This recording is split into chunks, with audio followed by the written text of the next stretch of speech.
The European Tour is in Doha, the spectacular capital city of Qatar, where the famous Pearl Trophy is on the line. There's a brand new venue, Education City, designed by two-time Masters champion and European Ryder Cup legend, Jose Maria Olazabal, who will get their hands on the main prize. With a slender advantage heading into Sunday, Spain's Jorge Campillo is hunting a second European Tour victory, but there are plenty in the chasing pack. Welcome to the final round of the 2020 Commercial Bank Qatar Masters. It is proving to be a spectacular new venue as well. It's in pristine condition, some of the feature groups for you. Marcus Armitage, the Bullet, with Jack Senior, fellow Englishman, and Kalle Samoja, the Finn. Alexander Bjork from Sweden plays with Pablo Larrazábal and Benjamin Pogue, who top the qualifying school rankings. And then Jeff Winter, David Drysdale and Campillo in the last three ball. And let's begin our update of what has happened so far to the leaders with Jeff Winter, Richard Boxall at the first. Yeah, it's 421 yards this is his second shot. Beautiful shot, good enough to start with a three. Great start from Winter. Has not yet won on the European Tour. This man has, Andrew Coulthard. Overnight leader to get off to a good start and wasn't going to do so on the first, coming up short there with a par putt. And a change at the top of the leaderboard at that stage. Winter to 14 under, Campillo back to 13, but the Spaniard bouncing back at the second. The first of the par fives. There are three of them on this Education City golf course. He's back to 14 under alongside Winter at the top. Pablo Larrazábal, Richard, a man who is used to winning on the European Tour. Yes, this is the par five. This was his attempt at an eagle. No eagle, but it would be a birdie. Larrazábal on his way to 12 under par, a man who's already won this season, picking up his fifth European Tour title in the Alfred Dunhill Championship down at Leopard Creek before the Christmas break. Meanwhile, Jack Senior, 184 yards down the hill at the fourth here today for Senior. Starting it at the heart of the green, just letting it drift. That's an absolute little doozy. He would knock that one in. Senior also to 12 under par, hunting a first European Tour victory, as is David Drysdale, the 44-year-old Scot, in his 498th start on the European Tour. So many possibilities up there. Nicholas Lemke of Sweden's going low. So is George Coetzee, four-time winner from South Africa. Pogue at the moment struggling, one over par through the first couple. He dropped a shot at the opening hole, like Campillo. Hebert on the move. 6 under par, 5 holes to go for the Frenchman. Gavin Green 5 under, Heisler -4. There are certainly scoring possibilities out there today. We are expecting the breeze to pick up a little bit as we progress throughout the afternoon, and we'll wait and see what impact that will have on scoring. World Cup Stadium away there in the distance. Qatar will host the 2022 FIFA World Cup finals, the final of which was watched in 2018 in Russia by 3.5 billion people, roughly half the planet. Now out to Pablo Larrazábal, who's got a par putt here at the third, and watching this group of Larrazábal, Bjork and Benjamin Pogue. It's good afternoon to Tim Barter. Good afternoon, Dominic, everybody at home. Pablo drove in the right-hand bunker, wasn't able to reach the green in two, pitch to here, so this for a par down the hill.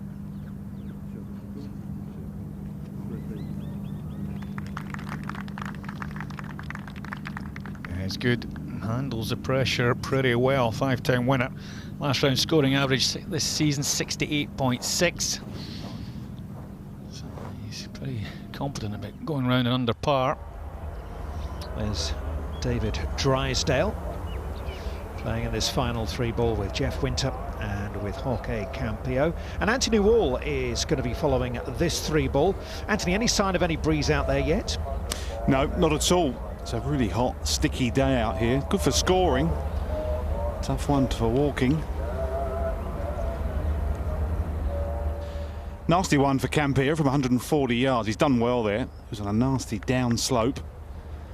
Bit of a rake mark as well, so that was well played from the Spaniard. Couple of missed fairways over the opening 3 holes though. Maybe he's feeling it, Campio. First 54-hole lead on the European Tour. Look at that, Malcolm Mackenzie winning after 505 starts on tour. Drysdale, as I mentioned, 498. Anthony? Yeah, not ideal for Drysdale. I'm not convinced he can reach the green. If he does, it will be a magic shot this early in the day. He's made good contact on this.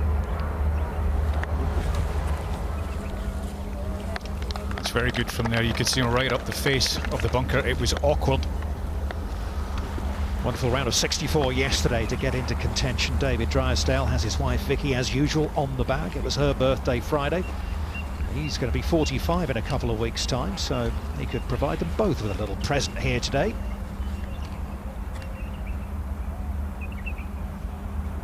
Quite a nasty stance. Probably having to stand a little bit closer to this, Winter, from 128, so not ideal, but with a short iron. It's a bit more of a manufactured one. It's looking good considering.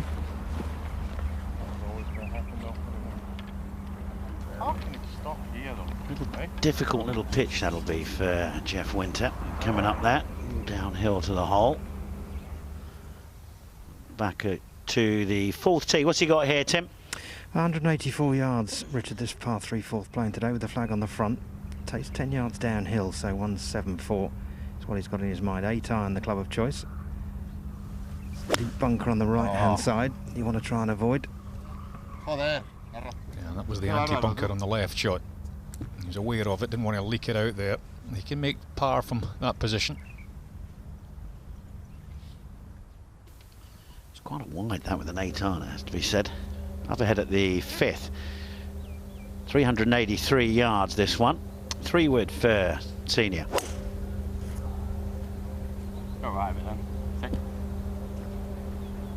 Eagle at the 2nd, that was quite handy at the par 5. That's not his best one, that. A birdie at the 4th, this hole here for Senior as well. Alexander Bork going with one less, 7 iron. Just between clubs for him there. Just a small one. They still win behind. Set the course record, 63 earlier this week. Alexander Bjork, excellent stuff from him. And last up in this group, big day for this man, Tim, Benjamin Polk. Yeah, got off to a horror start though. Unfortunately, a bogey at the 1st and a double bogey there at the 3rd. After decent tee shot as well, missed the green to the right, bladed it through the green in a bunker and failed to get it up and down. Needs to steady the ship here. Yeah, it's a lovely golf swing. That's a nice shot. I think you just can't tell internally necessarily how a player's feeling, how aggressive they're going to be. Have to be courageous on Sunday. 3rd shot here of Winter. Not too bad off the upslope of Winter here. Tends to hold the face and cut across it quite well on his pitches, so hasn't got loads of green, but I'm sure he's got this one covered. Pitching on a little bit of a downslope.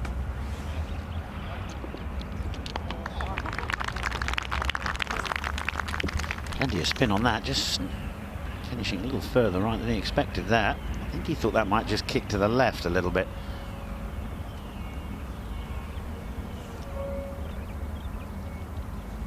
Good connection, plenty of spin.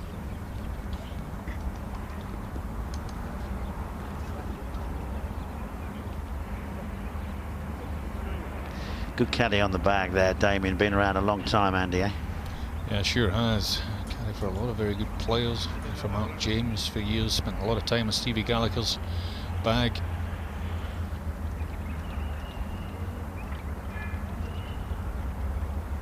Big day for David and Vicky.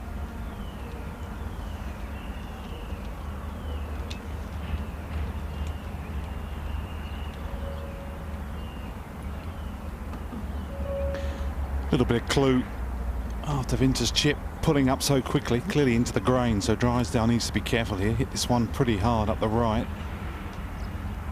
It's got a bit of a nasty knoll on the right hand side about halfway, which will influence this one. So pace is key, needs to stay aggressive all the way up this slope.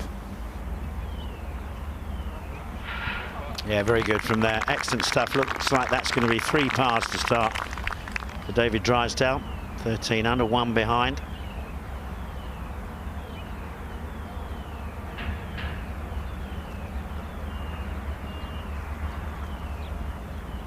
Got to make birdies early out here today, though, otherwise you're going to feel everybody queuing up behind you.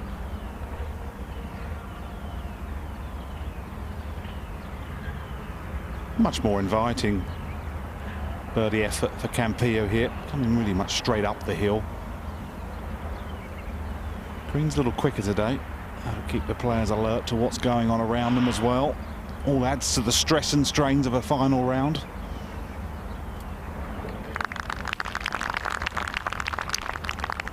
Looks like that's going to be his first par of the day for Campillo.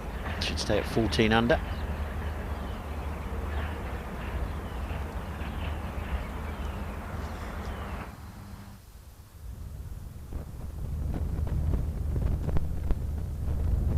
Kutsia is playing very nicely, South African. This is for a birdie at the 8th. He's 5 under par for his round so far today through 7 holes. That's pretty impressive. And that's going to be a good par there today. 8th hole, not that easy. Pin tucked away over just over the water.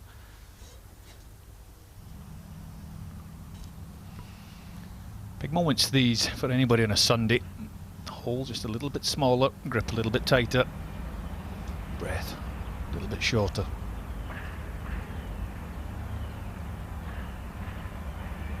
Well done, nicely done.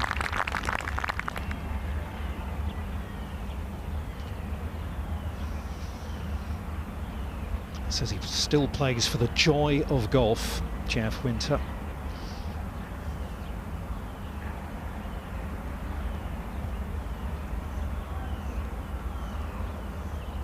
Just have to take your time on these ones. They look easy on the TV here, but you still got to put a decent stroke on it.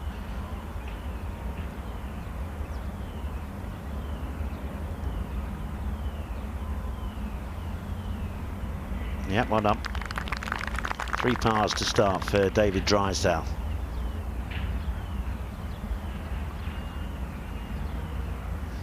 Par 3 coming up next down the slope, which is where we go. What's been going on here, Tim? Well, Pablo hit a poor chip from the left-hand side, so he's got a lot of work to do for his par. It was a slightly dodgy lie. Poker's already putted up quite close to the hole. Downhill left to righter now for Bjork for a birdie. You could see how slippery that was down the green. Not one that you could really have a roll at. Keep an eye on the pace that the players' balls are running at the hole. Gives you an indication as to how confident they are, how they're feeling today. The quickest they've been all week so far, 12.7.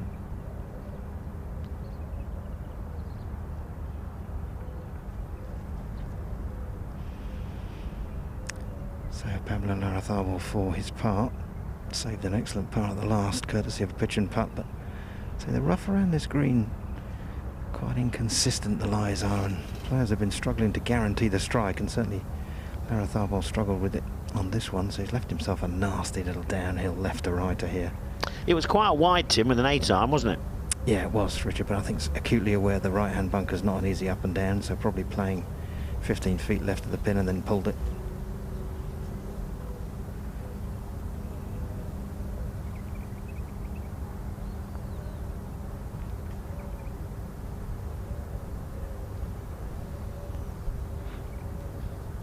Well, it's a good roll on it, but it's the first drop shot of the day for Larrazábal. Birdied the second, so he'll go back to where he started at level par. Back to minus 11.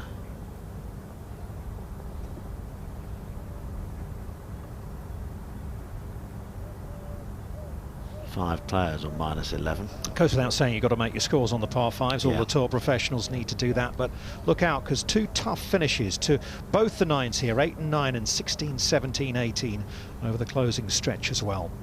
It's a senior over at 5 and missed the fairway from the tee, got it out the bunker to this point. Probably suggest that's a good 50 feet or so, and that's a remarkable putt. Lovely touch. 31 years of age, but this is his first full season on the European Tour. That courtesy of a very good campaign on the road to Mallorca on the second tier Challenge Tour. Finished top 15, won over in Northern Ireland to earn his promotion. Man who beat Jordan Spieth and Justin Thomas in the US Amateur Championship 9 years ago. Their careers so far have taken different paths. Galli at the 6, one of the 3 par 5s. This for a birdie, and well done. Galli moves into double figures at 10 under par, 2 under through the first 6, taking advantage of both the par 5s. Quite a tricky pin here at the 4th. Just got to be careful. Big bunk on the right, there's no future there.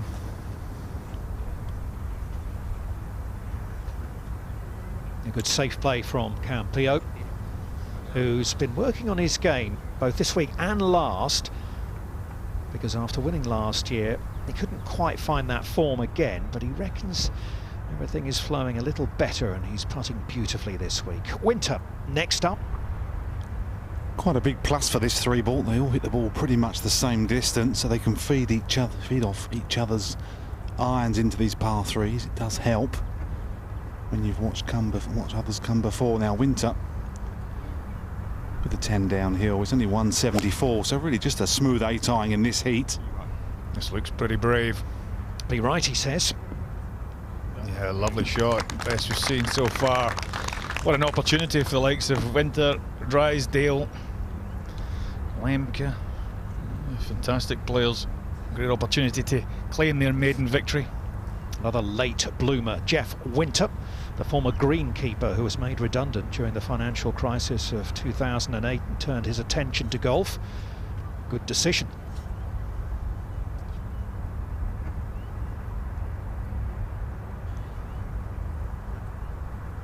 Down the hill here at 4. Not too bad with an 8-iron, a bit harder with a driver in your hand, but certainly these boys will be feeling it this afternoon. As we said, not a lot of winds between them, so it's never easy trying to get your first, and that's an unforced error. Has it found the bunker? Certainly heading towards it. And he is in the sand, David Drysdale.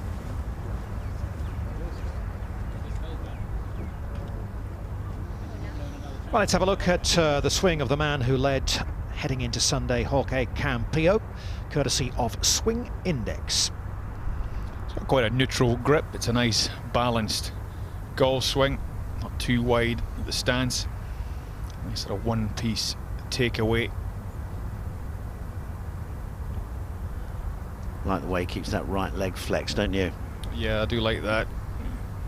I think it's a little bit high on that right side, quite flat-footed on the way through impact, and then just tries to hold that club face off, keep it square right the way through to the finish.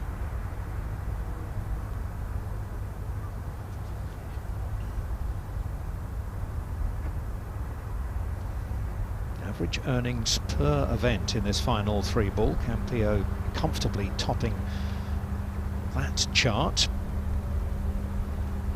6 times a runner-up on the European Tour before claiming victory last April at the Trophy Hassander in his 229th start.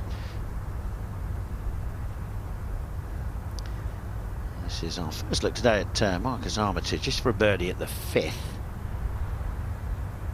Shot on the last hole. Go on, come round, come round. Yeah, well done. It's more like it. It's quite settling, that level par through the first 5 holes. Just what he needed, Armitage. Par 5 coming up next.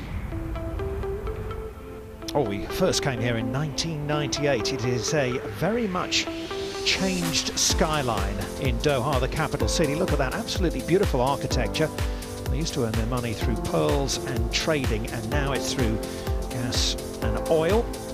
And they are the richest country in the world per capita, and hosting the 2022 FIFA World Cup, spending $55 million per day on infrastructure leading up to the World Cup finals.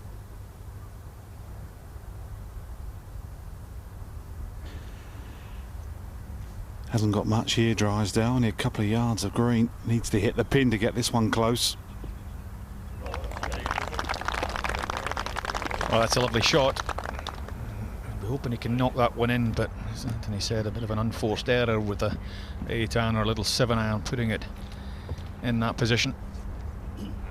Well, a couple of nice putts yesterday, capitalised on his good shots.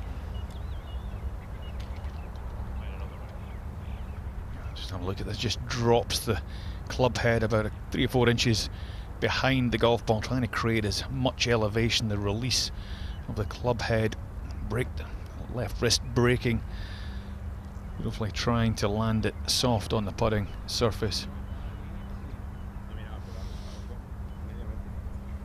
Campillo's taking a while to look at the greens book and study this one. What do you reckon, Anthony? It's an outside chance, Dom, no question. It's left or right. I always found on a Sunday you always felt like you're easing off the putts a little bit, thinking ahead. That's no way to play the game. You've got to freewheel it as much as possible. What do you sense out there, Anthony? Do you sense nerves, or do you see some calm?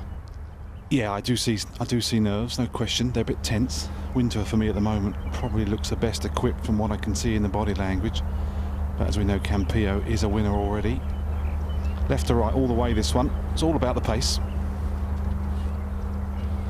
It's interesting on a Sunday, you just got to play as if you do not care what happens. You have to, you don't mind sort of losing as long as you took the opportunities to win, rather than just playing hoping that it ended up in your lap. So it's interesting. Of course, everybody's going to be nervous.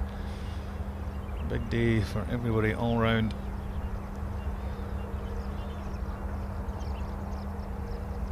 You always get a lot less chatter on the greens on a Sunday, I always found. You could almost cut nerve straight through with a butter knife. Now, Winter, this is pretty straight here. He's got a couple of pitch marks halfway, which he can use as a goalpost. But this will help him. Good chance here.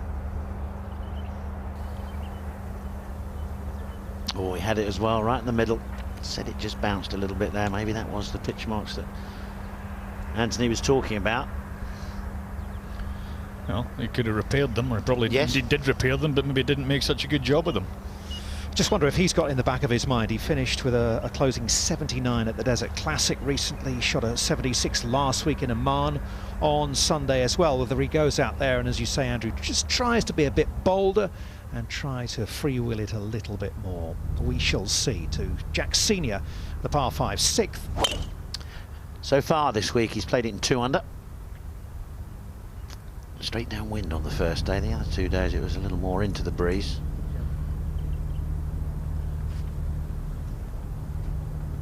Plenty of birdies on this hole, and a few eagles as well.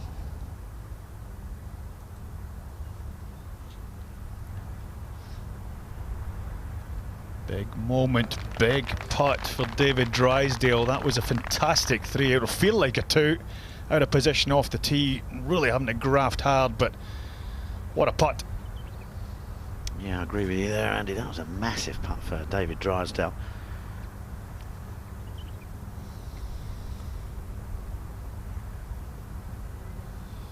It's the look of calmness. You've got to be a bit of an actor on Sunday as well, having to make it look like everything's completely in control when there are certain muscles that don't work normally as well as they used to do.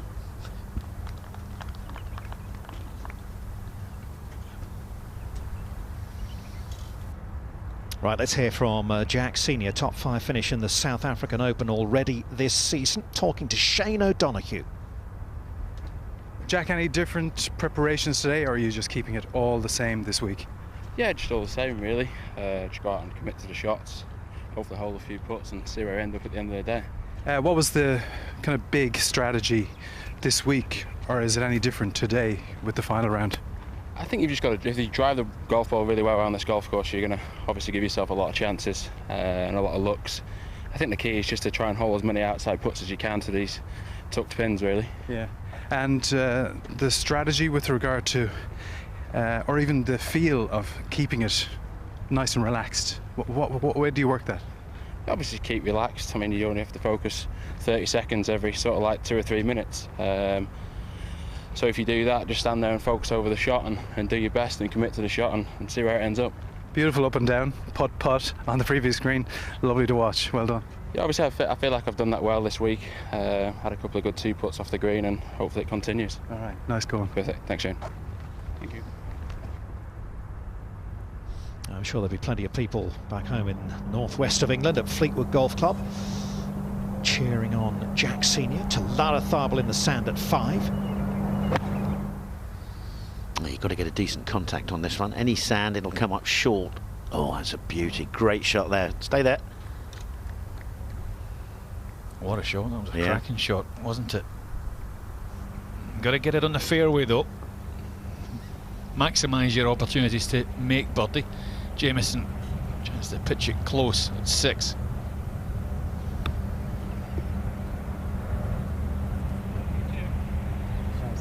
He did that, very nearly chipped it in. Excellent stuff. Jamieson will move to -10.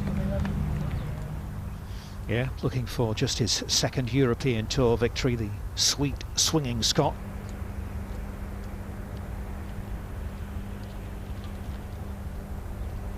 Very nearly won the Nedbank Golf Challenge a couple of years ago. Pipped there by Brandon Grace, but he played nicely. That would have been huge. Of course, it would be his first 72-hole victory. Nelson Mandela was a 36-hole tournament. So 2 tied at the top still, Campillo from Spain and Winter from Denmark on the final day of the Commercial Bank Qatar Masters.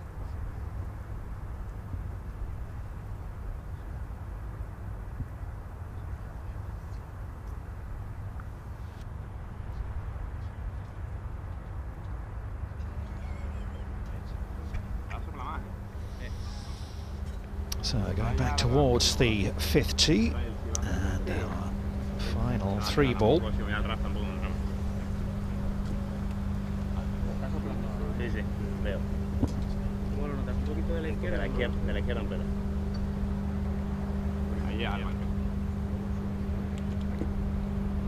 Just changed from 3-wood to driver. A little bit of wind just starting to puff up. This was the wind direction earlier in the week that was its strongest. So we might just see a change in conditions as we get through to the back 9. Normally a good driver of the ball, Campillo. Struggled this year, but this week he certainly found his playing boots. Just 1 or 2 spectators running across, but we're ready to go now. Good fairway to find this one. Good birdie chance if you can get it in play. Fairway sits across you. It's never easy, and that's the case.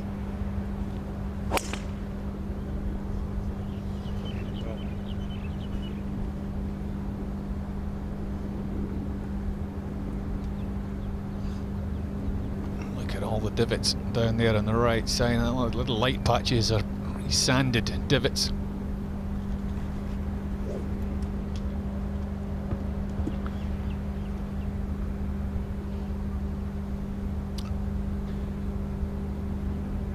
.302 run out. Again, just 1 or 2 extra movements on a Sunday. It's amazing how that is the case. Come payday, a bit more pressure. 1 or 2 extra waggles, couple of extra looks.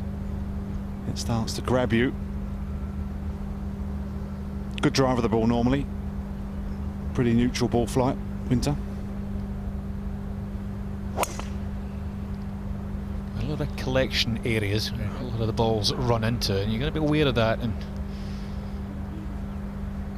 don't really want to be pitching in out of one of those sandy divots, just like a long bunker shot.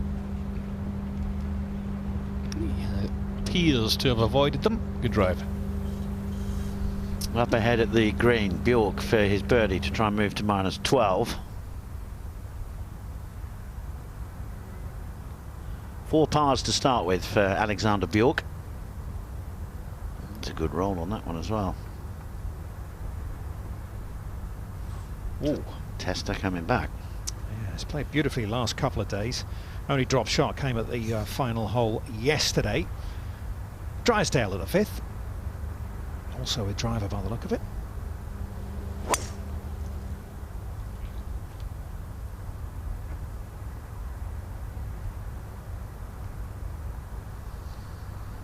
Big wide fairway here at the 5th. Birdied this hole yesterday, David Drysdale.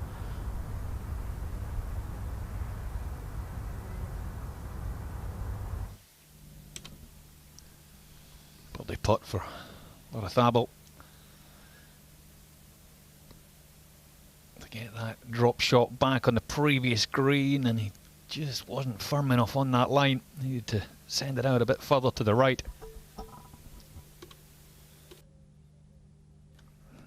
little bit more body language being used for some of the players on Sunday. Still par 5-6 next up for Lara Tharbel. Tester coming back for Bjork for his part.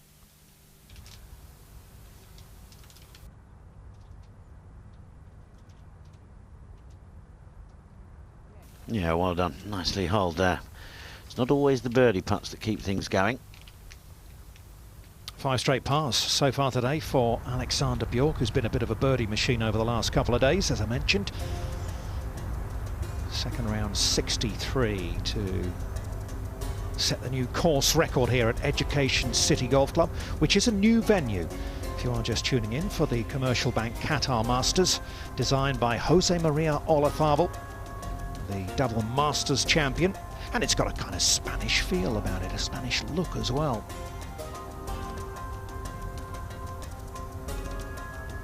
Very breezy here when we turned up Tuesday, Wednesday. A bit more breeze on Thursday than we saw, certainly Friday, Saturday. And at the moment we are waiting for the wind to puff out there today, and the players are taking advantage. Joost Luiten had a poor Sunday last week in Oman, having been tied for the lead heading into Sunday. This week had a poor third round. Alejandro Canizares has shown a welcome return to form. He's had to go back to the qualifying school last 2 years in a row. May have seen the name of Brandon Stone, runner-up last week to Sami Välimäki. Robert McIntyre, last year's Sir Henry Cotton, a Rookie of the Year, trying out a new grip, and that's maybe just taking a little time to groove its way in. Here's Jack Senior out of the sand at the par 5 6th.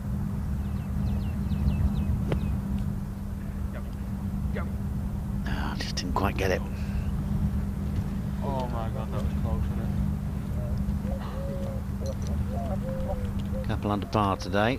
Senior, he'll have that for a birdie. Up ahead at the 8th. Birdie chance for Chris Paisley.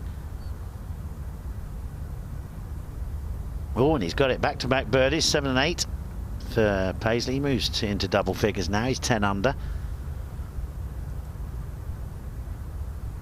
The man whose wife was caddying for him. It was a once-only outing when he won the South African Open Championship a couple of years back at Glendower.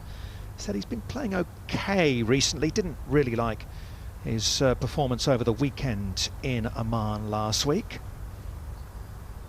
Here's Jeff Winter in the fairway at number 5. What's he got to go, Anthony? 81 yards, Dom. Ball's above his feet. It's never easy with such a short shot.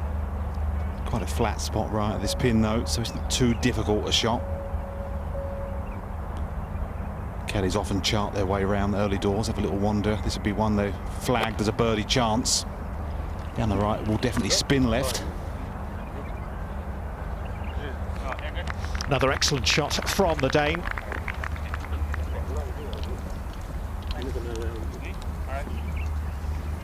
Already had a Danish winner on tour this season, the 18-year-old Rasmus Højgaard. His brother Nikolai led through 18 holes of this tournament. 81 for Drysdale. Just managed to dodge a few sandy divots, so that was a bit of luck. Yeah, lovely shot. Really good birdie chance coming up now there for Drysdale to join the lead.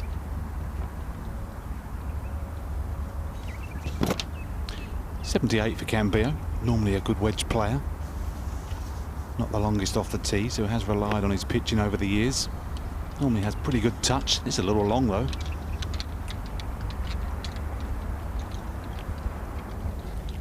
Steady.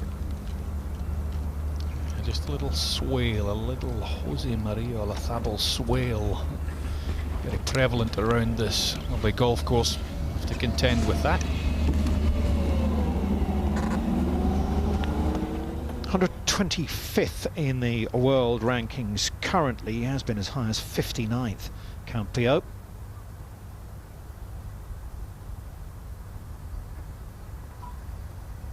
has a reputation as being a good ball striker, but he will not be pleased with that one. He is tied for the lead with Jeff Winter. He's in close, so is Drysdale there at the 5th hole.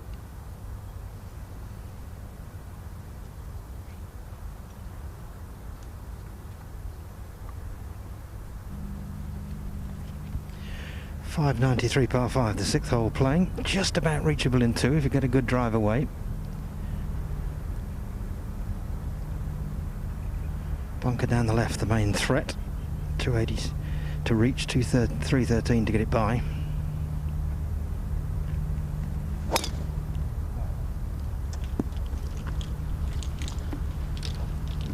One's unfortunately a little bit down the left side.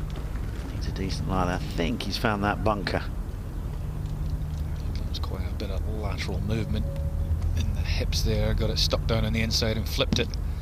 Birdie try for Senior coming out of that bunker tight on the right side of this 6th green, at a right to left through the fringe.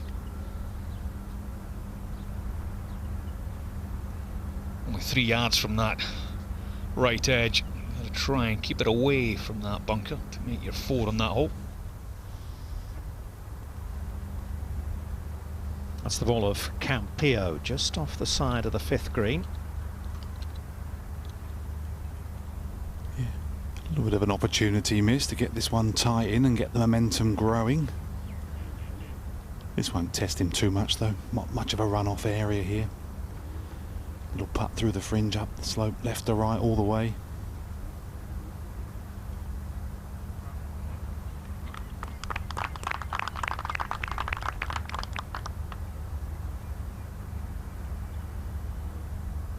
Yeah, very neat and tidy this week. He was 1 behind going into the final round of the Trophy Hassander late last April. Eric Van Ryan was leading, but he won it by 2 in the end. Very tough, demanding course, the championship course down in Rabat.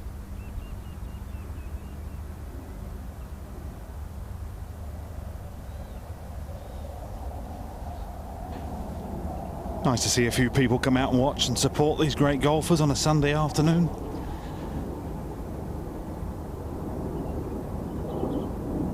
Now Drysdale. Unusual grip, uses the fat grip, left to right, down the hill. Beautiful putt, very needed. Right up into a tie for the lead at 14 under. First birdie today for Scotland's David Drysdale. Does he have that look? The look in his eyes. He's looking good at the moment.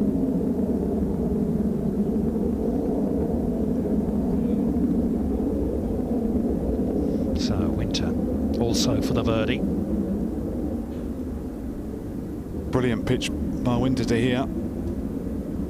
Often feels like a bit of a match play situation, a little bit early for that. There's only too many pretenders that can still win, but you don't want to be giving away chances when you're hitting beautiful pitches inside 6 feet.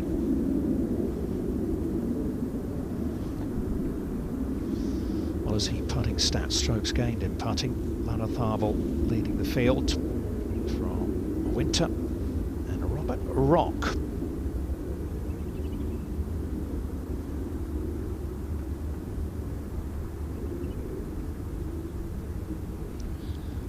A complete misread there from Winter. All these players know that with this stringent final 4 holes around this golf course, that if they can give themselves a chance entering that stretch and getting maybe their card in at the clubhouse or scoring at the clubhouse first, can really put some pressure on those games coming behind and make them think. So many situations can unravel later on today. Just a par, missed opportunity for Denmark's Jeff Winter.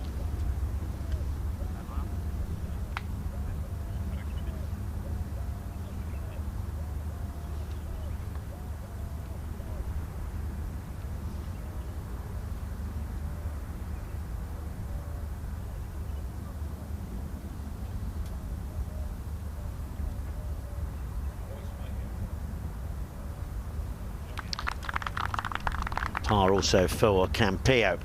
So he stays tied in the lead at 14 under.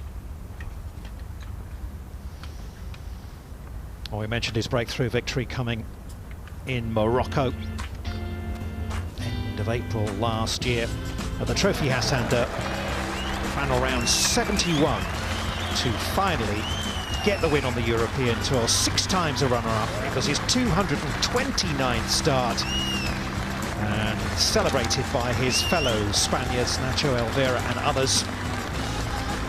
And he took home the wonderful bejewelled dagger, a champion at last at the age of 32. Special moment, isn't it, Richard? Yeah, massive. It was coming though for him, that is for sure. Are you going back there again, Dom? In it's June this time. Indeed. Look forward to it. Be hot. Tee shot of Jack Senior, straight down the middle of the 7th fairway. Perfect. 2 under through the first 6 holes for Jack Senior. Nice start. That's the view back down the par 5, 6th, where we can catch up with Pablo Larrazábal, who, remember, pulled his drive here. Tip. Yeah, this hole very reachable in 2 now, so Pablo was annoyed to miss the fairway with his tee shot and deny him that opportunity. He had to lay up and has left himself quite a lengthy 3rd shot, 156 yards to a green set above him, coming down breeze. And the flag tucked over on the right-hand side, 16 on, 3 from the right, just 2 up a little tier. Bunker to the right, definitely not the spot to visit. Awkward to get up and down from there.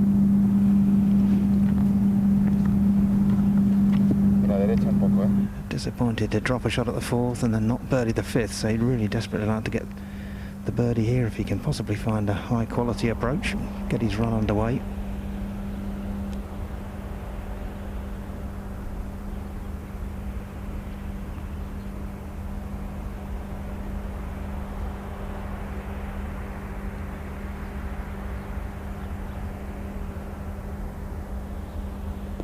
Oh yes, lovely. Stay there, stay there. There's a roll-off area at the back. Oh, I was unlucky there. Thought coming from the fairway, get some stop on that. The only man this season to shoot over par in the final round and still win. He shot, was it 75 at Leopard Creek last round? Not quite the pushover this par 5 today due to the not much of a downwind draft. Driver for Drysdale, still the play.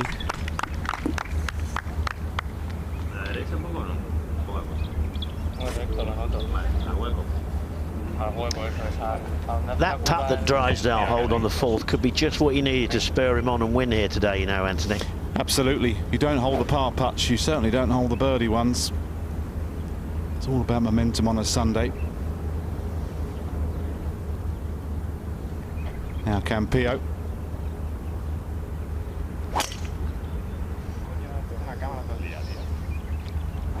Penalty area out there to the right-hand side. I think he found it.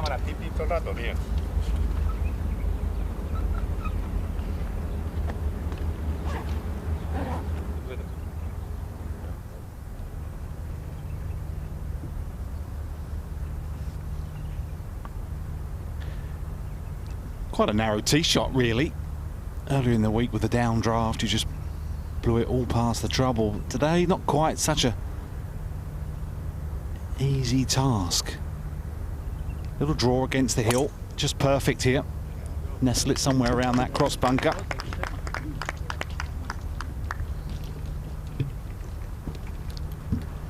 Par 5s, the players tend to think that it's quite tight, it's worth the risk. They can thread one through the gap, they can reach it 2, maybe set up an eagle.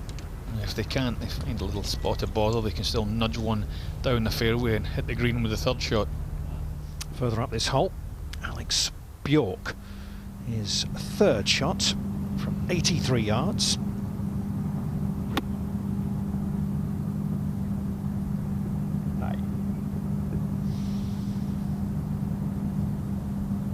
Maybe hugely disappointed with that one. Looking for his first birdie of the day. Bjork, 5 pars to start. That was a poor one. That. He's 20 yards out from 80 yards. It's a long way out on that one. 2nd of Senior at the 7th. That little yellow cross has 90 yards to the front. It's 35 on. Lovely on the left side. Stay there. A little slope and feed it away.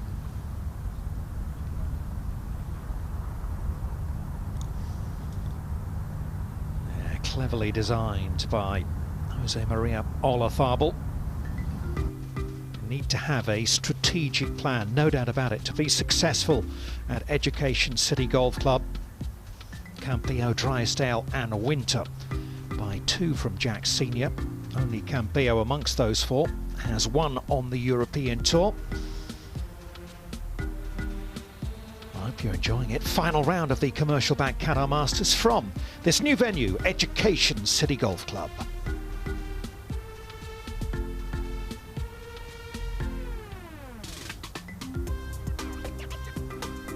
Vilko Ninaber, very talented young South African, still only 19, only turned professional last year. He was going great guns in the early stages, 5 under through the first 6, but has subsequently dropped shots at the 7th and the 9th. The Education City Stadium will host matches up to the quarter-finals at the 2022 FIFA World Cup Finals. And there are some wonderful pieces of architecture in these 8 new stadiums that they have built to host the finals. First Winter World Cup, Northern Hemisphere winter that is, and the first World Cup to be staged in an Arab country as well. They are so proud of it here in Qatar and doing everything they can to make sure it is a raging success.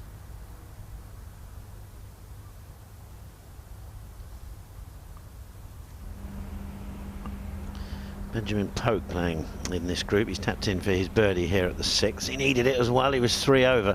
He's back to +2. This is a birdie attempt for Larrathable.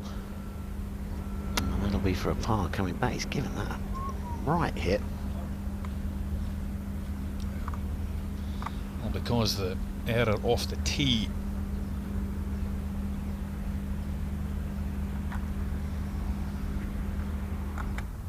This course will do it to you. Terrific front 9 from Sweden's Nicholas Lemke, went to the turn in 31, that's 5 under.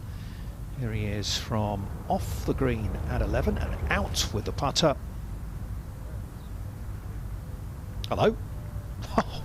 Well, what a bonus that is for the Swede, who challenged at the Betfred British Masters at Hillside last year. Rather fell away on the final day, but he's right in the mix now. Well, he might be one of those players you're talking about, and if he could, you know, if he could pick 3, maybe 4 more up, it's a target well set. Yeah, that's the thing, isn't it? 6 under for his round. It's great. Not good enough to win at the moment, I don't believe. Has to keep the foot down. Forget about his score and go as deep as he possibly can. 30 attempt, it's an outside chance for Bjork. Go on. Oh, good try, good putt from there. So that's 6 straight pars to start with for Alexander Bjork. That looks fairly fortunate. Didn't go in a big rut there, Anthony. Yeah, he's been very lucky. Really only can see half of the ball when he looks down, but it's quite a nasty hole behind him. Bush won't impede his swing. 276, so just trying to advance it and give himself a number to this tight right pin.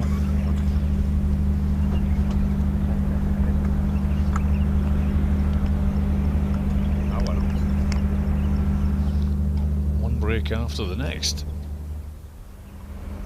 Larrathable for his par.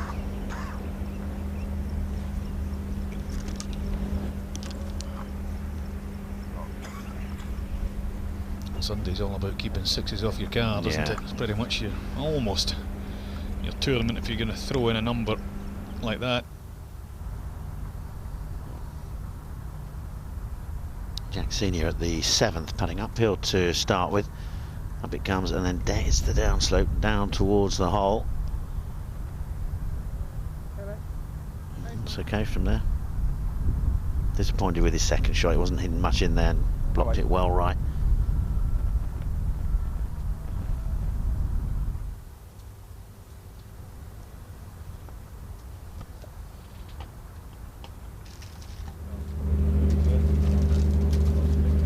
down the 6th hole. Here's Jeff Winter. He can get there. 261 yards for Jeff Winter here. A fraction of an upslope, that'll help him, but in truth it's quite a narrow target. Just needs to get past that right-hand bunker that lurks.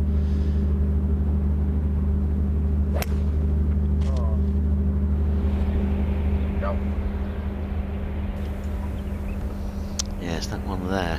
Not a lot of green to work with either. For his third.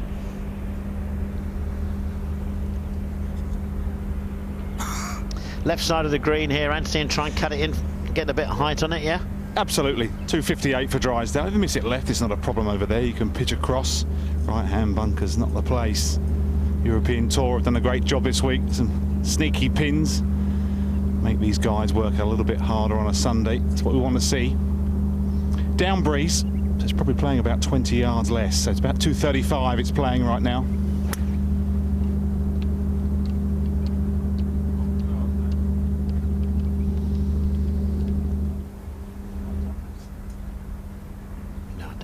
Gone in. He's going to be on a little upslope, which will help there for his third. Hopefully he can make a birdie here. If he does, he'll probably ease into the lead.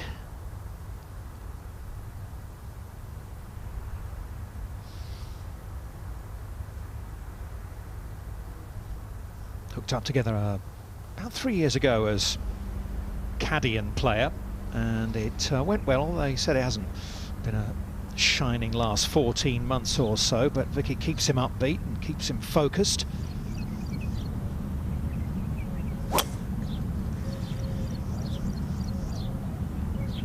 Last 2 days he's birdied this one. Bjork. Good start. An attempt for his third birdie on the spin.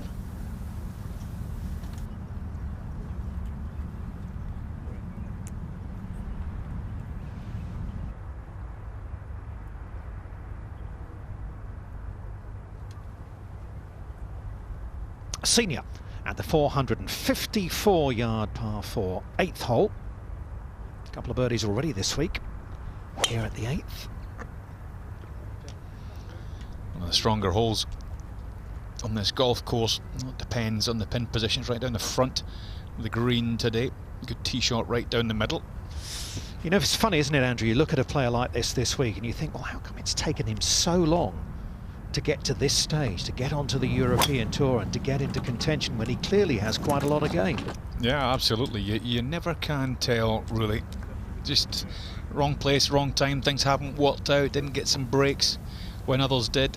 Some guys just take, some people just, their game just sort of almost develops and matures at a later stage. That's Campillo's ball that.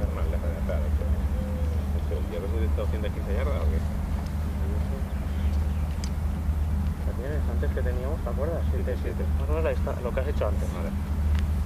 Está ayudando un poco, ¿vale? 8-8, ¿no? 8-8. Sí. 2 great lines in a row for Campillo. This has got 4 written all over it. Can't be short here. 86 yards. Needs to pitch this at least pin high. It's a nasty little depression just short of the pin.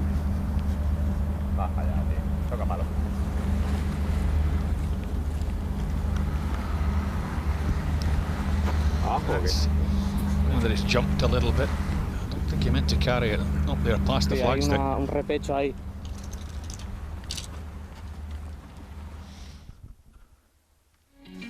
Has got a friend of his on the bag, comes from Pamplona in Spain.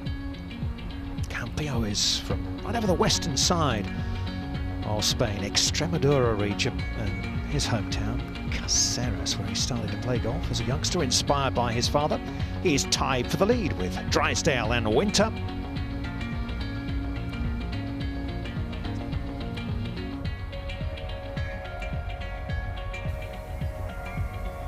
Some good low scoring there. Look at Benjamin Hibert. Started, hold his second shot at the first. That's quite a nice way to get your final round underway. He's had a couple of eagles today and another one at the 13th.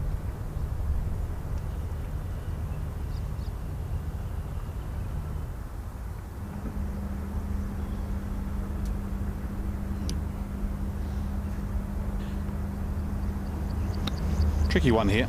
All about the first bounce. Yeah, that's a good shot. That wasn't easy from Drysdale. Good shot, keeping it below the hole as well. You going past would leave him a slippery little putt back.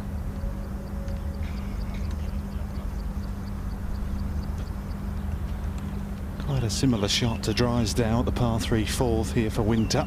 Only 2 or 3 yards of green to play with, so really is an outside chance for an up and down for birdie. They're pretty good though, these boys. That's why they're in the last group on a Sunday. Needs to really get some height and get some spin here.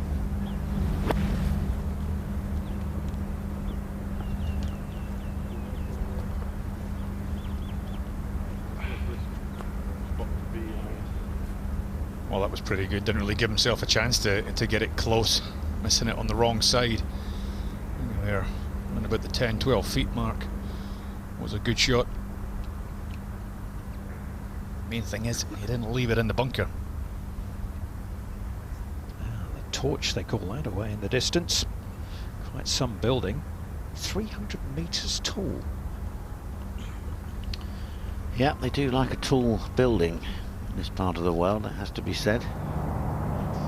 Pebble and Larratharbel, second shot to 746 yards, flag tucked in the back left corner, just 7 yards up a tier, just to the left of it. A deep swale, and it runs away behind, so a tough one to get close to.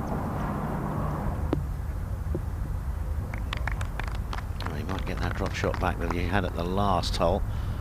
He's dropped 2 shots in the last 3, Larratharbel, so he needs to get going. He might just do that here at the 7th. Campillo.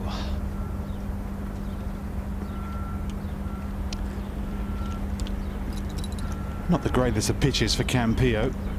Outside chance here from about sort of 25, 28 feet.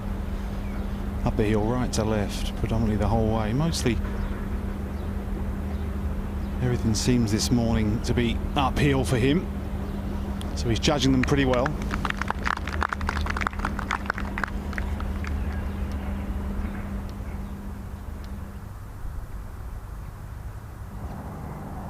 Pin just left of the TV towers at the back of the green there. 143 for Bjork to the pin.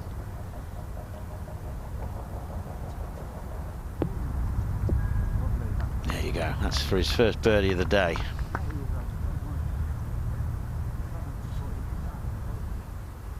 Well, Jeff Winter. The Odyssey putting stats tell us in terms of strokes gained putting over the first 3 rounds that Winter has the edge over his playing partners, but can he hold this birdie? No, he can't. I think he'll be disappointed with the second more than anything, won't he? Put himself in the wrong spot. Yeah, absolutely. He knew that. There's nothing wrong with the left-hand side of the green. Giving yourself a chip in a pot, trying to get too greedy. You force the issue. And as we said, this course will bite you. Start of the day, there was only 8 players within 4 shots of the lead. Now there's 16. This is a chance to get out there in front.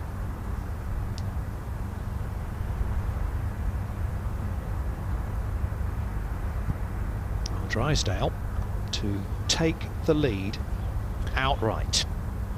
As Andrew Coulthard said, good pitch, left himself the easiest putt out of the 3. This one's pretty straight. Every chance for 2 in a row here for Drysdale.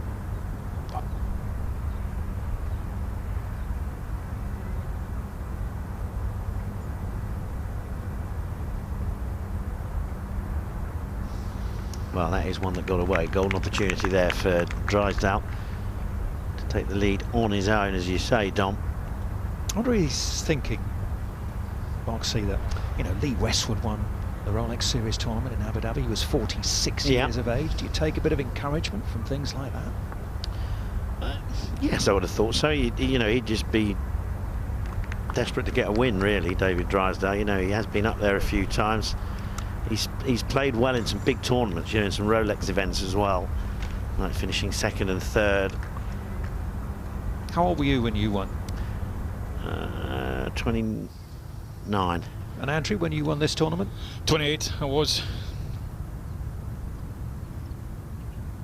I'm sure it doesn't get easier to break through. Here's Lemke. He's 35 years of age. It was his first full season on the European Tour last year. Holder beauty at 11 from off the green, and 12 under par. He's in the mix. Oh, you're right. I would say it gets harder. You know, it means more. You know, he faces the prospect of going through his career without winning one. I don't know how many times he's going to get another opportunity to this. The pressure is certainly on, and he's going to try and find a way of deflecting that. So Lemke 6 under. Benjamin Hebert is also 6 under on his round. A couple of holes to play. They are difficult ones though, 17 and 18. And Nino Bertasio from Italy also in the mix on the final day of the Commercial Bank Qatar Masters.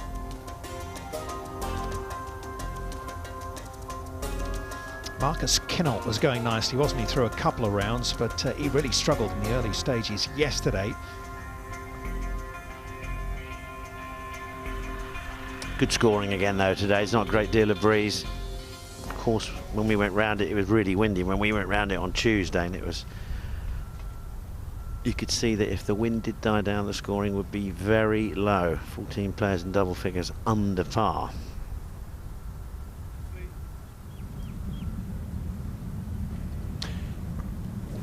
Quite a difficult tee shot this afternoon for this 3-ball. The longest off the tee. It's 265 yards to carry the penalty area down the right, so need to be mindful of that.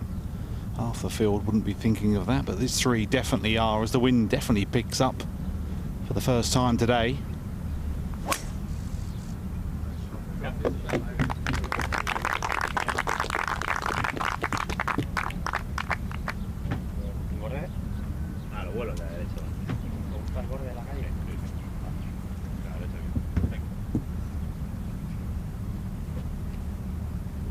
Don't know how the box feel about it. It was quite a missed opportunity there for birdie, just for everyone on the par 5. You were looking to really separate yourself a little bit, constantly make birdies between them, and you feed off that on a Sunday. Now Campillo likes to hit a draw. Squinting. Can get very bright out here, but he finds the fairway. Just to give you an idea of maybe what happens to players on Sunday, the last 3 groups who played that par 5 6th hole, which is one of the easiest on the courses, and only one player, Benjamin Polk, has managed to make birdie. The rest of them have played it in 1 over between them.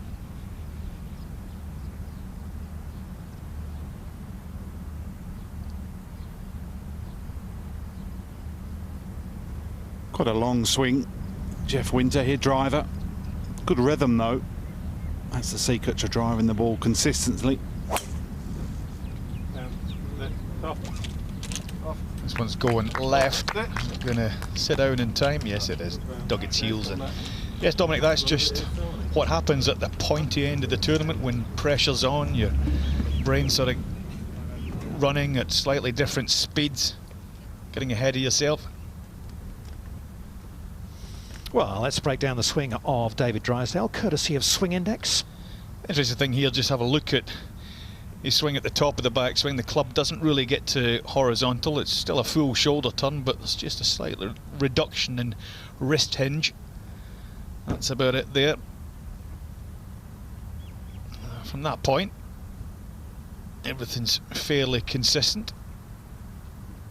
Actually, a little bit of a sort of wrap over with a right hand through impact. Safely down the fairway, up ahead on the green. Bjork looking for his first birdie of the day. Will it come here at the 7th?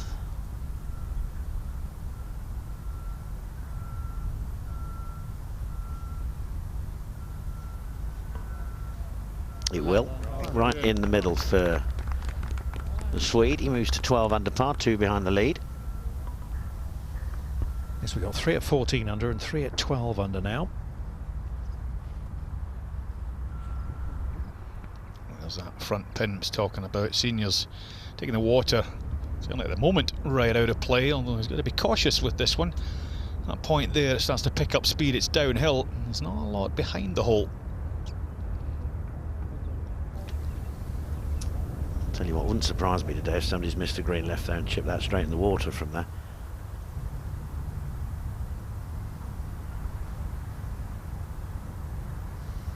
Back at the 7th, Lara Tharball to try and get to minus 11.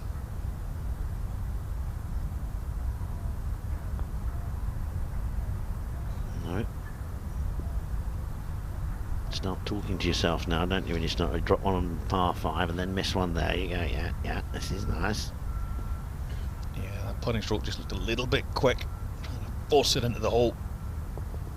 Playing with Jack Senior and Marcus Armitage. This is Kalle Samoja from Finland. Oh, what a beauty that is. Struggled a little bit over the weekend in Oman, but had shown some fine form early in the week there. So he gets it to 11 under, and he's only 3 behind. If you are just tuning in, this is what has happened so far on Sunday. Jack Senior making a good move early doors. Dropped a shot at the first, but this at the par 5 second.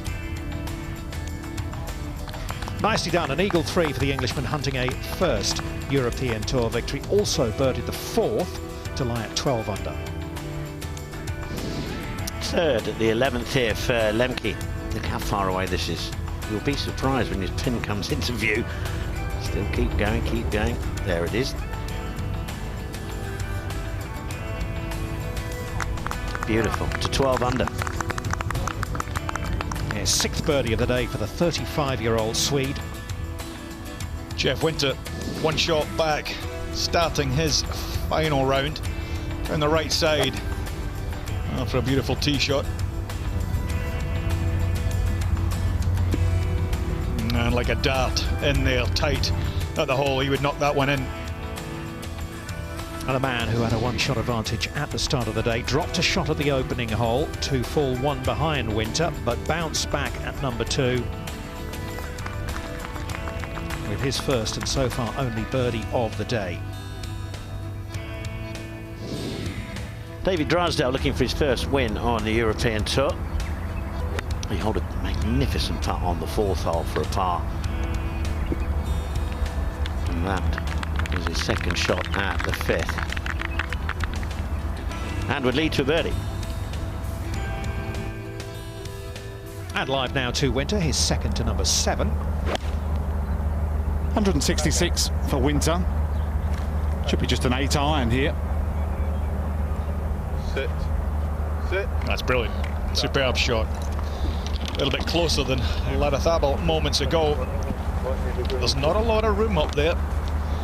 Lovely shot from Winter. Drysdale next to go. How far, Anthony? 156 for Drysdale, so just a little nudge with a 8 iron for the Scotsman. Pin is really tucked on the left-hand side, wind off the right, so got to be mindful of the draws. It was a good shot. It would have looked really good from the fairway. That was right down the throat of the flag, that one.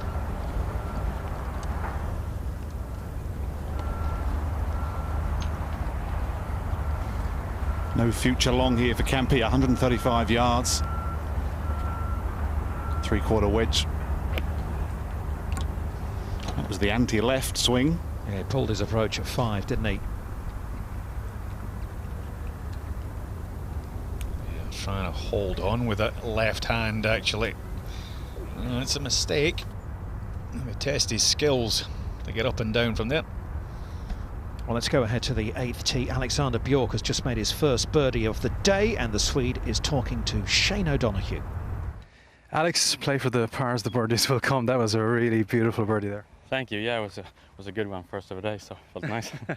What do you repeat to yourself with regard to your presence of mind, your patience, maintenance, if you will? I mean, I'm just trying to take the cliche, but take 1 shot at a time and trying to stay in the moment. And yeah, I've been making a couple of good pars, just coming up to that birdie. So yeah, just try to keep going. And the work with your caddy, how important is that economy of words?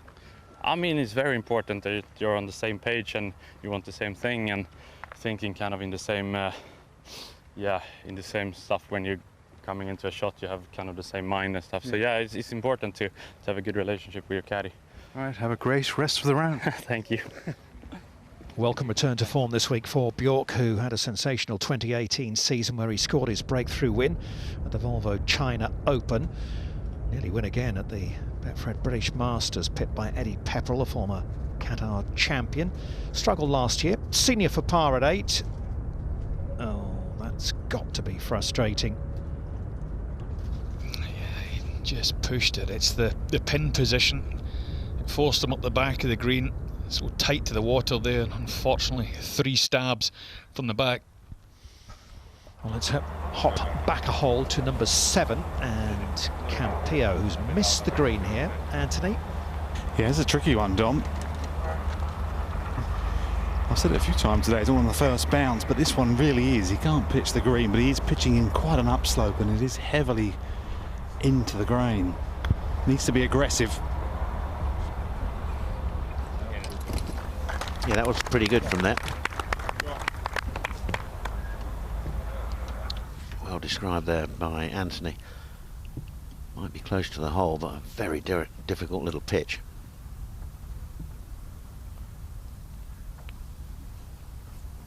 Little weights in at the back of the club there, just painted as a personal preference.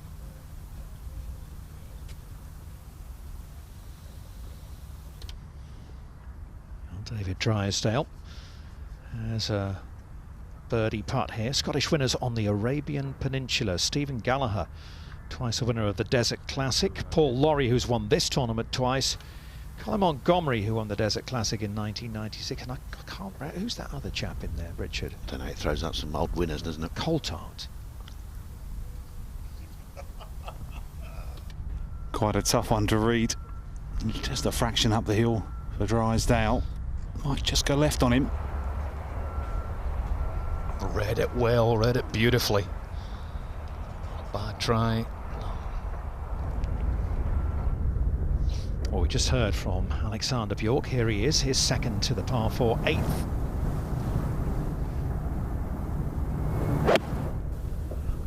.153 yards to the pin. Breeze a little bit down off the right-hand side.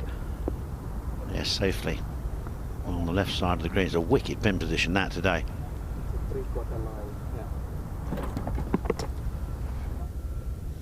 There have been 11 birdies on that hole. I bet there have been 11 birdies from about 20 feet. I think that was before the wind got up. Winter to climb out of that share of the lead at 14 under. Pretty straight here, Dom. Deserved a birdie here. He was very brave on his second shot. That's what's required on a Sunday. Yeah, that was better than the stroke he put on the one up the 5th, wasn't it? And he does bag his second birdie of the day. And Jeff Winter of Denmark, at 31 years of age, leads the commercial bank Qatar Masters.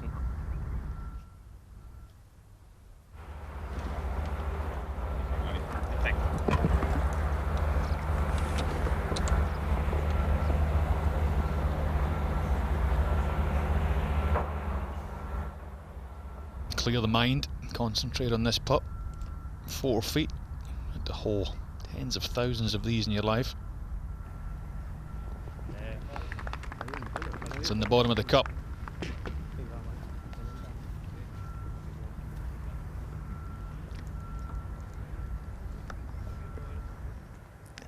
.102 yards to go for Pablo after a slow start. It's not a flag you'd normally go at. It is positively evil, but he may well do so. Wind down off the right. Penalty area looms in front. Uh-oh. I think he was just disappointed he's missed the sort of slope behind the flagstick there. Dominic trying to feed it off of that. He knew he'd shoved it out to the right and wasn't going to benefit. He's finding it hard going a little bit at the moment, isn't he? Pablo Larrazábal, one of the more experienced players up there on the leaderboard. Campillo is a winner. Winter, Drysdale, Lemke, Samoya Senior, Bertazio and Galli, all looking for their first wins on the European Tour here in Qatar.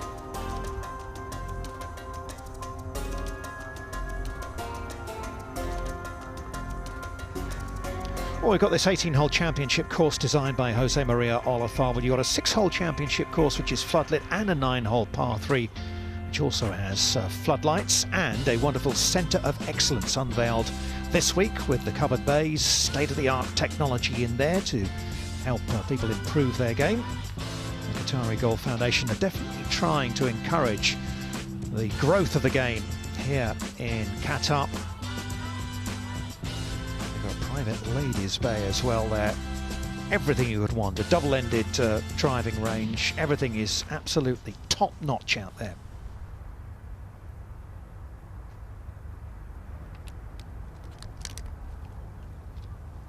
So here's our leader at the 8th tee with a 3-wood. Yeah, only reason I can think that there's water down the right-hand side at 306. The fairway does feed down there. Has picked up now a little bit the breeze. Down off the right here, Winter for 3-wood.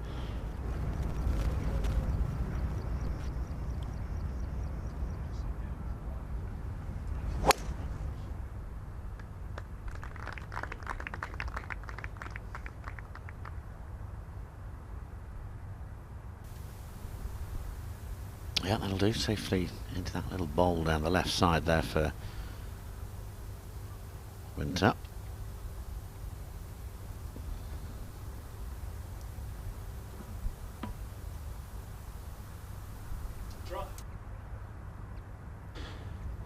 Driver for Drysdale.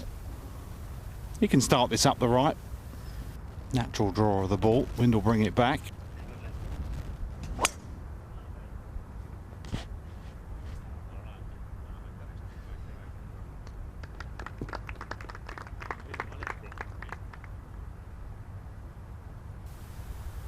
So that's 2 of them safely down there.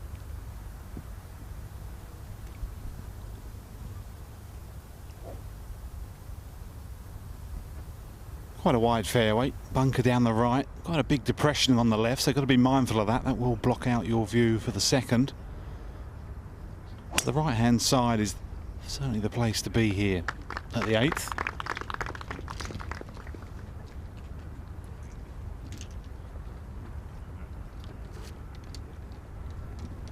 All down the left. Let us hear from Jorge Campillo. Dropped a shot at the first, birdied the second. He's at 14 under, and with Shane. Wind has picked up a little. How are the conditions out there? Well, it's a little tougher, you know. I'm not playing great either, so hopefully I can hit a few good shots coming in. But yeah, it's a little tougher with this wind, yeah. But it's steady. I mean, you're in the final group. Yeah. Everyone's doing their bit. Yeah, I guess we are all trying, you know, but I think I could do better. But I still have a lot of holes to go. So what's the mindset now for these remaining 11 holes? I'll try to focus on shot by shot, you know, hit some good shots, and hopefully I can make some good putts coming in. But yeah, hopefully I start hitting the ball better. It hasn't been bad, but it hasn't been great. But I'm quite confident that I can hit a few good shots coming in. All right, good man. Enjoy. Thank you. Campillo hunting a second European Tour victory.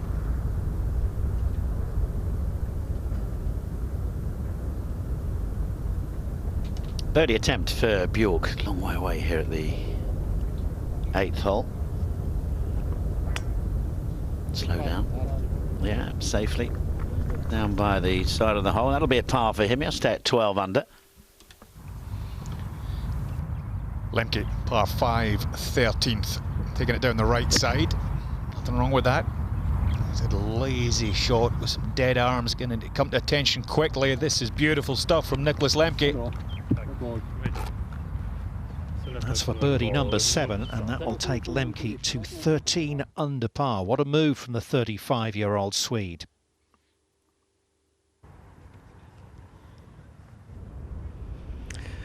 Pablo Larrazábal, having got off to that slow start, is trying to force things at the moment, giving putts a real rattle at the hole. He's done so again here at the 8th and run this one a little distance past. Surprised that he changed his putter after winning in South Africa in December. He said it running low on batteries. In other words, it holds so many putts that he didn't trust it to keep holding them, so he's taken out a new one, and the other one's on at home on recharge mode, he said. Tricky little putt. This could break just a hint from left to right. It's pretty much straight. If it's going to do anything, it's try and wriggle right.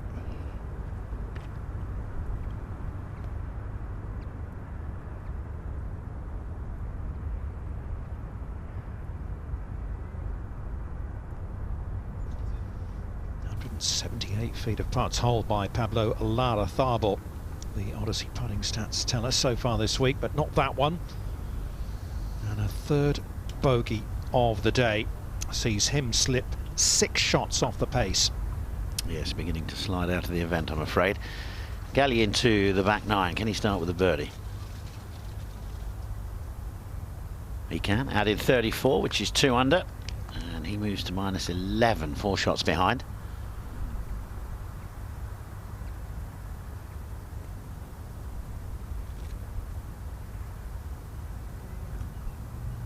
Played the hole beautifully, Lemke. Has to keep it up, has to continue it. Left, below, right, nothing in this at all. Pick your spot at the back of the cup. And there's another one. 7 under par today. 5 holes left to play. How low can he go?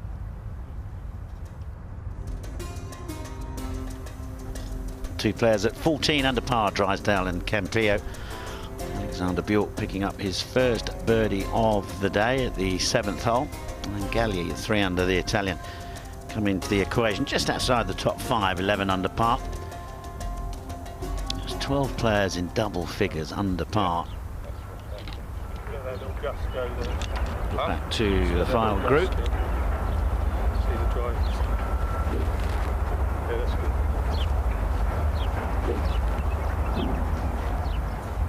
Playing 60, yeah? Yeah.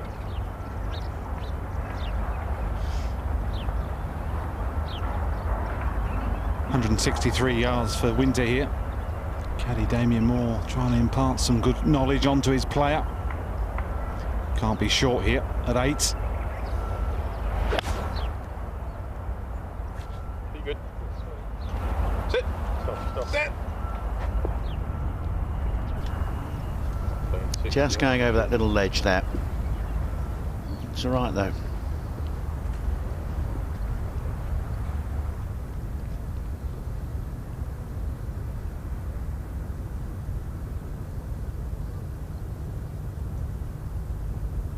That's an outside birdie chance coming up for the tournament leader, Winter.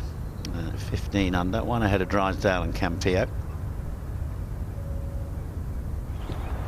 Just in between clubs here for Drysdale, 155. It's the 4th pin in the first 8 holes, which has been on the front edge, so testing the distance control. Bit of breeze off the right, so mustn't cut this one up, otherwise it will stall on him.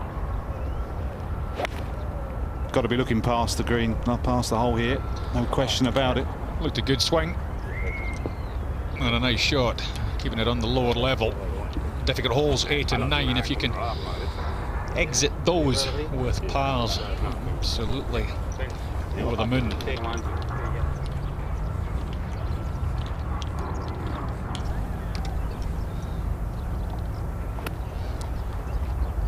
.143 yards for the Spaniard Campillo, so 9 iron here.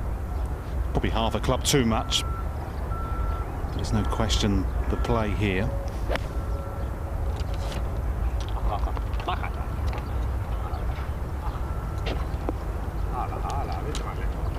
Favourite spot all day, that will be. For the whole field. It's a very nasty pin on the right side. 9th hole, look at that pin. Perched on the right edge, precipice over there. Hardest hole in the golf course by a mile today. 3.51, half a shot over its par. Samoa from downtown. Goodness me, what a putt, what a 2. Oh, the 4th birdie of the day. Great finish to the front 9. He won't leave his luck as he's walking across that green and thinking we're going to just 2-putt this one. All of a sudden it's gone in. 3rd birdie of the 9 holes. Dropped a shot on the 5th. Look at this, it's a little bit downhill left to right to start with, and up the slope, moving from right to left across the green. Now it's down grain, so it's quite quick. You can see it picking up the pace. Beautiful.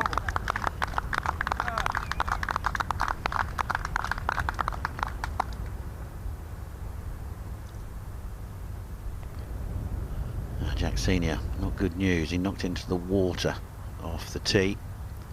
So this is for 1 shot gone. If he holds it in, if he holds it.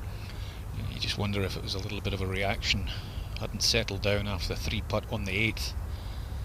Clearly not a flag stick to be going at, and maybe just rushed it from the downswing. Anyway, it's for a 4. Can you follow Kali Samuya in? Just left. Settle. And clicking the fingers. Little right to left are coming back. Yeah, and that's a potential body blow to Jack Senior. Drop shot at 8. Likely 2 gone there. There's the 9th green. Up in the top there is the 8th.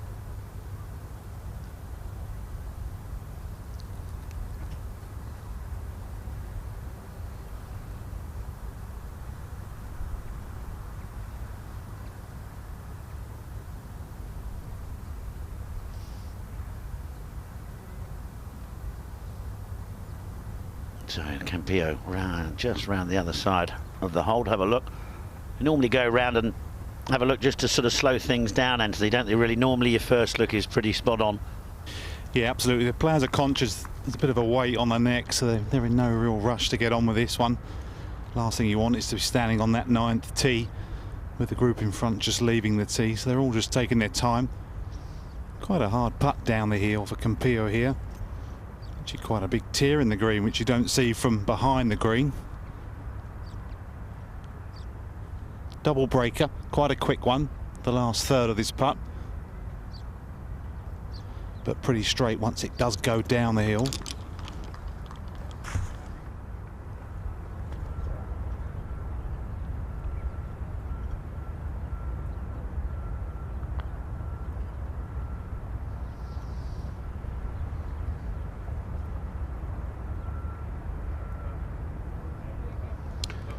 Well, the way he took his hand off the club after he'd struck that implied that he didn't like it. Absolutely nothing wrong with that. A pretty stress-free par coming up, you would think, for Campillo. As we go over the water and up to the 9th tee. Tim. Yeah, what a formidable hole this is today, Dominic. 220 yards into the breeze off the left-hand side. The flag on the right, as Andrew described, in a very perilous position, so close to the penalty area, just over that front right bunker. So hard of the green here from 220, a good shot.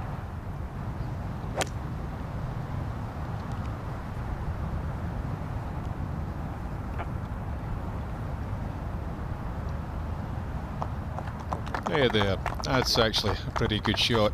Forget about the pin entirely.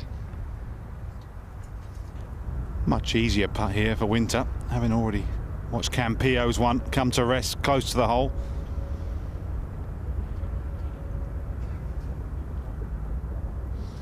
Absolutely spot on for pace.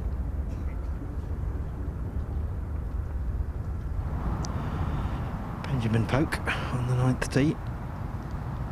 Wind just freshening a little into his face off the left again. Just got off to a rough start in his round, just trying to steady himself down now and come with a strong finish for a big check. Settle. Settle. Stop there. Horrid start for Benjamin Poke. 3 over through the first 3 holes. Level par since then. Drysdale for birdie at 8. Looks good. Yeah, but that's what we want to see. Well, we want to see it going in, but we want to see the ball running at the hole, giving itself a chance, not to be scared to have a go for that. That was a good putt from David Drysdale. Pablo Larrazabal on the tee at the 9th. 6 under par for the last 7 holes yesterday, so he's got a draw on that today because things are not going to plan at all. Will he chase this flag in this situation? So it's a sucker pin, it's asking for trouble, but he needs some birdies.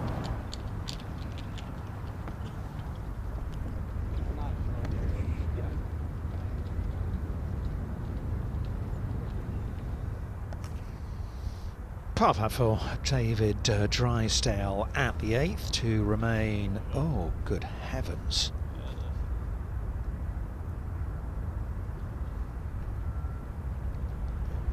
David Drysdale, what have you done? What have you done? Didn't touch the side of the hole.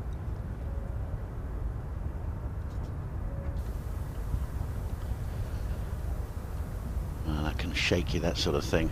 Let's have another little look at it in slow motion. Yeah.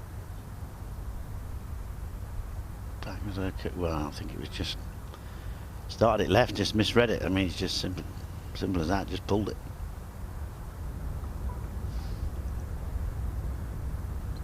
Not what these players would want to see. Though. This for a par, no problem for Campillo.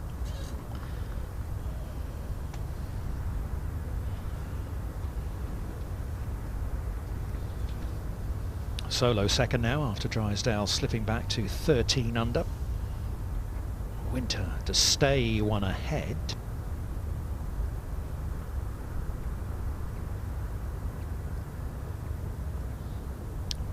No problem at all.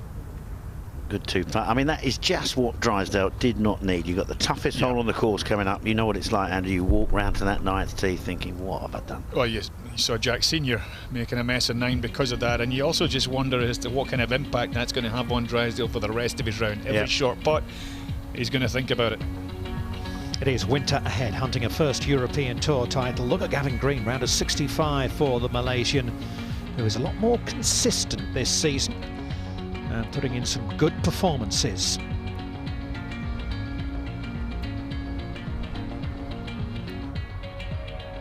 Well, we have seen some funner games at the very difficult par 3 9th so far this week.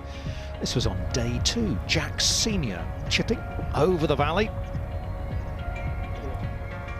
What a lovely birdie that was. Yeah, there was a few of them as it happened. This was on a little bit of an upslope. This is Scott Jamieson, a little bit of left to right, never anywhere else from there, straight in.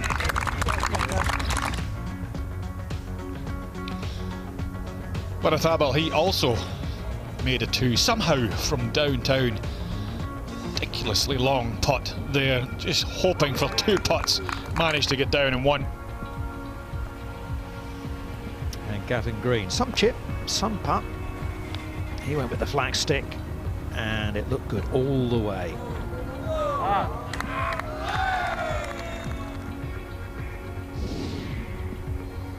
And today, Kelly Samoya just trying to 2-putt this one, I promise you.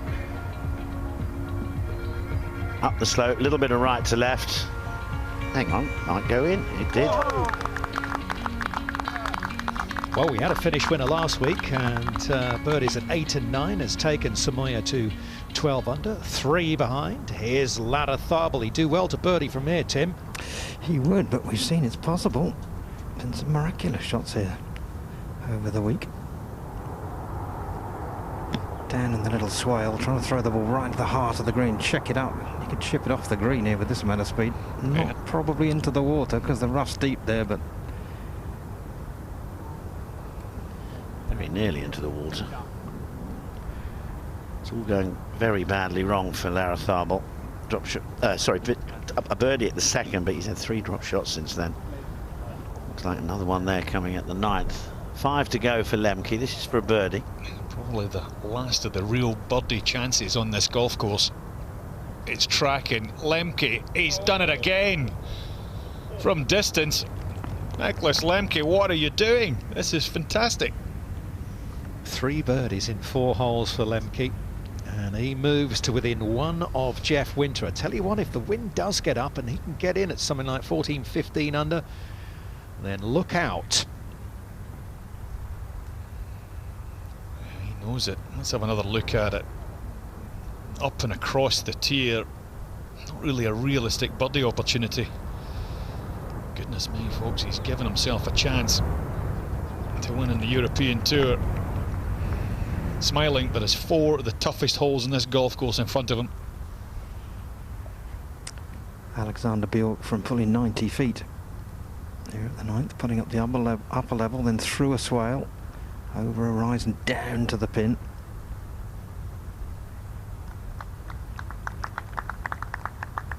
Yeah, pretty good nod of approval from playing partner Benjamin Polk.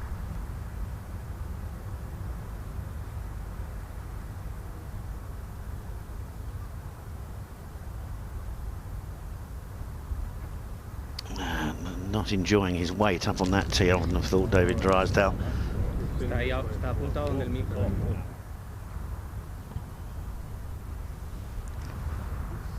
Pablo having run his first chip through the green, now on the upslope in the rough, trying to save his par with a chip in, and boy how he needs it. He's in buoyant mood when I spoke to him on the range this morning, really looking forward to it, having won already this season, felt he could go out and have a real go at it today.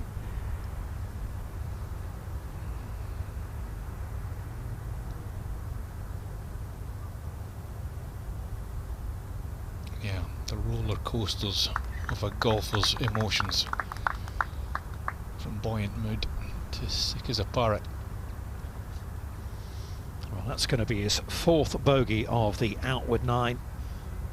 Larratharbel sliding quickly out of contention. 8 under, 7 behind, just 9 holes to go. You would think, barring something spectacular, his race is probably run in terms of claiming a 2nd win of the season.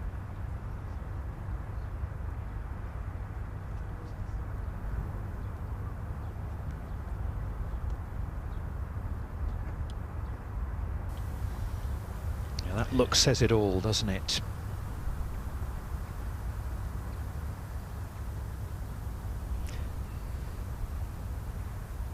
Benjamin Poke having gone through the green, chipped up reasonably successfully, left it a little shorter than he would have wanted to, but it was an awkward one.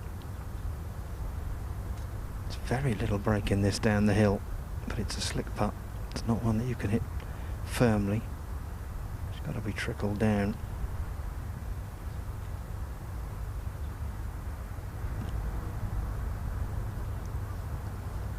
So that's going to be 4 over for his round today. That sends you up the leaderboard in the wrong direction. Jack Senior into the back 9, 2nd at the 10th.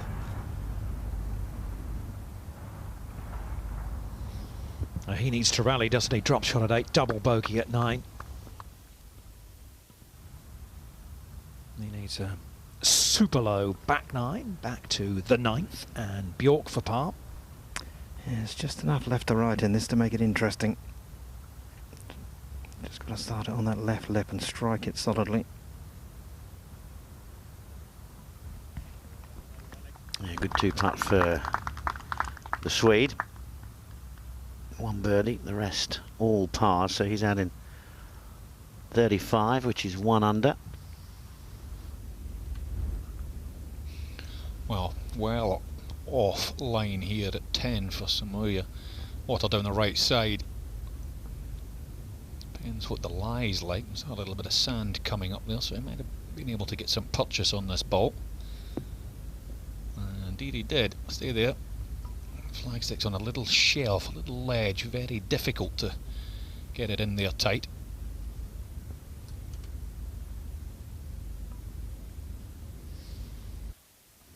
So off go Bjork, Larratharbel and Poke to the 10th tee. Drop shots on the 9th hole. Well, clearly playing toughest on this final day. Yeah, 32 bogeys on it, 5 double bogeys and worse. Goodness me, it's a cracker. And Anthony, it's been a long wait for this final 3-ball on this tee. Yes, here's a cracker of a hole. Not the hole really you want to be waiting on, but Winter's starting to look a bit confident. He's getting some rhythm about his game and his body language as a whole. Now 220, back into a light breeze. Just a good strong 4-iron. Come on, go.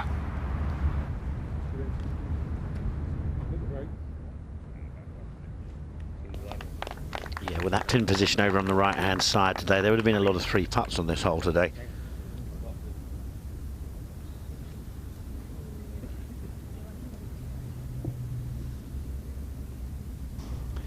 Yeah, I think that's probably where the guys are making a lot of bogeys today.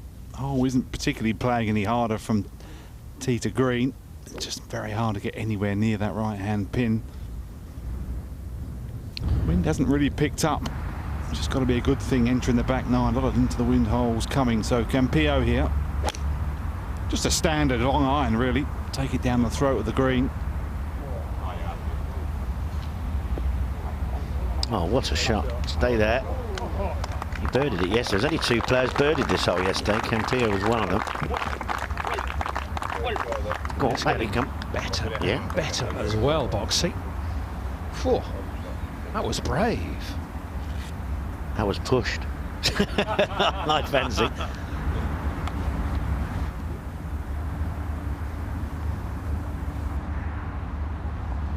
Now Drysdale needs to settle down. That was a bolt out of the blue. 3-putt from nowhere, really. Just needs to find the putting surface. Move away here if he can with a par 3 and move on to that back 9. He's still well in this.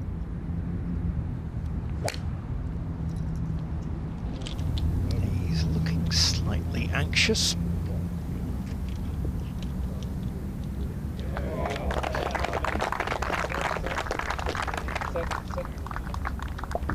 I suppose you can tell me he pushed that as well. I've got to say, I mean, it's not where I would be aiming, that is for sure. I think middle of the green, try and cut it a little left to right, but anyway, it's a birdie chance coming up. This is a birdie chance up ahead at the 10th for Samoya. Just hold a massive putt on the last hole.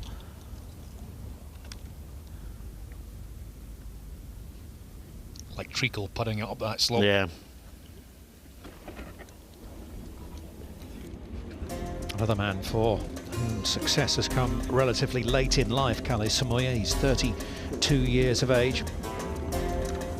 7 trips to the qualifying school before being able to earn his place on to the European Tour.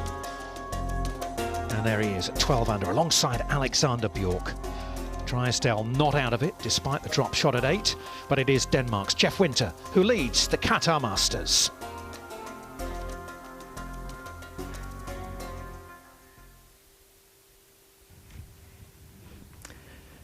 Alexander Bjork on the 10th tee.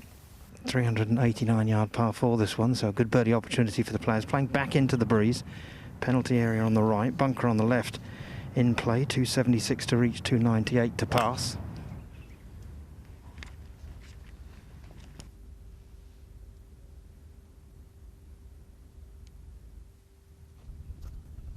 Safely down the right half of the fairway. That's in prime position. Won the Volvo China Open in 2018, Alexander Bjork. Very nearly won again at the end of the season in the Betfred British Masters, pipped by Eddie Pepperell, a former Commercial Bank Qatar Masters winner, actually, Eddie. Struggled last year. Benjamin Pope going through that familiar posture exercise, just dangles the club down to make sure he gets the right angles in his spine.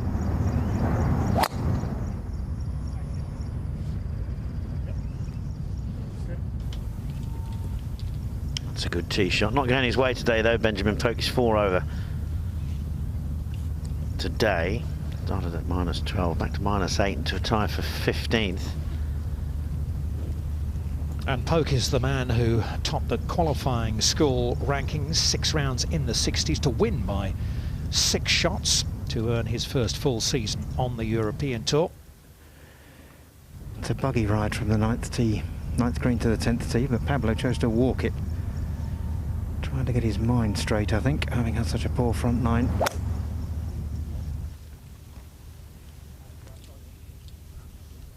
Yes, and a lot of deep breathing and a lot of chatting to yourself over there. Sometimes there just wasn't a big enough gap between the greens and tees. No, you can imagine, can't you? Talking to himself heavily in Spanish. Jack Senior looking to bounce back after that horrible finish to the front 9.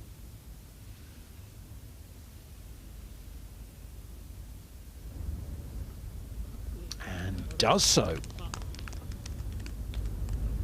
So just about keeps himself in it at 10 under par, 5 behind our leader Winter.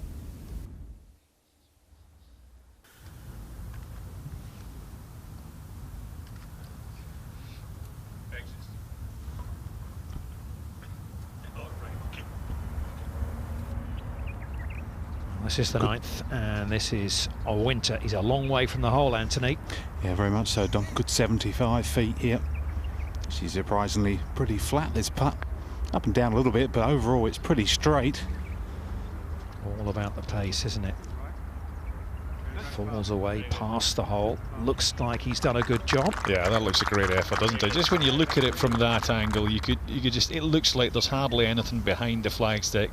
Very easy to come up about 8 or 9 feet short.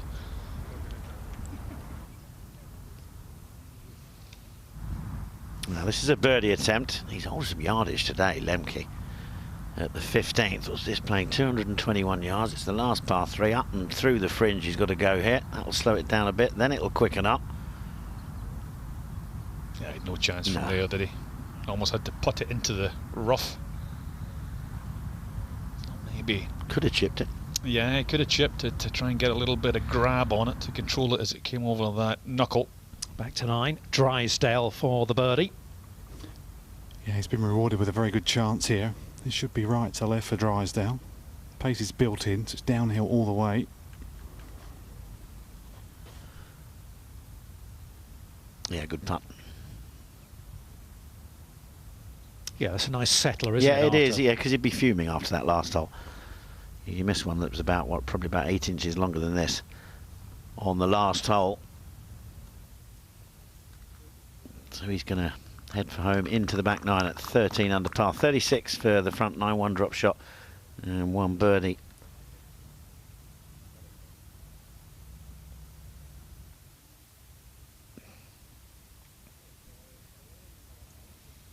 Drysdale's probably going to need 4 under on the back 9 to win, I would have thought. Just a little bit of left to right early on here for Campillo. It will straighten with about 5 feet to go. So also another good chance here for the Spaniard. And wasn't far away either. But a par there will keep Campillo 1 behind. Remember, at the start of the day he was 1 ahead. Little bit of tidying up to do for Jeff Winter. And then they will head over to the 10th tee. That's where we go with Bjork. Yeah, Alexander down the right-hand side, 147 yards to go back into this breeze. Flag cut on a little crest of a hill, so you've got to climb up to get to it, but if you go just beyond it, it falls away. See the little pre-shot routine of Alexander Bjork there, bouncing the club behind the ball, in and out 2 or 3 times, and then he pulls the trigger. All deliberate. Lemke for a par at the 15th. Hasn't dropped a shot so far today.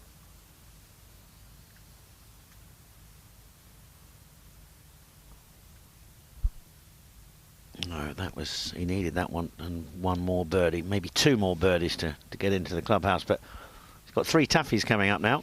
You can see the danger obviously at 15. If you're going to play something to pin high and you don't hit it in the right part of the green, you're going to really leave yourself with a difficult shot. See a lot of players maybe coming up short of the middle of the green there to give themselves an easier try for birdie, and definitely guaranteed 2-putt. Well, Winter has tapped in for his par at number 9, and we are about to move into the back 9 on Sunday at the Commercial Bank Qatar Masters at this new venue, designed by Jose Maria Olazabal, Education City. And the handsome Pearl Trophy is up for grabs, but who is going to be lifting it at the end of the day?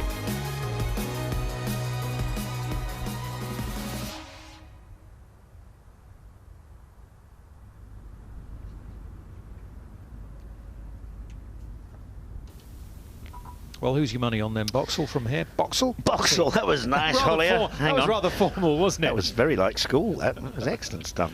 Maybe stand to attention then. Yeah, there's a finger point. Don't talk. I'm not 12. Who's my money on? Let me have a little thing. I'm going to have a It's very difficult. Should we come back to you? Yeah, could you come back Andrew to me at a later Coulthard, date? would you like to hazard a guess? Who do you think looks most likely at this stage? Yeah, Winter's playing lovely just now, isn't he? No drop shots, very much in control. There's a couple of others in there that just showing the odd little bit of fragility, which is completely understandable on Championship Sunday, but there's still an awful long way to go, isn't there? A lot of great golf to be played, and certainly a test of nerves coming down that final stretch. He didn't actually say who his money was on there, did he? I said Winter. Oh, did you? Okay. Yeah, the leader, but that's me sitting on the fence as normal. Well, yeah. Do you know what? I've got a sneaking little suspicion for David Drysdale. Okay, there we go. Jack Senior has birdied the 10th. He's in good shape here at 11 as well. He's talking to it, but is it sweetly or not? I think that's in the greenside bunker. Yeah, again, a really tight pin right at the front of the green. They really trying to make this course a lot harder by tucking the pins away when there's no breeze. Mentioned the top 5 finish at the South African Open, hosted by the city of Joburg. If he can eke out another good result here, he's just sort of building a little momentum, which he can use for the rest of the season when some of the Rolex Series events come up. And if you can do well in those, then we know it can transform your whole season. Back down to the 10th green. We haven't heard a great deal from Tim. You're right, Tim. You're still out there, aren't you? I am all right, yes. Good. For my money, by the way, Yes. Alexander Bjork has not made a lot of bogeys, just one in the last 45 holes. And as this gets tight towards the end, him knocking off pars, don't count him out. Anyway, it's going to be Benjamin Poke down the hill here at 10. There's a quick putt.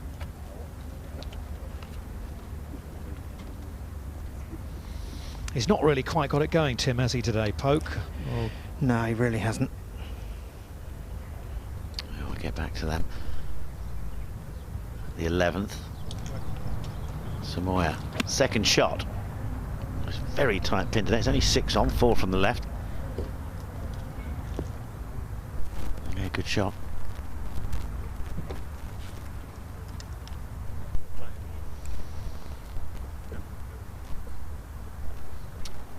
So you've had a stab at who you think may get across the line. What's your number?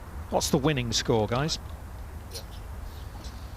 I will go for 16 under. Let Tim... Well, Tim, you're out there. What do you think? I think 15 might have a shout. Okay. Lara Tharbell, 4 birdie. Left to right breaker to start with. Looks to me like it might straighten at the hole.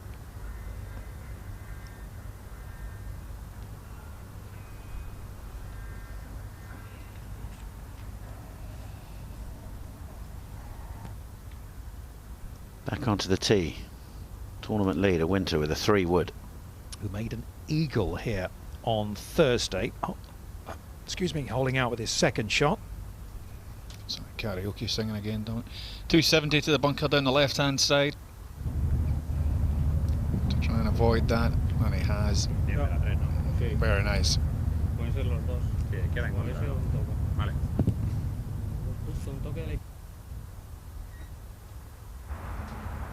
Now Campio wisely, 3-wood here at 10. Bunker down the left-hand side. Got to be mindful of that one.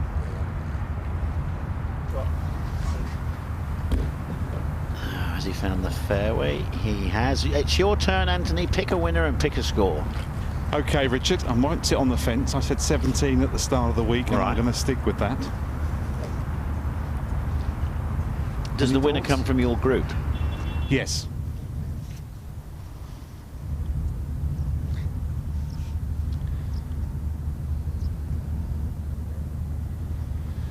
Now Drysdale, after a good par at the 9th, just needs a nice soft 3-wood here, get him in position.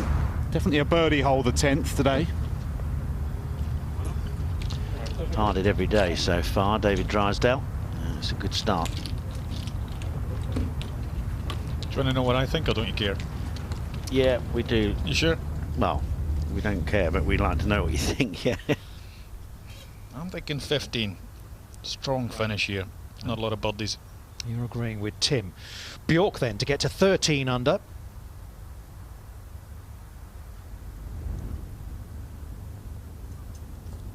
Well, he is one of the players up there who has winning experience, albeit it was, excuse me, again, pretty lean 2019 season for the Swede. Jack Senior out of the sand at 11.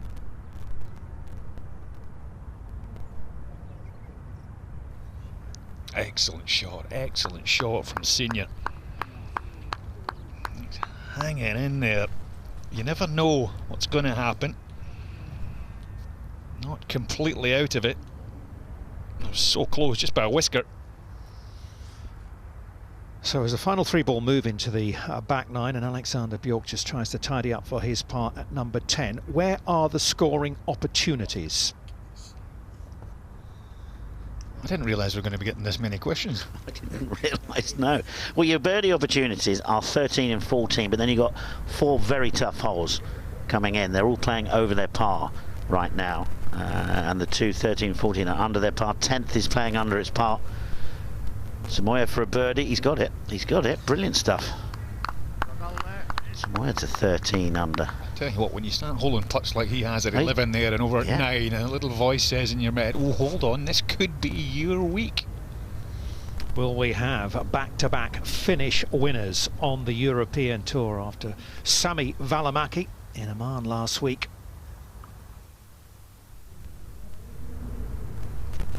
Just watch the line on the golf ball. Over end, over end. Beautiful.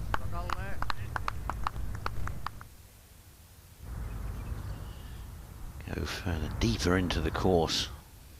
3 holes left to play for Lemke. Big 3, isn't it? Yeah. Needs to find something, doesn't it? That little bogey in the last hole could be his chance.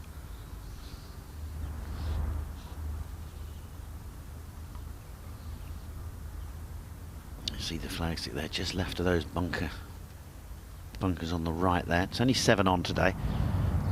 3 from the edge. Needs to get this in really close here, and has. Stay there. Oh, unlucky. Chance though.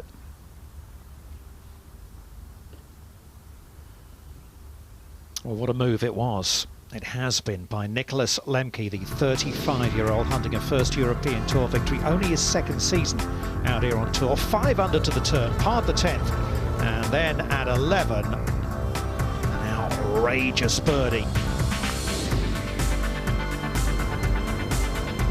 This is at the 14th. He birdied the par 5 the hole before it, and then followed it in with this. Look at that, fantastic stuff. 3 birdies in 4 holes to get to 14 under and within 1 of the lead, but unfortunately at the 15th, he couldn't manage to hold the putt. He was pin high right, but had a massive big shoulder. Took him up and over, had to putt it off the green. Didn't manage to get down in 2, and unfortunately it was his first drop shot of the day. to the 10th, and David Drysdale. Anthony? 149 yards for Drysdale. Doesn't really set up for his draw here with his pin on the right, so needs to be mindful of the downslope.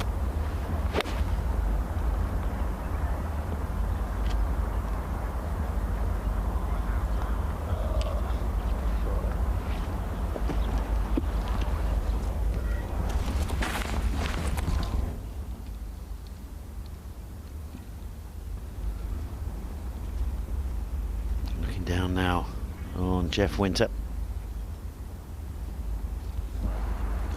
Just a little ridge just short of this pin. No need to go for it. Just under that will be fine. Leave yourself 10 feet up the hill. 127 yards here for Winter. As good an angle as you'll have here with a second shot.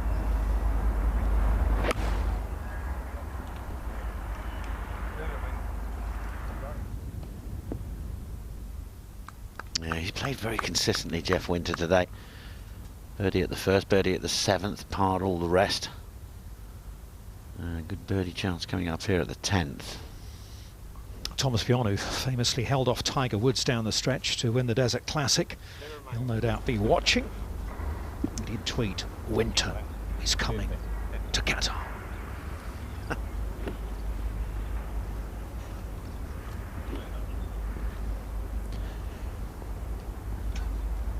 Just a strong gap wedge here for Campillo, 120 yards. Just a slight upslope, need to punch one in there. Beautiful, pick that one up. That's going to move Campillo to 15 under. Well, depends what Winter does, but if he misses it, he'll be tied for the lead. Let's have another look at it. Just beautiful control, nudging it in there. Look, just curtailing the follow through. Wasn't a full shot, generated a nice little bit of spin, pitched it perfectly. Beautiful shot, Campillo. Well, they couldn't ask for better weather conditions, could they? Really not much in the way of breeze out there at all. It is warm, it is sunny, and it's looking good for Denmark's Jeff Winter, who leads by 1. Campillo in close there at the 10th.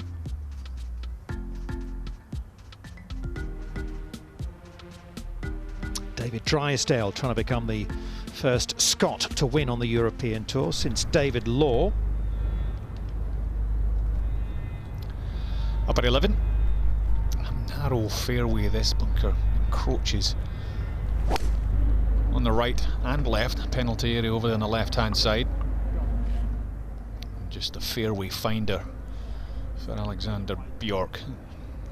And before all Stephen Gallagher's fans write to us, yes, slipped my memory for a moment, he won the Hero Indian Open, which was a month or so after David Law got his breakthrough win at the ISBS Hander Vic Open. David Drysdale trying to do it at his 498th attempt. Don't worry, Dom, these things happen at your age. You've been very unkind this week, Andrew, I have to say. Go home with my tail between my legs. Wouldn't believe how cruel people were to me last week, darling. Samoya, only 2 back. Here he is at the par 3 12, 176 yards. Pin over on the left hand side, you're up the back of the green. Mustn't go long.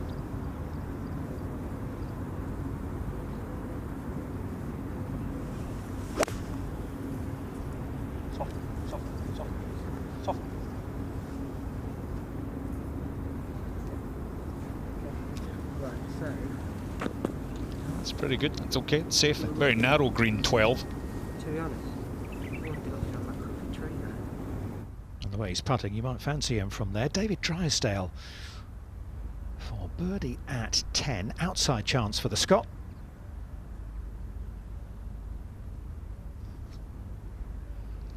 Okay. Okay, so he's going to be quickly reminded about that one earlier on the 8th, unfortunately.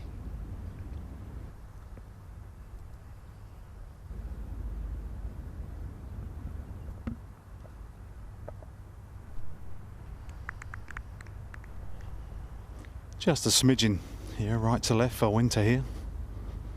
Just a hair up the hill also, so quite a good chance.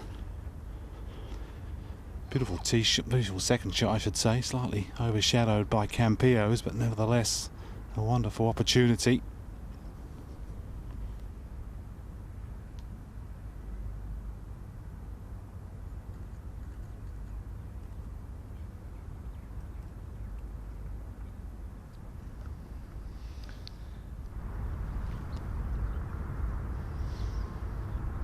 Well, we saw the approach into 16 for Nicholas Lemke, looking to get back on the birdie trail after the drop shot at 15. Tricky. I think that little collar just behind him was just bothering him a little bit about his backstroke.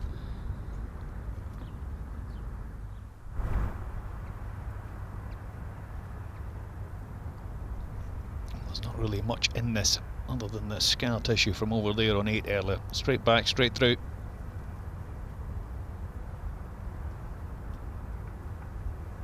Gutsy stuff from 44-year-old David Drysdale.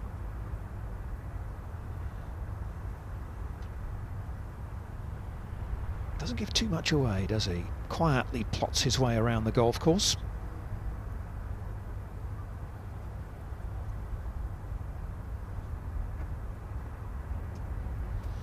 Winter makes his pass, so he stays at 15 under. He is about to be joined, you would think, by Jorge Campillo.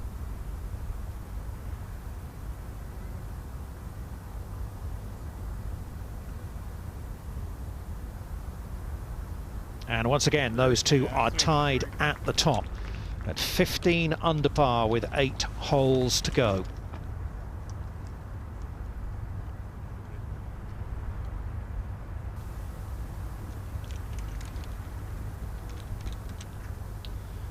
Worth another look, pinned tight on the right, next to that bunker. Just a curtailed follow through, as Andrew Coulthard was describing earlier. A little bit of spin, easing it round Guaranteed birdie there for Campillo. Alexander Bjork, 141 yards to go. Perfect drive down the right-hand side to a front left flag. False front to the beginning of this green, so play beyond it is the safe play.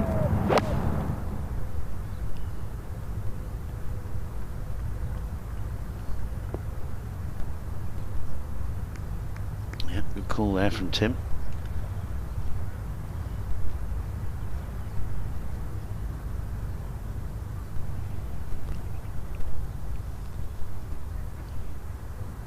Just 2 yards shorter for Pablo, 139. He's only got heights for the pin now. It's back 9, he needs to shoot 5 or 6 under. Good full wedge, perfect yardage for him.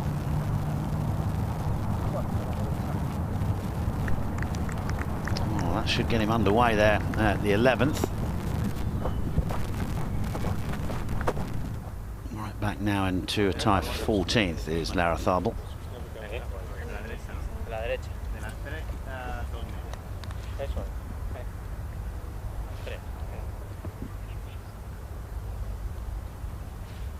.249 down the left-hand side here for Campillo at 11. So hybrid in hand, just to cushion it up towards that side. Wind's really dropped. I'm amazed. I thought it was going to pick up and be quite a tough afternoon, but I think there's some birdies to be had out here this afternoon.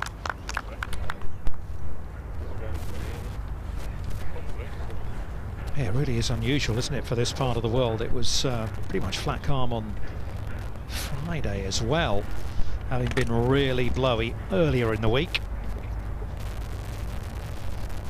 Winter next up, looks like a utility club for him as well, Anthony.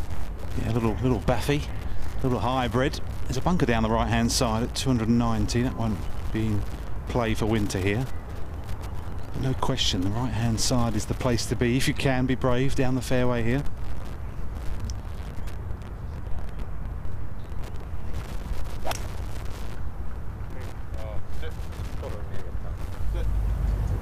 That to get down, that's down the left side. That's what Anthony was talking about, that bunker.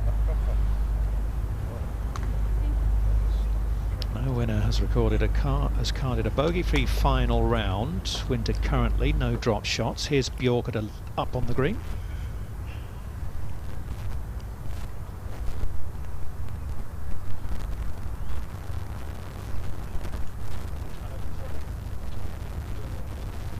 That'll get the knees twitching.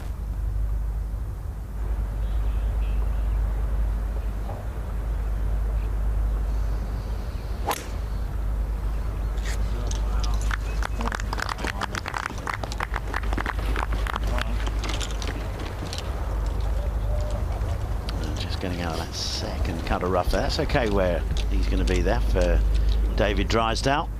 Off his 3-wood. Back into the bag it goes. There's not a lot of movement on this one. He's held some distance already today. A little bit right. That's okay. Marcus Armitage there. He's at 1 over today. 2 to go for Lemke. Tough 17th, 453 yards this par 4.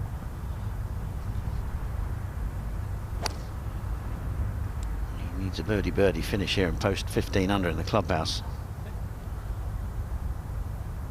Oh, major jump.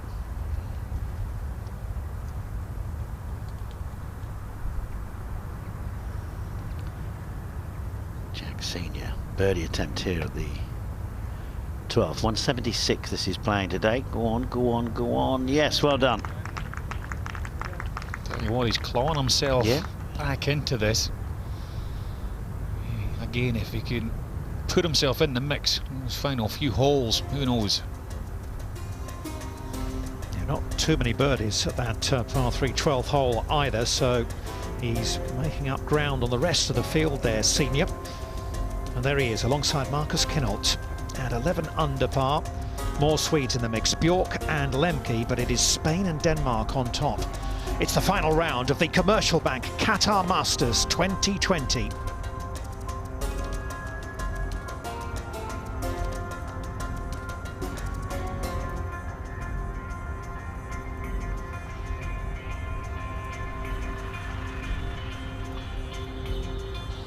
65 for Gavin Green, 67 in the end for the Frenchman Benjamin Herbert. He was going slightly better than that at one stage, but he made a double at the 17th.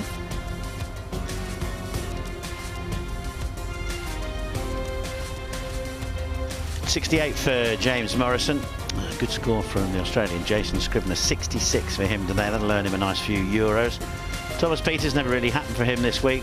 He was quite well fancied to do well. 6 under par is just inside the top 30. Now, Jeff Winter has gone into the bunker on the 11th hole. Romain Longasque there at 5 under par with 2 to go. Was in a similar spot earlier this week. Take a look at this. Watch the right foot. A little bit of a slip. He's squinting through the sunlight. Landed softly, rolled out and in for an eagle 2.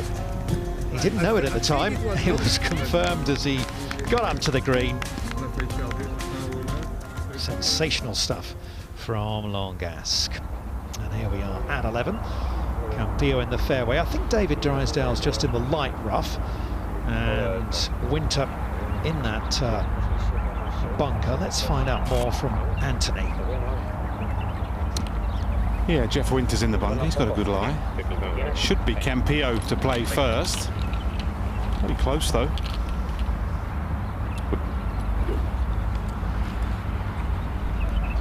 .171 to this front pin here at 11. I've got a feeling you might see him hit a hard 8 iron here. A little bit of breeze helping.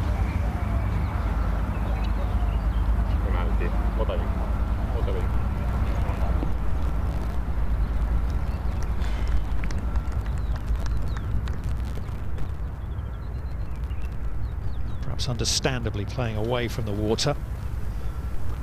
If I had not won already, I would have been nervous coming into Sunday. Said okay, Campillo yesterday, but since I've won, it is a more familiar feeling. Yeah, you're still nervous coming in on Sunday, there's no doubt about that, but you have the knowledge that you've been there before. There is Winter's ball. How far's he got, Anthony? 1 yard closer, 170 yards, Dom, for Winter. Looked a little bit tight on that tee shot. That's the first one I've seen where he just It's more at the right now. a little bit handsy, turned it over. A bit more wind, Anthony. Yeah, a little bit of wind. It's going to be quite interesting coming home. There are a few hard holes, as you were saying. Now, it should be 7 iron here.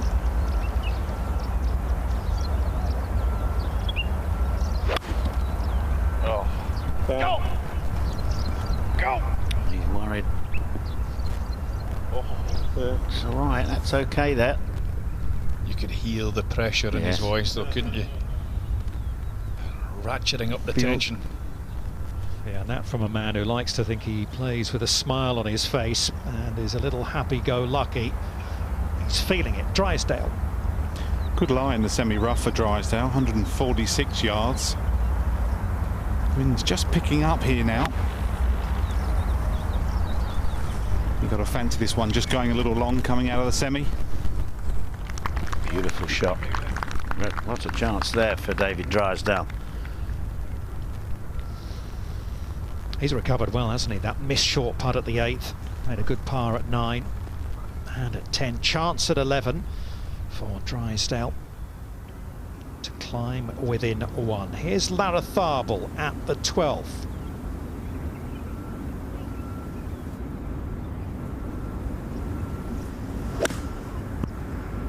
.176 to the pin. Out there.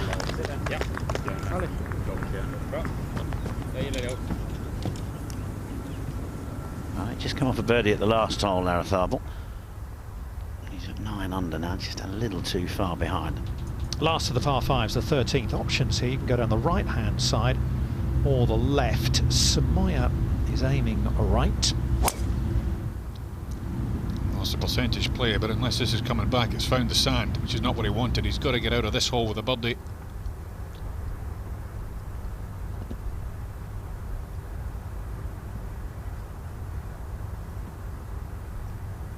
Only the 10th, 13th and 14th are playing under par on the back 9 today.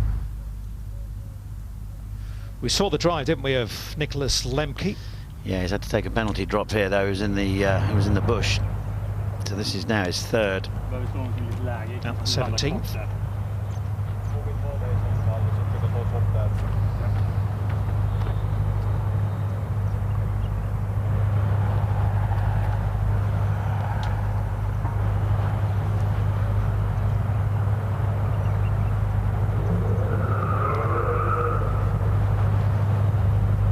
Well down the shaft here, nearly on the metal of the club. He's trying to cut this one a little bit from left to right.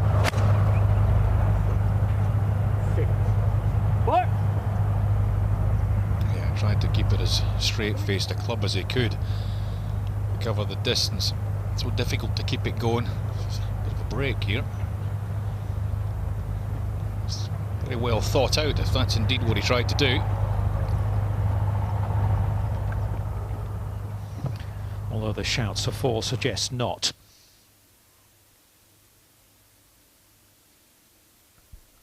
So difficult to keep it going. 8 birdies through 14 holes.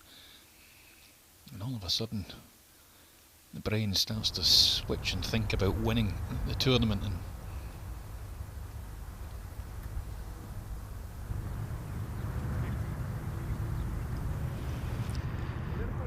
12th hole, the par 3, playing 176 yards today from the elevated tee, and that increasing wind that Anthony's been talking about is coming hard off the right-hand side. Players acutely aware that the left-hand bunker is not the place to be, and that's where Alexander Bjork has gone. Green tilts away from you so heavily from this left side. You can use that left side to feed the ball back in towards the flag, but if you miss in this bunker, you've got your devil's own job to get it up and down in two. He's also on a little downslope here, and anything finishing in the left side of this bunker will be on a downslope, so everything's against him. And he desperately needs to save his par and then make birdie up the next to get himself right in the thick of this. As a few holes to go. This needs to be absolutely perfect, landing on a sixpence.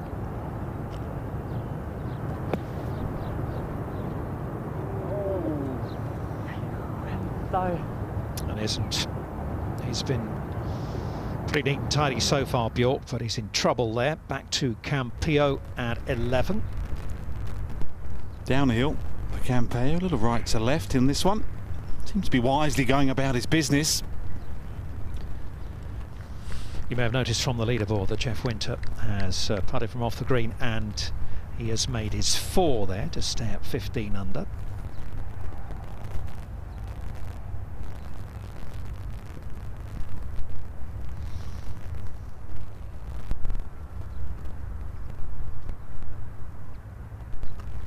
Drysdale to jump over Lemke and Samoya.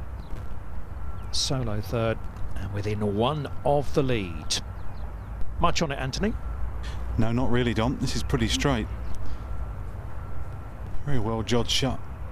Judged shot into the green out of the semi. That wasn't easy with a bit of help in breeze.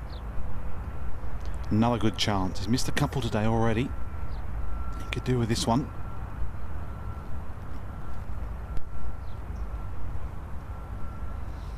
Oh, that's a shame, isn't it? Maybe the 44-year-old nerves playing their part out there today for David Drysdale.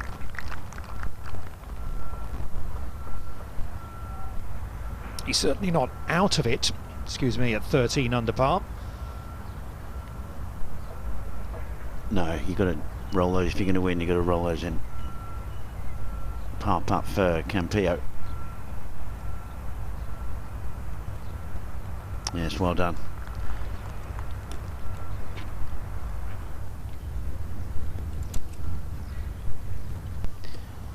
Off they head to the tee at the par 3, 12. That's where we'll go now with Bjork, his 3rd shot.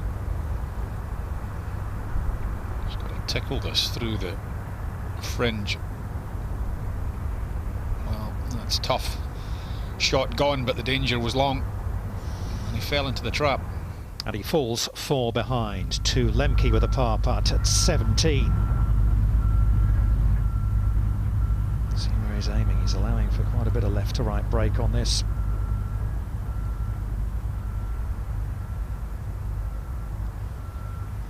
Well, we talked about this closing stretch of holes, and I'm afraid that's another one gone for Lemke.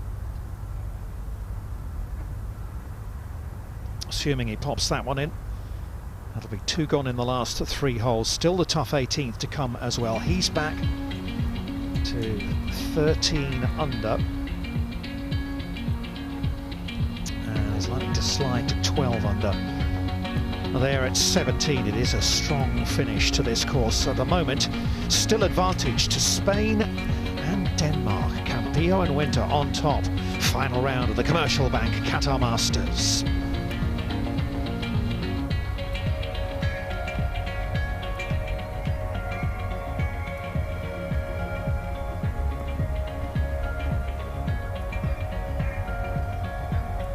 Larrazábal trying to hang in there. He's in the group at 9 under.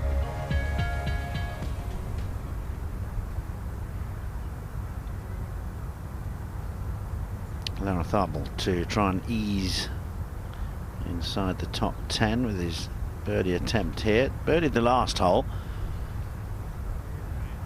And he's birdied that one as well. Nice stuff for Larrazábal. Up now into a tie for 9th at 10 under. Well, you never know, do you? Make an eagle at the next, the last of the par 5s, and he's back in it.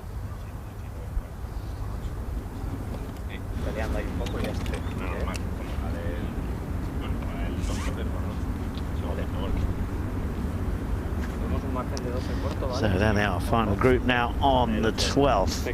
What have they got here, Anthony?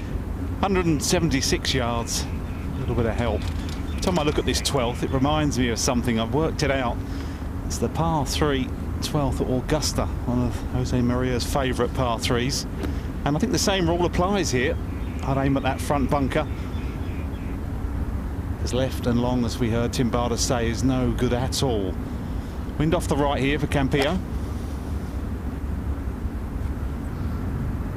Doesn't have a great comfort factor on this hole. He's dropped a couple of shots already, but that's a beauty. An absolute beauty. Yeah, that's almost perfection, keeping it below the hole, a little bit down the right side. That's exactly what he was hoping for.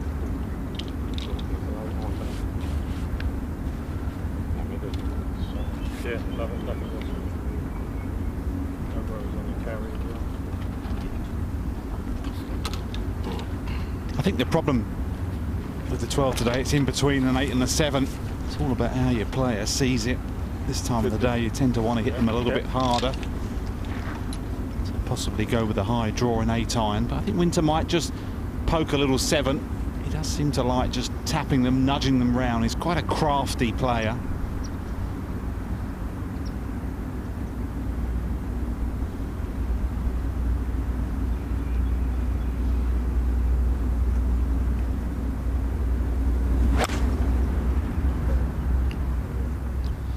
Get down.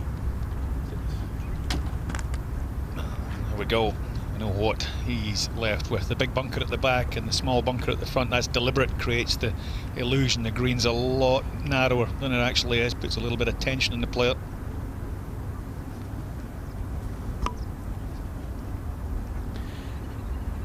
Actually a really clever pin. The pin sheet says 6 left. But from the tee it looks like left is the play, but no question the right hand side is a good 15 metres, 15 yards of green to aim at. But are you brave enough to go over the water, David Drysdale?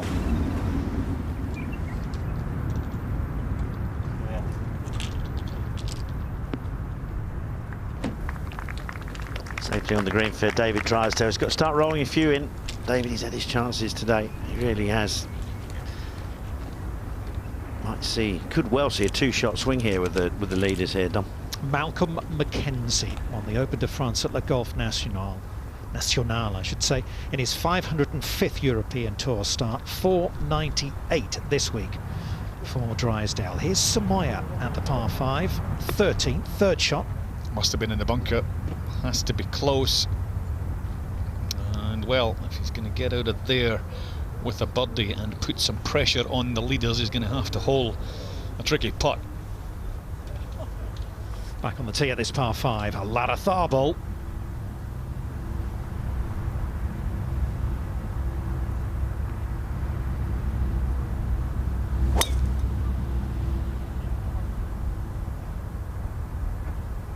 Down the right, and hitting it right to left, you get an extra little bit of run out of it.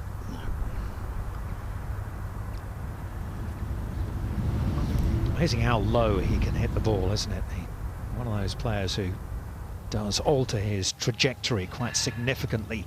Nicholas Lemke on the 18th tee, closing par 4, but it's over 500 yards.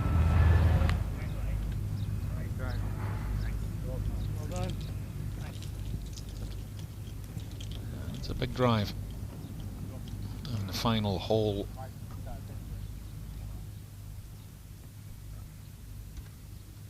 Well, the 13th, the par 5, is certainly a chance for the players. Let's hear how to play it, courtesy of Thomas Dietrich. 13th hole, tricky par 5, double fairway, pretty interesting hole out here.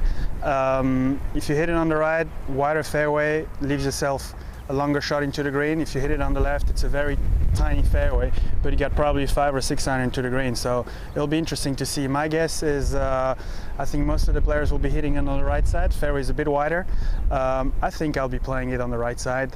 Still leaves myself a 3-wood of a hybrid into the green, but depending on the wind, you know, if the wind is favorite, might be playing a bit more aggressive and leave myself a 500 or 600 into the green and a good chance for eagle. Well, he's played it okay today. He's birdied it today, and he's moved himself to -9, just outside the top 10 for Dietrich. Now Bjork with a 3-wood.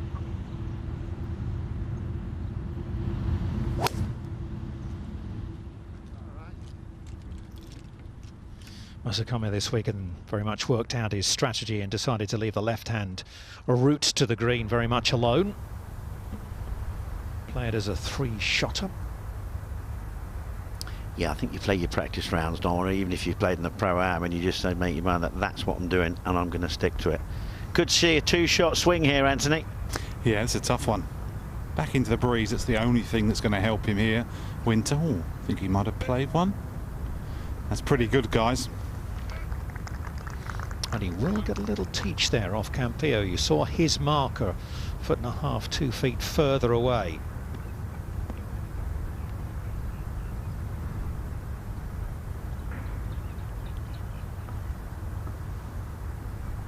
Yeah, this is going to be Campillo's chance right here now on this 12th to nudge the old accelerator down a little bit and put some pressure on Jeff Winter. David Drysdale not out of it. He's 13 under, but he's got to start rolling a few in.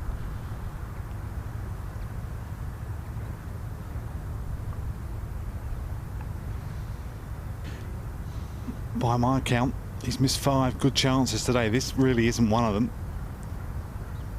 So now in the game of golf, he'll probably slot it in. This is quite hard, left to right, quite quick as well. Really tough to judge the break point here.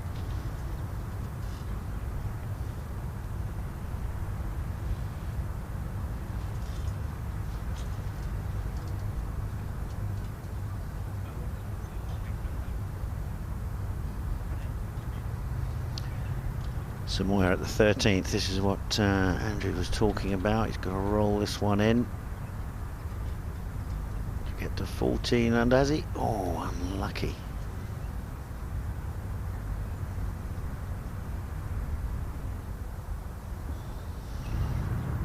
Here we go then. Birdie putt for Campillo at the 12th. Golden opportunity for Campillo here. Pretty straight. Just a hair up the hill.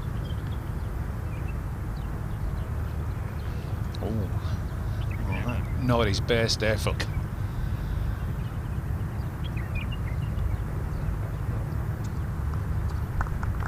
And he knows it, scalding himself for that attempt. Still tied for the lead momentarily. Do you get the feeling if he'd have held that, would have made it an awful lot more difficult for Winter? Yeah, it would have made it a lot harder. Now he thinks, oh, I can get this, I can still stay level with him here now. Still danger is that they don't fall into this match play scenario, of course. A lot of permutations ahead of them, but it certainly makes this putt a little bit easier for Winter.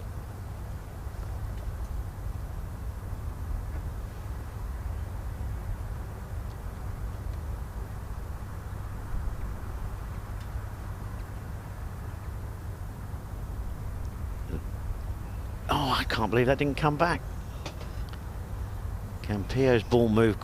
Okay, he didn't hit it hard enough, but moved right to left at the end, and I thought, well, watching that one there on the right side, on the right lip, I thought, well, that's bound to come back into the middle of the hole. First bogey of the day for Denmark's Jeff Winter. He's back to 14 under, one behind his playing partner Campillo. You get the feeling this next hole is going to play quite a part in the outcome of this event. Somebody can nick a 3, who knows.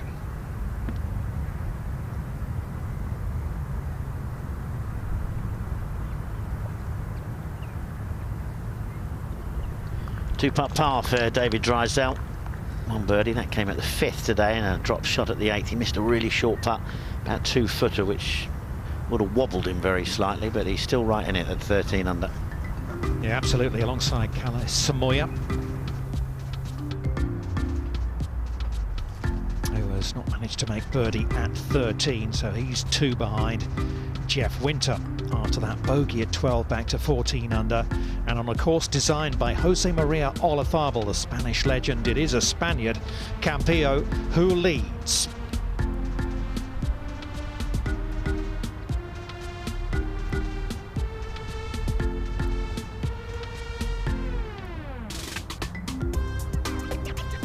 Well, Olazabal got going early, but then he stumbled, trying to fight his way back in.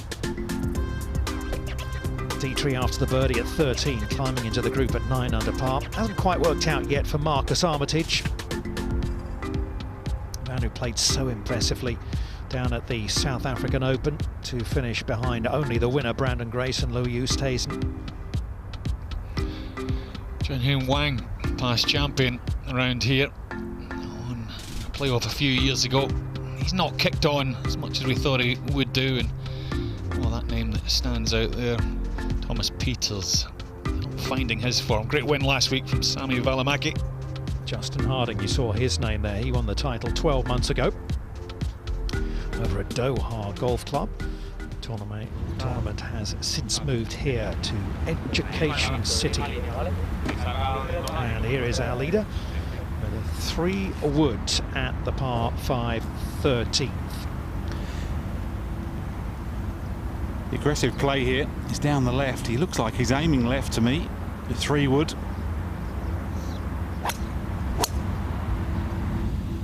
Quite a narrow piece of fairway, but if you find it, it's a big advantage. Yeah, it looks a good swing. He's happy with it. That's why he took the 3 wood. Driver possibly could have run out.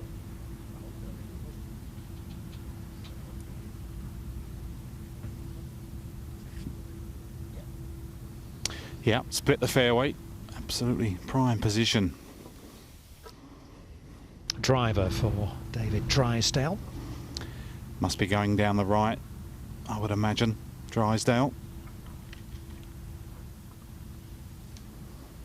355 down the left, so he can go down there. It's just very narrow. Everything tends to kick into the right-hand bunker. Nice. Just to settle down, have a good strong finish.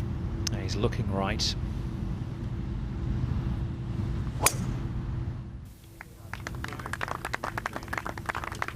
Chase down. Nice little bit of turnover here. Get out of there though. And you get past the tree. The lie's okay. Driver also for Winter. Yeah, it seems to be 50-50 whether you go left or right down this par 5 13th really. He also looks like he's aiming down the right. I think that's the right play. You can still reach the green. That's all that matters here. Try and set up a birdie 4. Not much wind to speak of. He doesn't like that one. That's heading towards the sand. Well, it makes your mind up for you, doesn't it? Won't be going for it in 2 from there, no.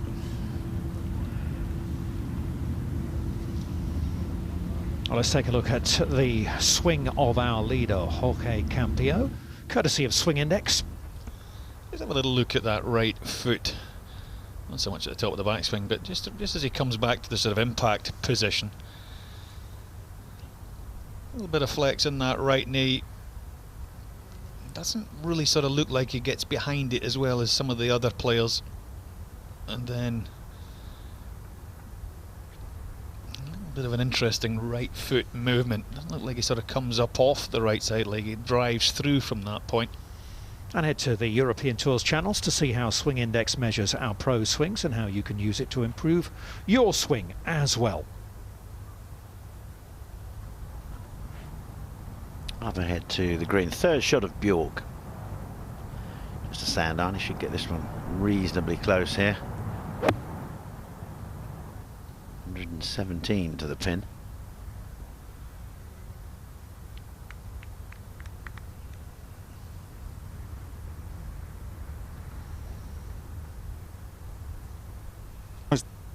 Lemke back left, pin.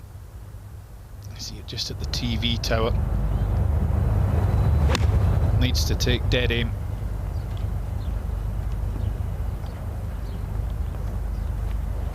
That's a lovely shot. Cracking final iron shot of the day of the tournament for Nicholas Lemke. Is it a little bit too little, too late? Has to knock that one in. Any chance?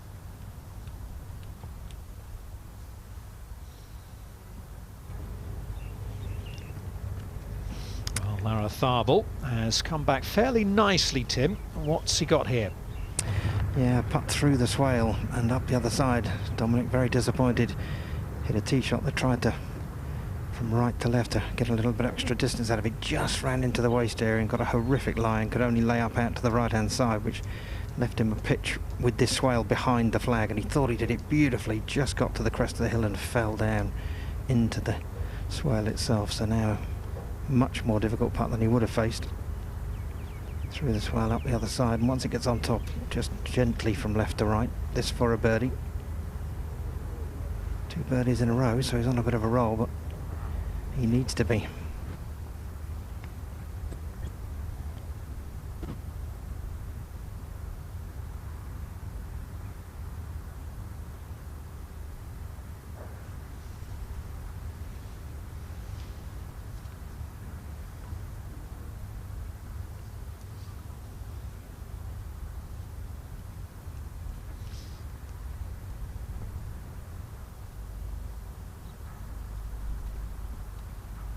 Was for a birdie. Uphill, left to right. Oh, unlucky, needed that. It's going to be 2 shots gone in the last 4 holes. It's going to be a 65 for Lemke and the new clubhouse leader. Yeah, it's not going to be the last person to do that today, I don't think. Easy done, but he had a chance. He had a real good chance. And he knows it. Quickly back to 13 and Bjork for birdie. And nicely done. So after the drop shot at 12, it's an immediate bounce back from the Swede. He returns to 12 under and is only 3 behind. Yeah, good response. Beautiful putt. Pulled that one in at exactly the right moment.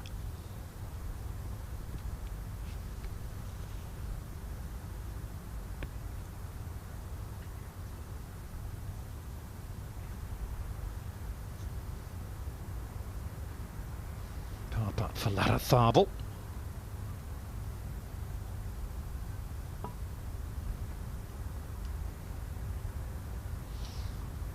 Back down this hole. The Drysdales working out their option. Z.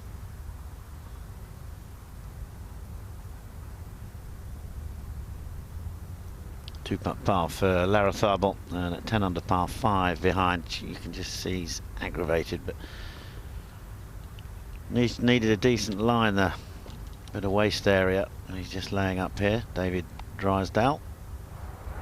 Leave himself a sand iron in. Yeah, they've worked out a yardage and a spot to be heading from, approaching from. Hopefully he's found a perfect number. A lot of these pros that have 3 or 4 yardages where they control the spin on the golf ball from. Different shapes of shot with one, well, each of the wedges that they possess. The dream is still alive for David Drysdale at 44 years of age and with nearly 500 starts on the European Tour to get the breakthrough. He start to get a little bit more thirsty as well at this stage of proceedings.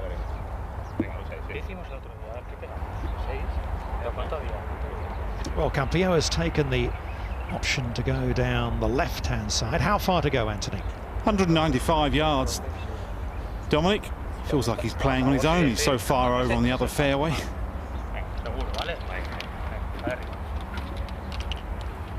I think he can get there quite comfortably with a possibly even a 6-iron. I think he might just hit the 5. There's no point in being short. There's a nice little run off at the back which will gather the ball towards the green. There's no point in risking this one. He's really done the hard work with the tee shot.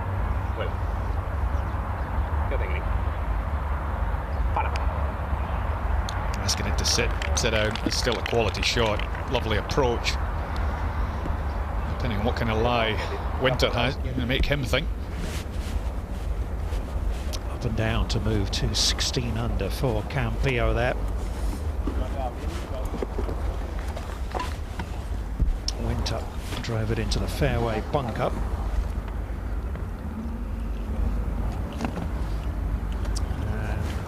And he has nudged it down the fairway to within what, Anthony? 172 yards. Anything I would say about Winter's tee shot, he was up the face of the bunker, but he, more importantly, only hit it about 260. So early signs of maybe Winter just tightening a little bit. He's done the important thing though. He's got it back in play.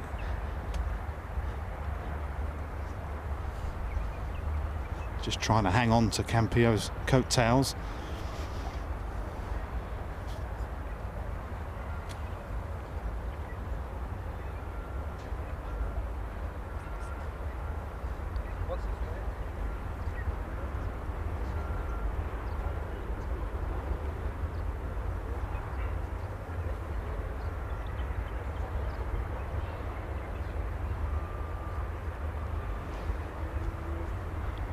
He really hasn't got an awful lot to aim at here.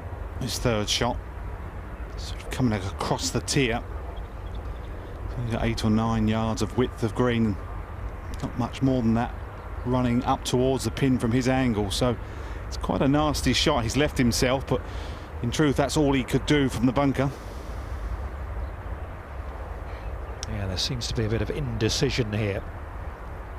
Yeah, I think it's all about where you hit the third one, really. Short right's not the world, pin high right I should say, is probably better than being on the green. Leave himself a much easier putt up and over the slope.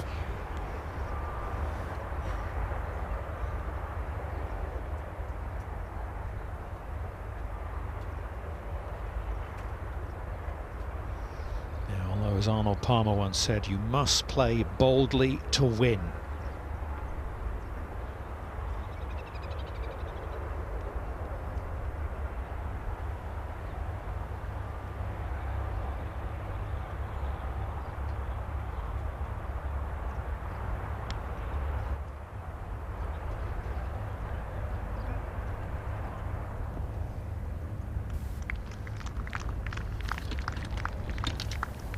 Fairly bold. So a birdie chance coming up there for Winter. Good chance.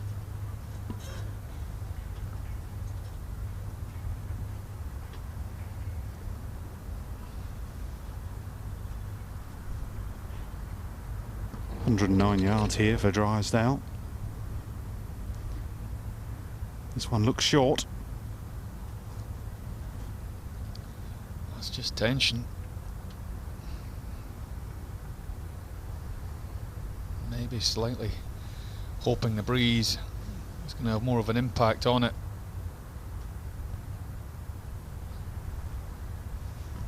Let's catch up with Kalle Samoya on the next hole, the 14th, from the fairway at this par 4, second shot.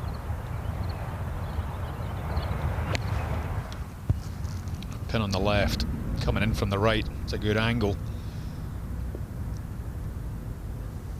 It was all over the flag. All over the flag. He's got a putt for the birdie.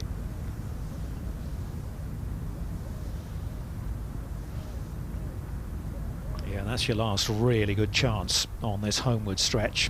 Then you get the tough finish. Back to the tee in Bjork.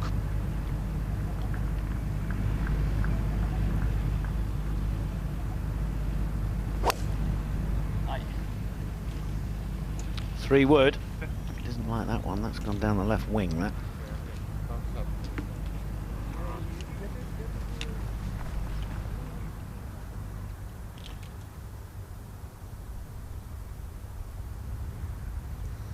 Looking over the water to the green at the par 5, 13th. Jeff Winter on board and within about 8-10 feet or so for his birdie. Drysdale and Campillo not on the putting surface yet, and this is the 4th shot now for David Drysdale. Normally pretty good with the pitching club, David Drysdale. Well, I think he's looking on. Open the face up here, so we're looking to pitch this 3/4 of the way and spin it. Oh, duffed it.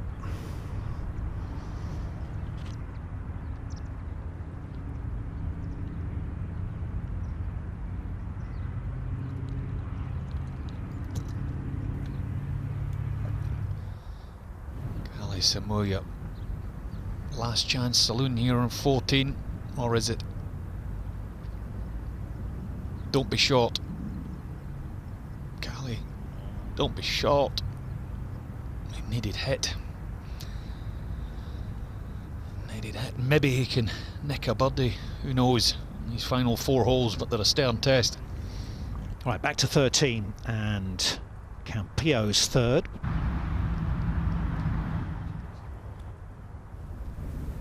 Looks like he's got a putter. Good decision, Anthony? Yeah, I think so. He was looking pretty pleased with himself walking up to the green. It's the only play here. 2 putts and get out of here. Take hold of this tournament.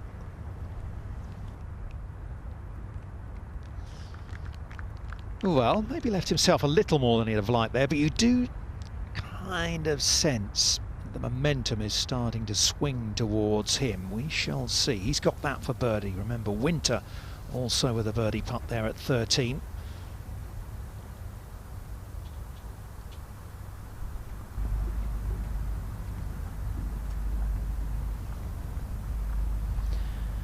Defending champion is at 6 under par. This for a par. 6 under is just inside the top 30. Well done. Not this year. 70, 67, 17, 71 over the weekend. For Harding, playing with George Coetzee, who had a good round. 67 for Coetzee today. According to the Odyssey putting stats, 21 putts today for David Drysdale. Campillo and this man, Winter, 19 apiece. He'll be hoping it's 20 after this.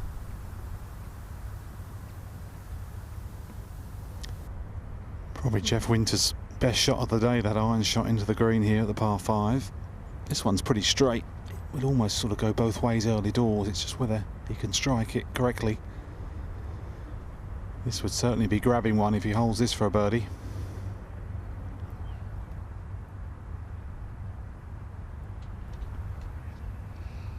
A lot of players kicking themselves on that hole today.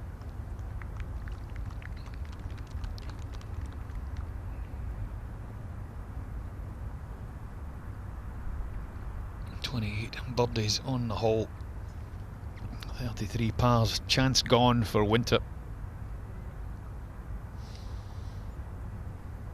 And a nasty one here for Drysdale as well. Yeah, big putt. Hit a good tee shot, a little bit unlucky to be behind the tree. Could have possibly gone for the right hand side of the green, but went with a conservative approach, but really needs to hold this one. This will be a big blow mentally if he was to take 6 here. No, very good. Still in it. He really needs to be hitting that 3rd shot though, past the flag and spin it back. Yeah, I'm sure he'd be disappointed he hasn't managed to take advantage of any of the 3 par 5s. No, you really need, 3 under for those 3 really today. Well, Campillo to move 2 ahead.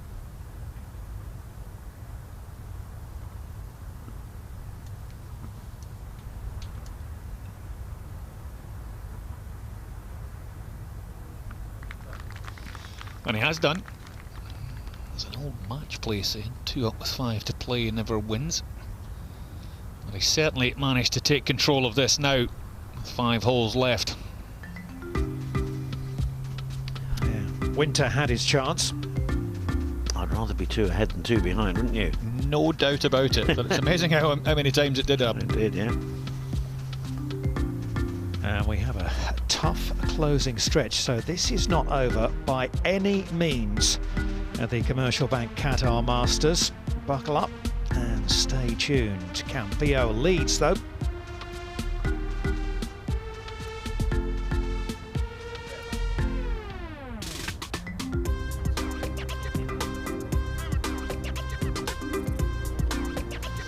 Couple of 65s up there on the leaderboard. Lemke and Gavin Green.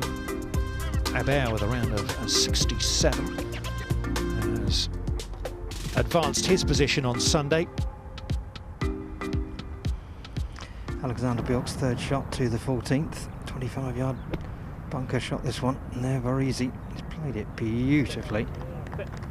Rushed his tee shot a little bit after a visit to the comfort station, hooked it away to the left and found an awful spot. Tried to lay it up short of that bunker and found it, but that's may escape with a 4. Yeah, that's interesting. I was saying it was a poor tee shot, but if he's rushed it, okay, slightly understandable. Though at times like these, the final few holes, you have to take your time, settle yourself down, and commit to the shot. It looks like he's going to get out of there with a par. That was an exquisite little bunker shot from Bjork.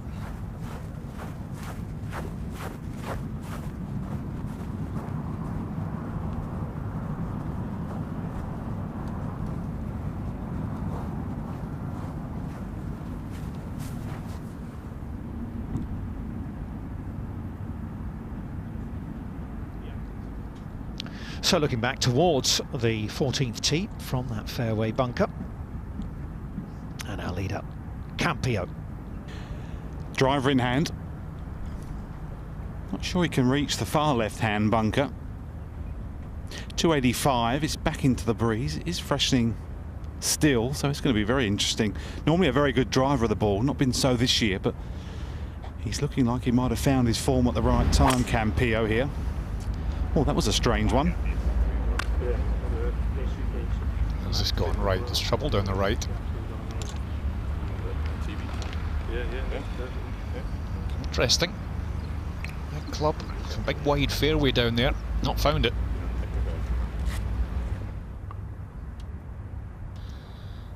Take a little bit of a look at his footwork. Look at that right toe, just. He was one of the best players in the world. That right foot used to slip away a little bit, not too dissimilar. A chap called Greg Norman. It cost him when the pressure came up.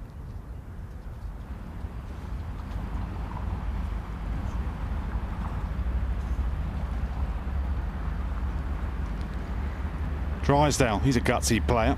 You don't play that many events, 498, without knowing how to golf your ball. 3-wood here. Could be a bit more aggressive with this.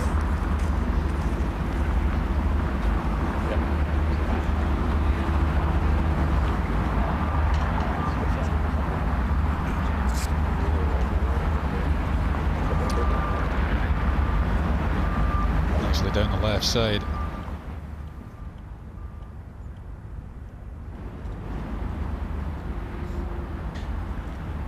I have to say, I think 3-wood's the play under pressure. You haven't to just tap the driver if it's not your game. Good solid 3-wood, most certainly is here for Winter. Can hit this as hard as he wants. He's never reaching the far bunker.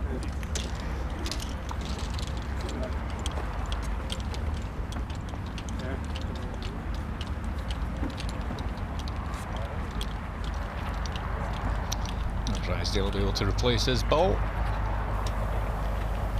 It's a must-make putt for Alexander Bjork. Right to left breaker. Did push that one. Very strange off the blade. Yeah, push that well right.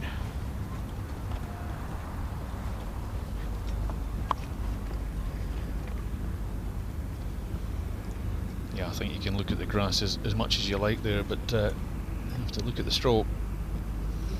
Back to 11 under. He's 5 behind Campillo at the moment. As we go to Kalle Samoya at the 15th. Now, we've seen this putt already today. Took it up onto the fringe earlier today. Was it Lemke? It was.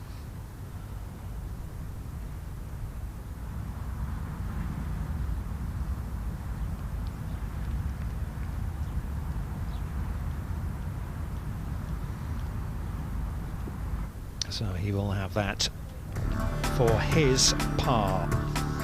It was a quietish start by Alexander Bjork, who has won on the European Tour. 6 straight pars. Then he birdied the 7th. He dropped a shot at 12, but a birdie at 13 got him back on track, sadly. He also made bogey at 14. Lemke had got it going today. This is at the 11th. He was out in 31, parred the 10th. And this was a massive putt for a birdie. With 2 birdies and 2 bogeys to finish in 65 in the end. No birdies through the first 4 holes for David Drysdale. Needed to get something happening. Found the fairway from just over 100 yards. Controlling a lovely little sand iron and right over the top of the flagstick. A hold from there. Dropped a shot at the 8th, missed a short one. He's level par on his round today and at 13 under alongside this man, Finland's Kalle Samoja, trying to make it back-to-back victories on the European Tour for Finnish players. Lovely roll there from another one who's up there looking for their breakthrough on the European Tour. Jeff Winter also looking for his first win. This is a good tee shot at the 7th. This is his second.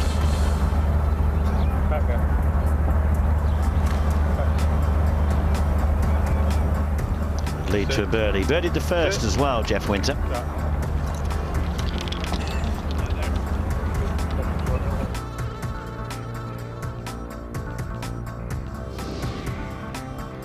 Campillo at the par 5 second. He dropped a shot at the opening hole, needed to do something, and did it immediately at the very next hole. All pars to the turn, but 2 birdies so far on the homeward stretch for the Spaniard. Has taken it 2 clear of Jeff Winter. Lemke dropped 2 shots in the last 4 holes for that round of 65. And Italy's Nino Bertasio has finished strongly as well, a 5 under 66 for him. Here's Campillo at the 14th, Anthony. Perfect lie for Campillo here, 140 yards back into a breeze.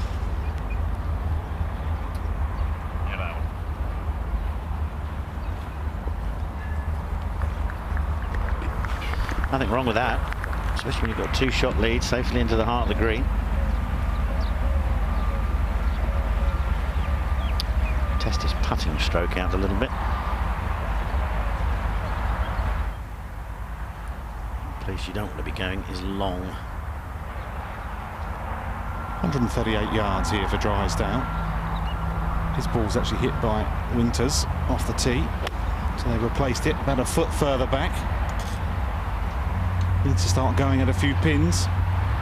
Just like that. Good shot, David Drysdale. Life in those 44-year-old legs yet.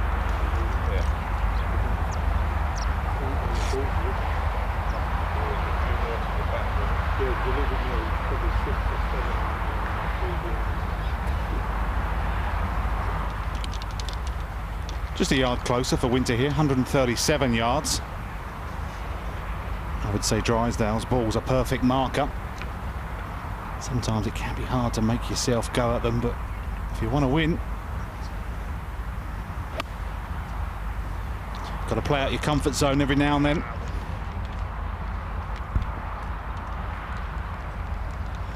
Not bad, it's a little safe, wanting it closer.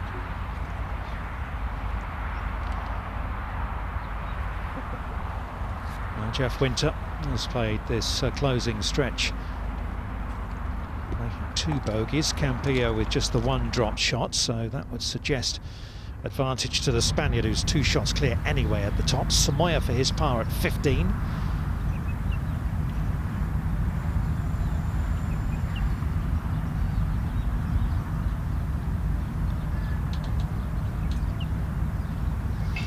Just powered it through the break. Yeah, I'm afraid that's his chance gone now. Somewhere back to -12. You're better off missing it left. there. You carry the bunker on the Yeah. left-hand side. You don't want to be pin high right, but the wrong side of that shoulder, you get, well, an almost impossible task ahead of you. Second bogey of the day, Samoya falls back to 12 under par, 4 behind Campillo. Starting to look a little bit like a 3-horse race at the moment. Mind you, last year Justin Harding was 5 groups behind the leaders on the final day, and he won.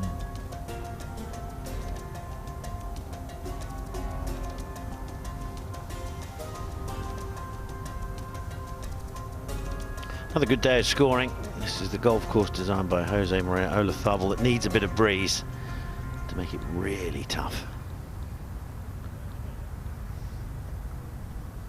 Maybe Drysdale hit the best shot in here. Yeah, that was a cracker. Absolutely had to. Time is running out if he wants to become a European Tour winner. He certainly kept his hopes alive. Tough little shelf to find up there, left of 14.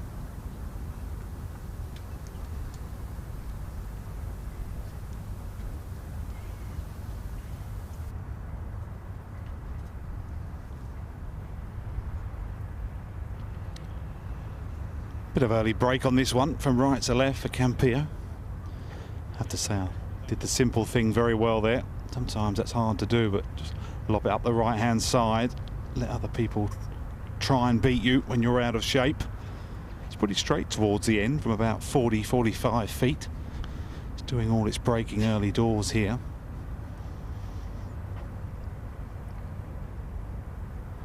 He's looking calm, he's concentrating, he's chatting with his caddy often as well, which is a good sign.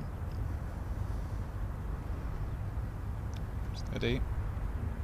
Well, 3.5 feet, but if you can play regulation golf from here, it's going to be difficult for everybody else. 221.15 at the flag or left of it.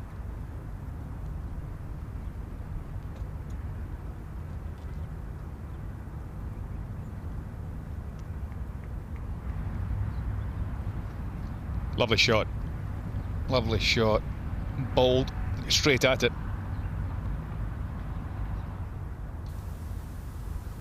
Back to the 14th.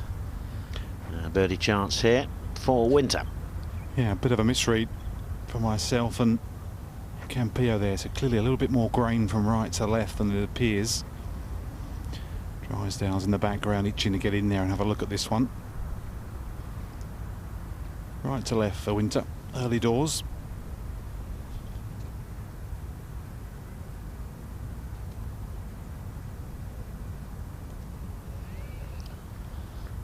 Interesting, like you said, Drysdale decided to sort of walk low underneath that as it was breaking, instead of getting in there right behind it to see.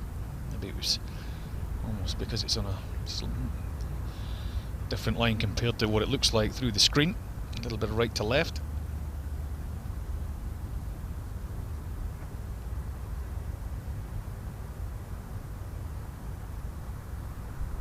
Frustration.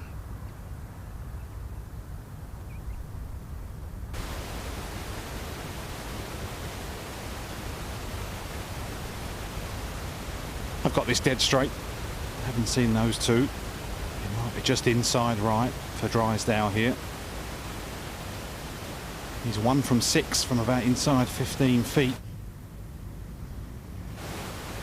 This will get Campillo thinking with his little one left.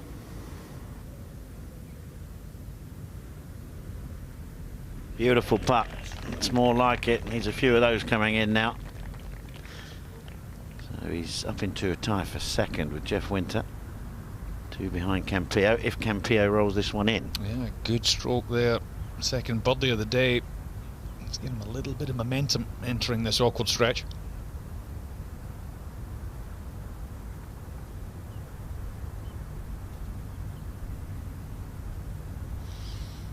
So a little bit of pressure on Campillo. Yeah, I think more because he wouldn't have been expecting this sort of putt left after the first one.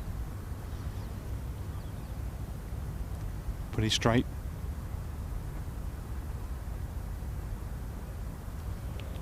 Just enough off the right-hand side of the hole to find the bottom of the cup.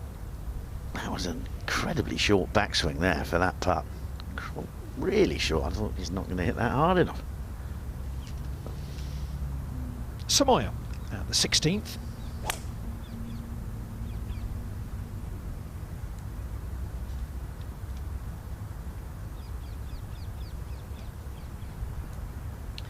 Good drive down there. Playing with Jack Senior. Jack Senior's just dropped 2 shots in the last 2 holes, unfortunately, 14 and 15.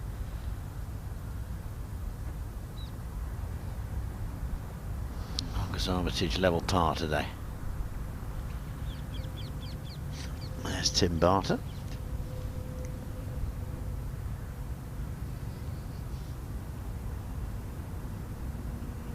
He's walking a little bit like Tim, isn't he? Tim's got a blister on his foot. He's braving the pain today to get out there for us. 28 degrees out there today. How hot do you think it is in that suit? Quite hot. Too hot. It's a lovely day.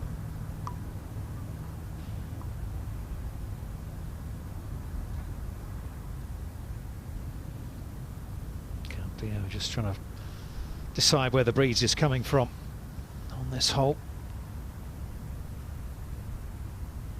All very quiet there now, isn't it?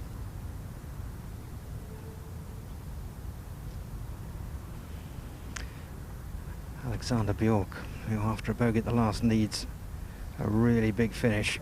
He's capable of it, putting from a little swale here, so up a little rise on top and then breaking gently right to left as it dies.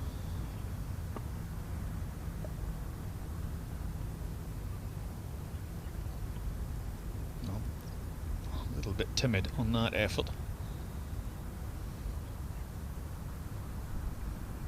Who knows? Well, 3 behind.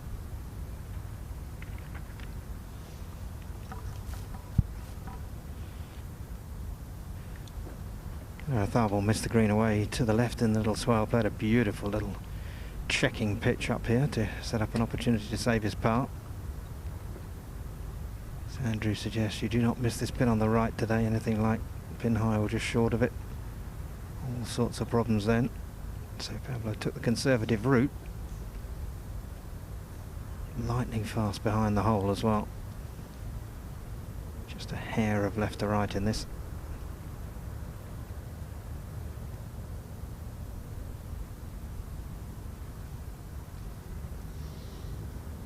So Larratharbal stays at 10 under. Currently tied for 7th place. But, certainly at the start of the day, all he'd have been thinking about was the W. So off they go to 16, or we'll be off to 16 very shortly after Alexander Bjork has this par putt. Poke's not finished either, so apart from that, I was spot on.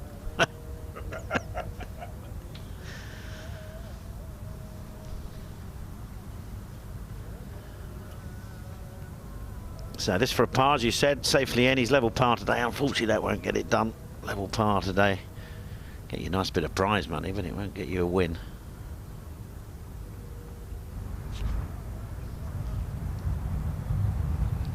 Jack Senior's approach, 16. That's what the box always say. Just throwing in a couple of bogeys. What's he done with this one? A little false front, just short.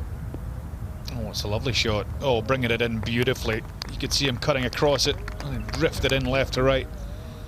That's nicely played. Finished the front line bogey, double bogey, then came back with a couple of birdies after that. So can he bounce back again? We shall see. In the meantime, to the 15th tee. And David Drysdale, fresh off the birdie at 40. 221 of the best here. Good par 3 this, very clever green. As Andrew Coulthard was saying, the right hand side isn't great. Just got to make the carry on the left over that bunker. And the ball will kick forward for Drysdale here.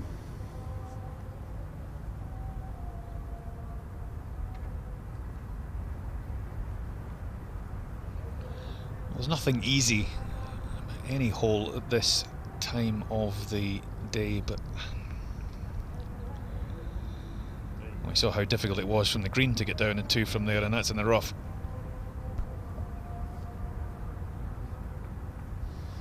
Paul Lawrie, a 2-time Commercial Bank Qatar Masters champion.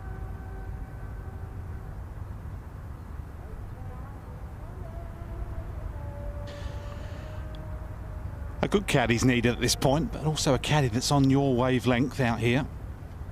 Have a clear mental picture of what you're trying to achieve. It's about 200 yards to carry the left-hand bunker. That's got to be his aim point here, Campillo. Don't bail outright because there's no future there. Wind's hurting a little bit.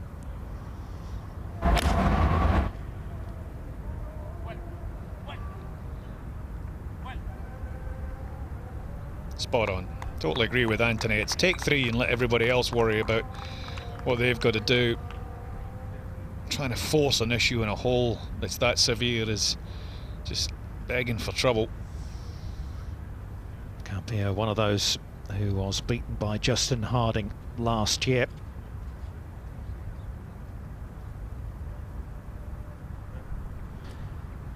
Quite a lot of people gathered around this tee. It's nice to see. Adding to the atmosphere. Players like a bit of atmosphere, a bit of clapping. That's why you practice out there all those hours at home when no one's watching. Should be 4 iron here for Winter.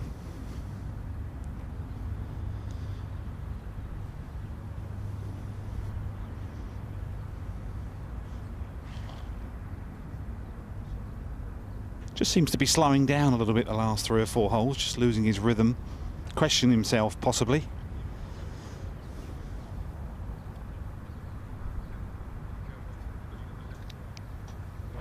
Yeah, that's why the old pre-shot routine is so important. Just get into that rhythm, the almost sort of mental dance out there. So, yeah, exactly right, Andy. I remember Paul Lawrie telling me when he won the Open, they used to really time his practice routine, and he had it down to under a second every time, and that's how you win golf tournaments. Have a strong method.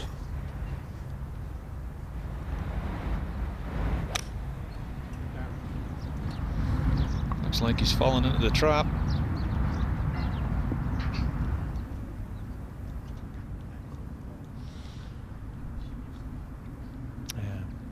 Could be even harder.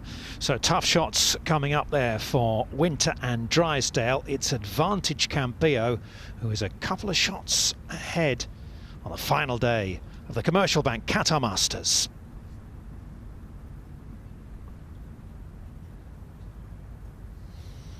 Well, how many good rounds have started with a bogey? That's exactly how Jorge Campillo opened up today. Trouble off the tee at the first, and this for par.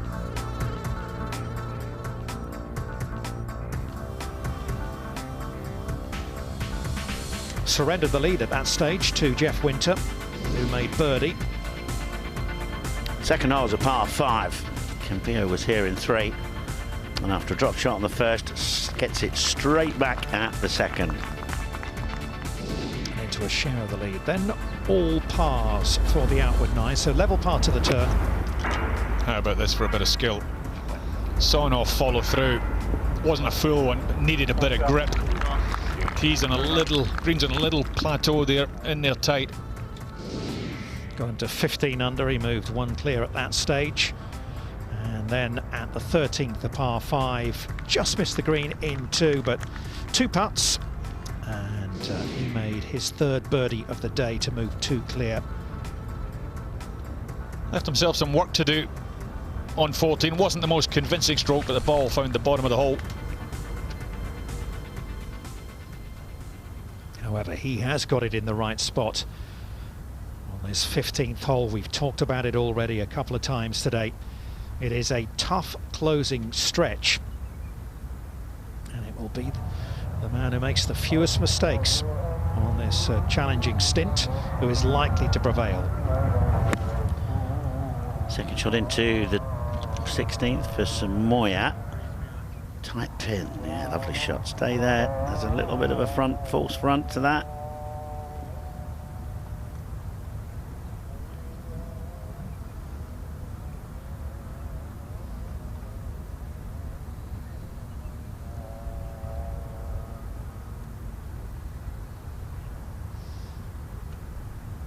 It's out with the 3-wood again. Doesn't hit a lot of drivers. Pulled it left on 14. No such dramas there on 16.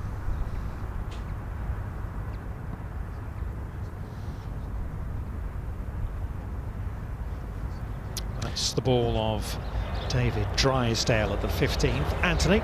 Yeah, not sure where to start here, Don. He's got an average lie off, quite a nasty downslope. So he's got to carry it quite far to even hit the green. No green around the pin either, so he'll do well to get this inside 6 feet. Oh, there's a golf shot. Yeah, that was a very good shot. A little bit of action on it as well. He could have done with hitting the pin.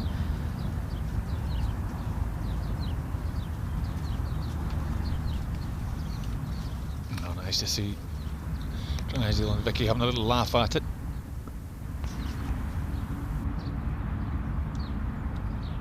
Probably the hardest shot for Winter because he can't hit it quite as hard.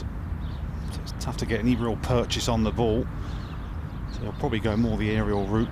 If he's brave, he might try and pitch it in the fringe. But this is a dodgy one.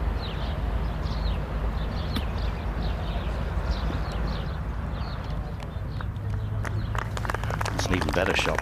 Brilliant shot that from Jeff Winter. I thought that was the harder one of the two, did you? He played it beautifully. Yeah, there's no doubt. Two very difficult shots. The ball above his feet to open up that club face, and just watch how soft it lands. Right there. Just popped it straight up.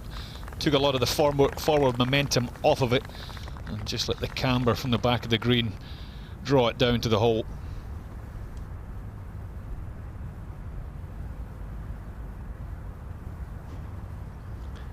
Oh, a bit of a masterclass there, Andy Coulthard. Certainly was, Anthony, no doubt about that. Both players had to pull it off, they certainly did. It's all about speed though, isn't it? You've got to make sure you have plenty of speed through the ball on those pitches, otherwise you just decel and always come up short. No strike to them. Now Campillo left it in the exact spot where he would have wanted to, straight up the hill. Quite a slow putt. Putt or putt? Quite a slow putt.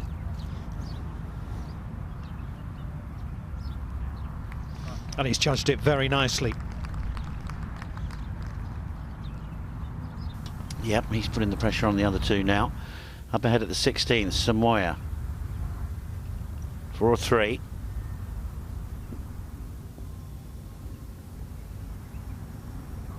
Good try. Not to be. He stays at 12 under, 4 behind. And back to 15, and David Drysdale putting for par. I don't see too much break in this one. Has to keep that putter accelerating through the ball down the line to the hole. Big moment.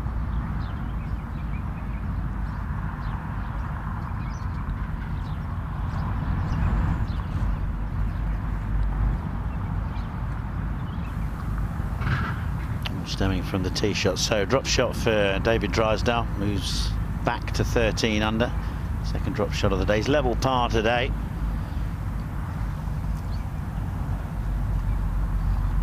And as they ease towards the last 3 holes, Campillo is the only player in this final group who's played those last 3 holes under par this week.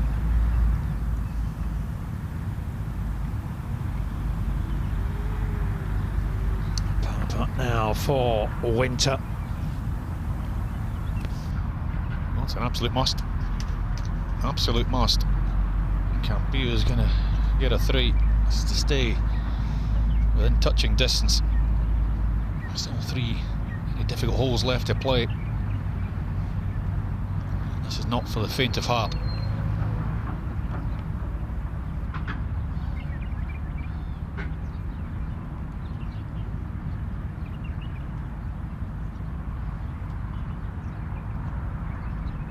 Good roll, right in the middle for Jeff Winter. Remember, at 31 years of age, and after 7 trips to the qualifying school, he is hunting a first European Tour victory.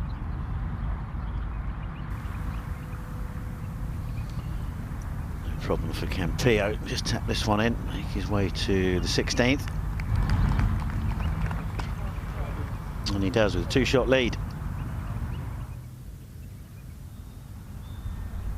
Saw the approach shot of Jack Senior at the 16th. Can he get to double digits under par once again?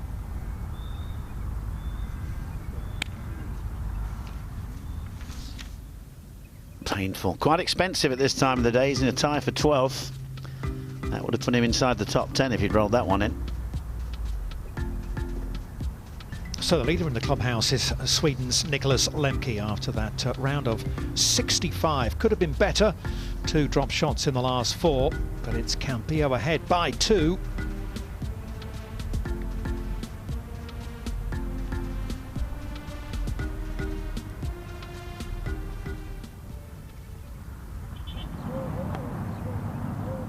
To the 16th, second shot of Bjork. There's only been 7 birdies on this hole all day.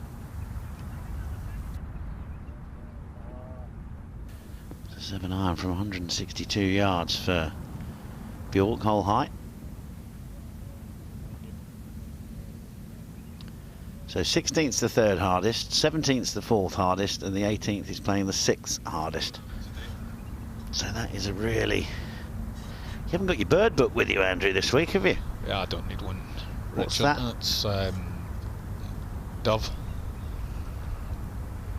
Brown coated dove. Oh, that's what it is, the brown coated dove, isn't it? Yeah. 2-legged. Brown coated, double winged. Double winged, 2-legged dove.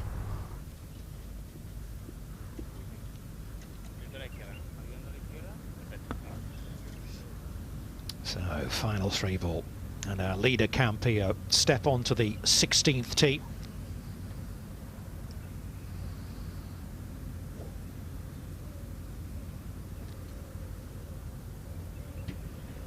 Quite a lot of room down the left-hand side here at 16 with 3 wood for Campillo.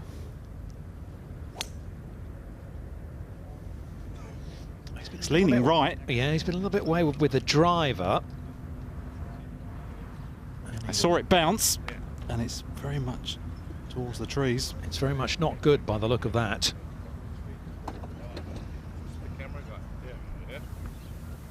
Well, depends. I mean, we'll have to wait and see.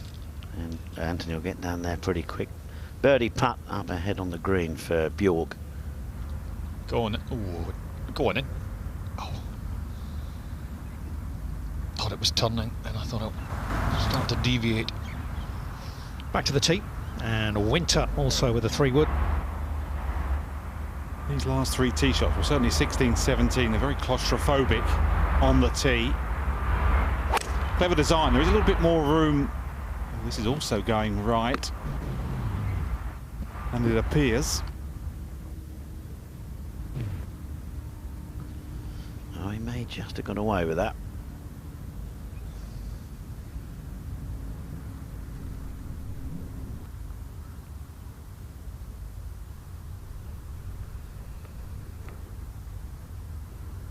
Might have given Drysdale a little bit of hope, that tee shot. Yeah, just 1 or 2 bad swings, Andy, just as you start to tighten. I like this play for Drysdale here. Stay aggressive, push, you never know what might happen. 3 hard holes to finish, he played them well yesterday. Sometimes the harder ones suit some golfers. Have more of a clear picture of what's needed.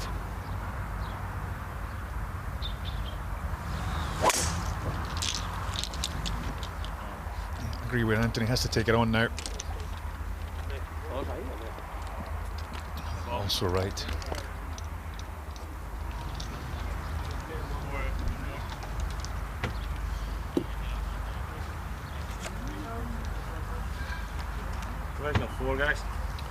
Just playing a provisional off the tee there.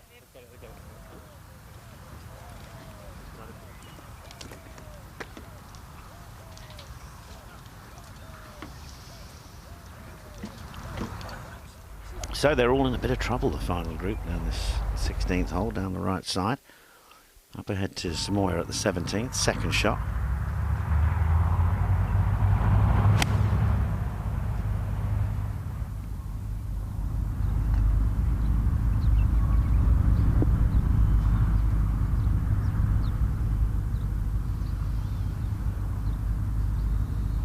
Birdie finish he could do with Samoya to get to 14 under.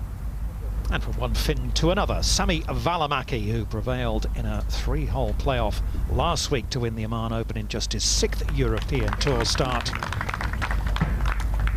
And he's closed out the week with a 73. The 21-year-old, 5 under par, just inside the top 40. Well, we'll see a lot more of him, no doubt about it, this season after the way he collected his first European Tour title. That is up for grabs. The Pearl Trophy here at the Commercial Bank Qatar Masters. At the moment, it's Campillo ahead.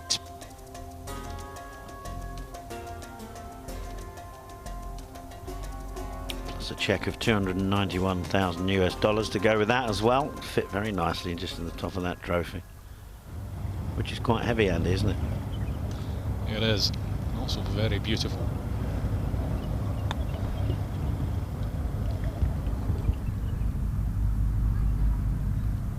It was a bit of a must-make chip for his chances. I don't blame him being aggressive with it. What did you get? Did they, when you won it in 1998, did they give you a replica of the trophy? Yeah, you get a miniature of the trophy. Yeah. Oh, miniature of it, yeah. not the full. No, definitely size, not right. the full size. It's somewhere in a cardboard box somewhere. Celebrate your achievements. Yeah, no, I do. Yeah, I do. Yeah, yeah. It's quite modest, you know. Aren't you? Yeah, it's a lovely little replica. There's no doubt about it. I just. Well, there is a Scot in the mix, David Drysdale. 3 behind at the moment, but they're all over the place on that 16th hole. Let's go to Samoya. The par putt at 17, I think this is. Yeah, that's right, Dominic. 17, nicely holed. Beautiful putt. Had to have a crack with the chip. So you would say even if he birdies the last and gets in at 13 under, unlikely to be enough? I wouldn't have thought so. I mean, they're very dodgy, these last 3 holes for sure. They've not had too many birdies on them. In fact, I can tell you exactly how many birdies they've had these last 3 holes so far. 22 birdies so far on all 3 holes. So that's not many. Out of a field of 77. Winter got a break here, didn't he? Just popped it up in the rough down that right side. Looks like the destination is much more ominous.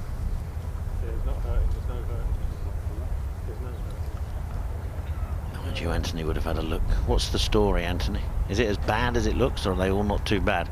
Well, we've got 2 out of 3 are absolutely fine. Jeff Winters actually lying pretty well, 175 yards. They're all blocked out by the trees, but they can go over them.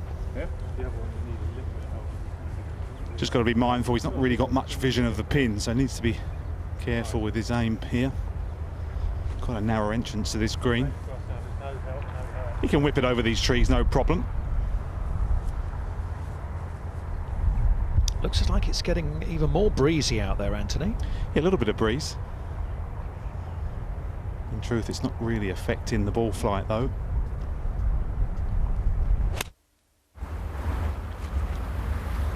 Good luck, keep. Pretty good. Right, a couple of yards short. It's okay, that's not bad from that. ¿Está claro?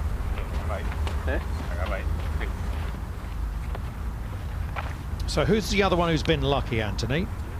It's not Campillo. He's got 166. He'll be just pushing this out about 85.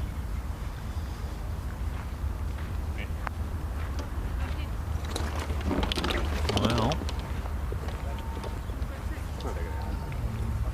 just clinging on to the edge of the fairway. That's a little bit of breathing space.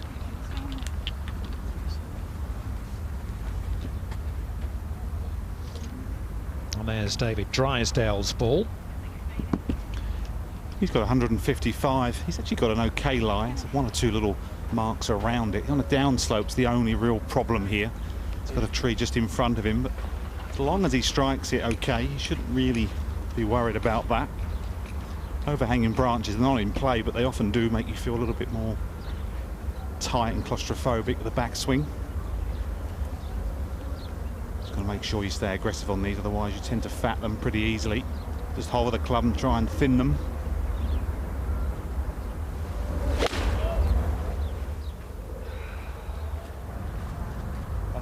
Bunker right. Not a lot of green to work with there. Needs a really good line, that bunker.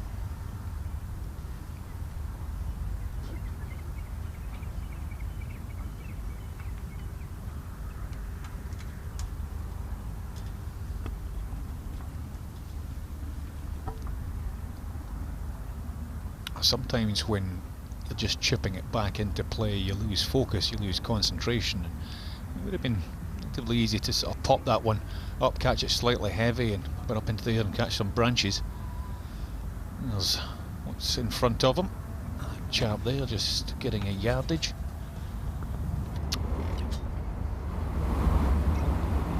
I can tell him he's got 82 yards to the pin. It's funny you say that about chipping out, Andy. I used to always sort of really take my time on those because I felt they almost were harder coming out the sand underneath branches. Paul? Mark, yeah, sorry. Yeah. We're going to go to the bunker on the right. Yeah. Drop us off and you take the buggy back up to that normal holding pattern at the top there. Yeah. I'll meet you up there with a tripod. Okay. Usual bit. Yeah. So this side. A little plateau here, about 8 yards. Brave, almost careless. It's on an upslope. Nervy one. So we're at the last hole. Started the day at 10 under, so he's a couple under par today.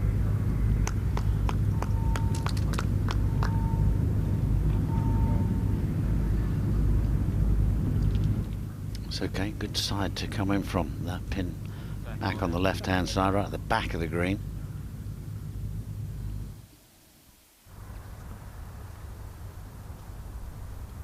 Now, no green at all to work with here.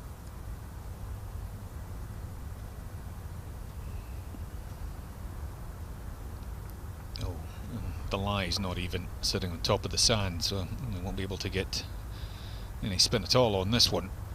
Hoping that the flagstick in the hole gets in the way. Oh, what a shot. That was unbelievable. Brilliant stuff. Take a bow, David Drysdale. Well, that is quality, isn't it? Slides it under there beautifully.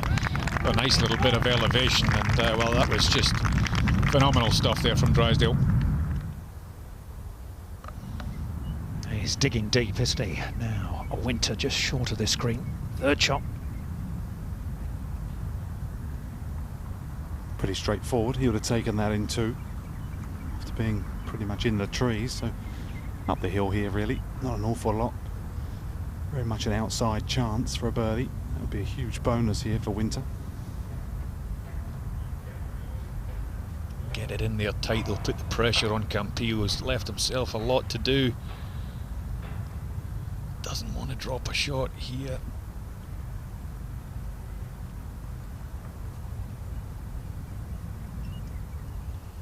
They head to the 17th.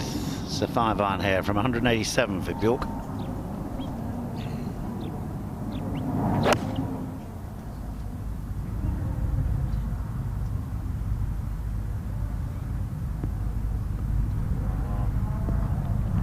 So chance Bjork at level par today, 11 under for the tournament. Now Campillo chipped in yesterday off a little upslope at the 10th. Oh, he'd love to do the same again here. And it wasn't a bad effort, but it is going to be bogey at best for the leader.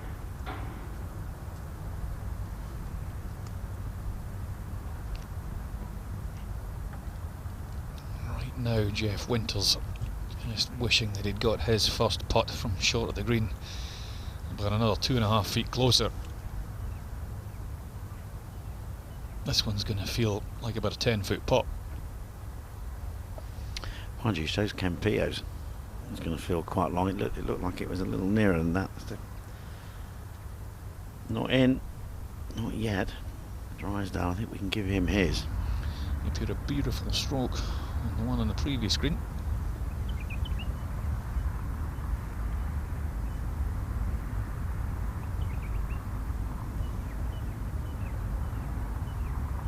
No started now.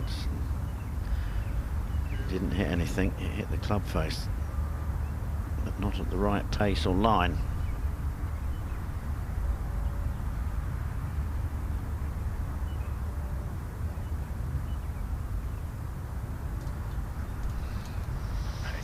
So it's a drop shot for Jeff Winter, his second bogey of the back 9. He is back to level par on his round. 3 behind Campillo currently.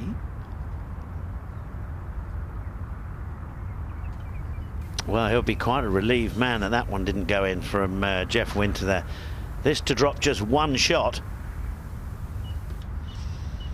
And to maintain a 2-stroke lead.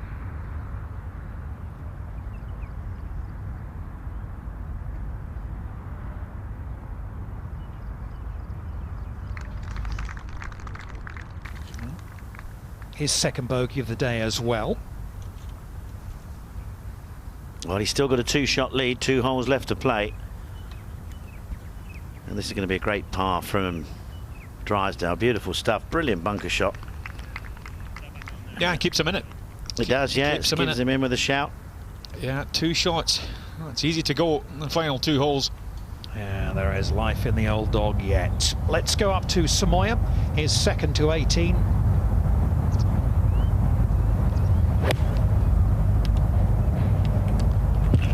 Very consistent today.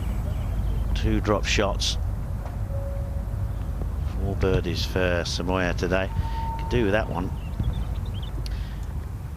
Tied with Lemke at the moment at 12 under par. He's in the clubhouse after, you can see on that board there, 65 today. He was doing better than that, Dom, as well, wasn't he? A couple of shots gone in the last 4 holes. Yes, indeed. Campillo 2 ahead of Drysdale and Winter at Education City Golf Club. And this new venue designed by the double Masters champion Jose Maria Olazabal.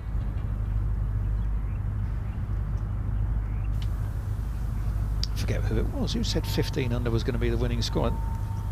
That might have been Andrew Coulthard and Tim Barter, mightn't it? Can't really remember. This for a birdie here for Bjork. Ought to be. It's going to be a good 2-putt par. That's a tough hole. 17th, so he'll stay at 11 under par, 1 hole left to go. What you'd have to say is if Campillo can par in from here, yeah, it should be okay.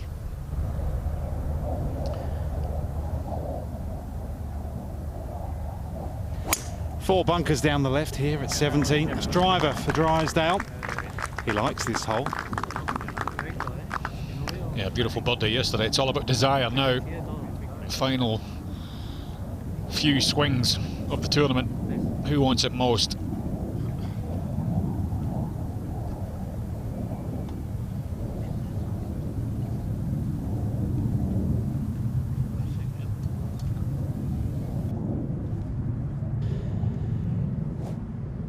Stand up and be counted.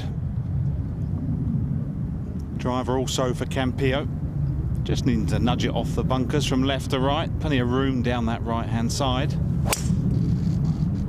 Oh, it's another wild one. Yeah, you need to keep your eye on that, I think. Oh, that's miles right. I think that's a provisional ball off there for Campillo. I think that heart's racing a lot more than it looks like. He has struggled off the tee over the last few holes, hasn't he?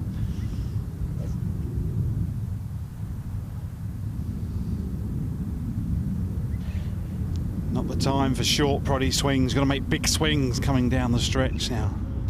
3-wood for Winter. He tends to make a big turn.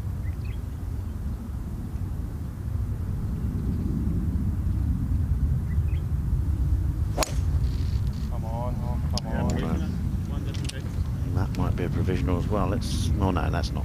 I thought it was gone further left than that.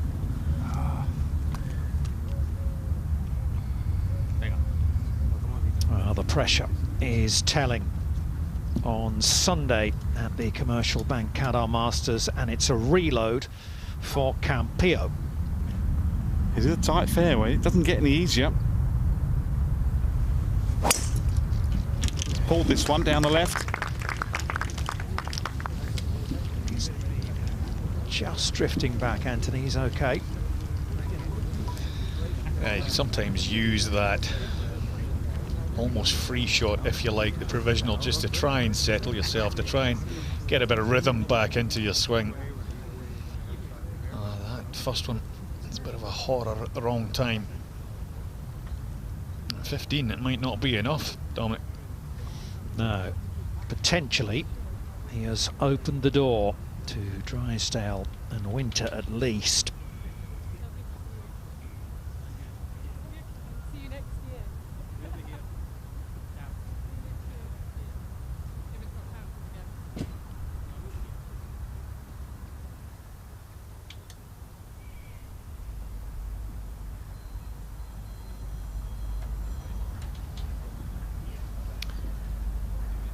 To head to the 18th. Birdie putt for Samoya. He's tied with Nicholas Lemke, who's in the clubhouse at 12 under par.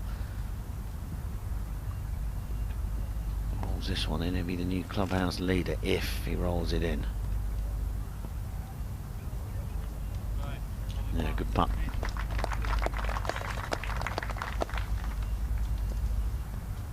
Getting a good week. Good signs last week, just kind of fell away at the weekend, opposed to 65. I think it was in the second round. That's going to be the best finish of his year so far.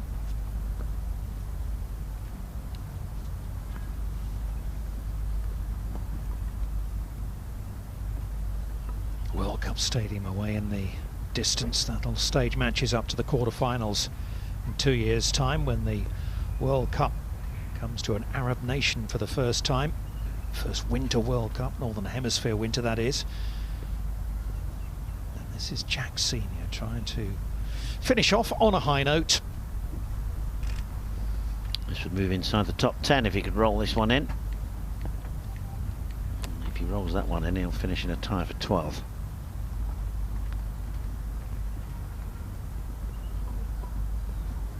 Well, there were a lot of good signs for him out there today.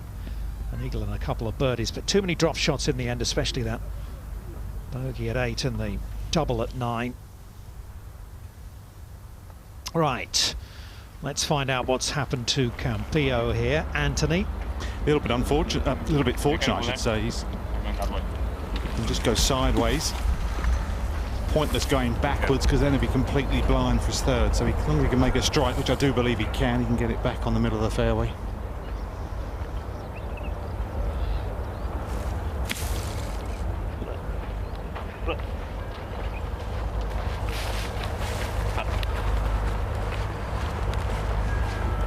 Well, you need a little bit of luck, don't you?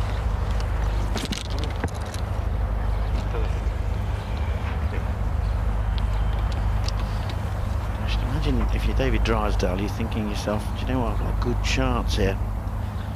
You know, he's hit a good drive well down the fairway there. Yeah, good memories as well from yesterday.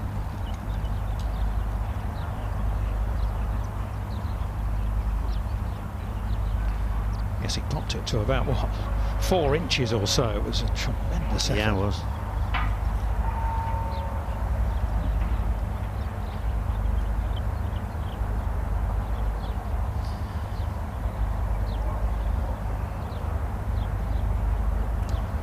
Jeff Winter's going to go here. It is his turn. He's definitely got the ball well below his feet.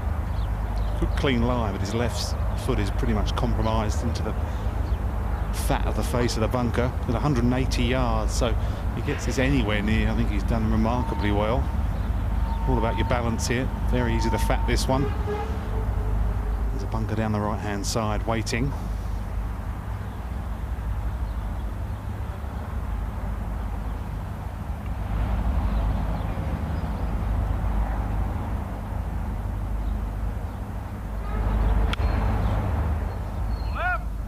Very difficult for him to get through that. Easy to hang back on the right side because of the stance, because of the left foot up in the air, well, higher than the right foot, that is. He flicked it over with his hands. Campillo's third shot now from how far, Anthony? 175 for Campillo here, Don. Ball slightly above his feet, that won't worry him too much. The pin is on the left. Big bunkers on the right-hand side of the green. He'll be aiming at those, trying to just draw it back. And he's just puffing up into his face.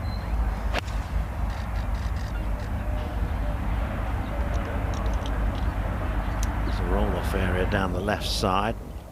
He's there in 3 now, so step up David Drysdale. What a chance this is now. 171 for Drysdale. Perfectly flat stance, that's not an issue.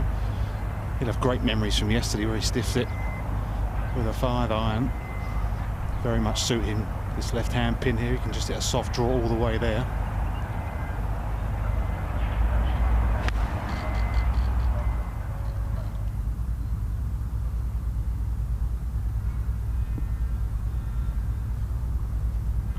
Just need another yard on that. Not too far away though. It's holeable. Yeah, it is on an upslope rather than coming downhill. Trying to factor in the adrenaline. Back on go the sunglasses. Who is going to take this title? Closing stages of the Commercial Bank Qatar Masters.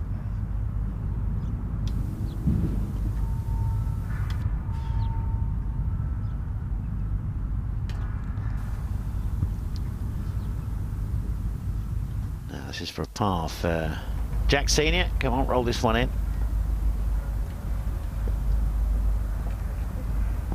Oh, it's a horrid way to finish, it really is. Puts that in. That's going to be 3 shots gone in the last 5 holes for a 73. Which will put him inside the top 20, tied 18.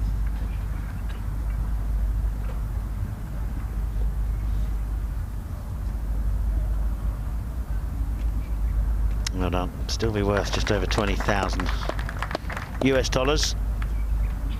Some more points on the money list.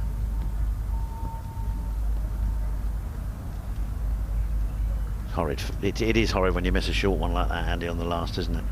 Yeah, sure is. It sticks with you for quite a long time. Good effort from Samoya out there today. He has closed out with a round of 69. 3 birdies in 4 holes around the turn for the Finn. So he joins Lemke in the clubhouse at 12 under. Back to the tee, and Sweden's Alexander Bjork.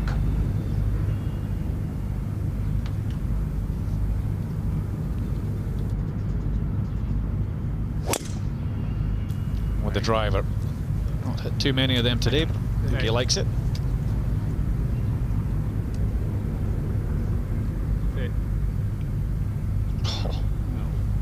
Well judged. Oh. 17th green. Beautiful. They call it the Diamond. That stadium, it shines at night. And that's where we find our final 3-ball. Decent lie in the first cut by Winter here. Great time to get the putter out. Pretty much downhill all the way.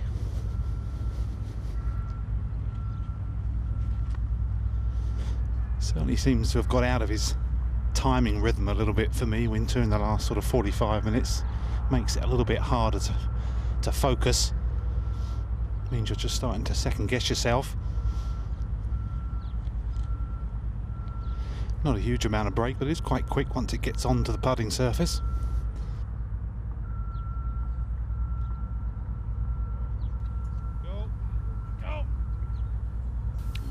Gonna need to run out a bit more. 5 feet or so left for a 4.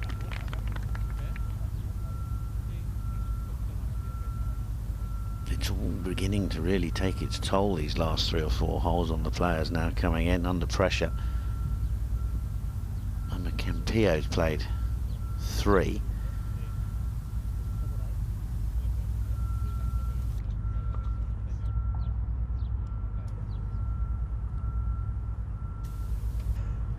Quite a slow one up and over the slope, the first third of this putt, and then it will definitely shoot from left to right, but not a time to be lagging it. Not a time to be doing that either. Goodness me. Campillo, what's going on? Brain will be a little bit scrambled inside that head. Well, by his own admission, he's not really played well so far this season. He has been working on his game. He said he found a little something last week which he liked in Oman, and he's been going with that and putting nicely. So Drysdale. Not a hard one for Drysdale. Once it gets up on the green, it will definitely release from left to right all the way. It's actually quite a good chance. Oh, they've all got little nasty ones coming back now. I have to tell you that Nicholas Lemke and Kelly Samoya in the clubhouse at 12 under par will be closely watching this TV screen. Tell you what, interesting times ahead. These are the putts make your legs shake and your heart ache. That most definitely. Good to see. I mean, David Drysdale gave that a good run though, didn't he?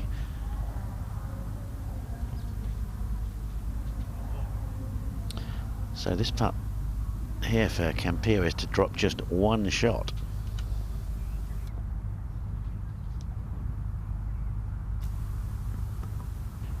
Right edge for Campillo.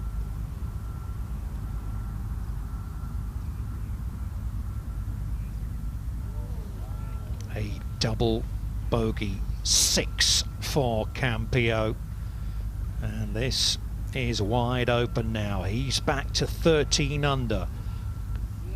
Drysdale and Winter both with putts to remain at -13. Tough to explain really what sort of pressure does to you. You know, you lose focus, but when you're standing over a putt like that, it feels like somebody else is controlling the putter, definitely not you. It takes on a life of its own. Almost draw patterns on the backswing.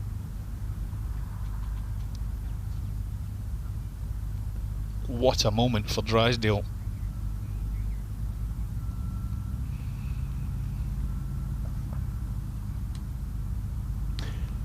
This one's pretty straight, Andrew. Not an awful lot in this one.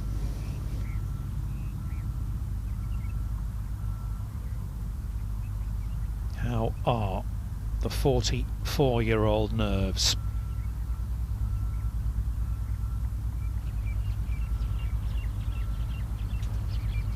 Pretty good. Nicely holed. David Drysdale. 2 great pars the last 2 holes, 16 and 17. Yeah, the rhythm of that stroke, just when he had to, a little bit downhill, keeping it lovely and smooth. Well, well, well.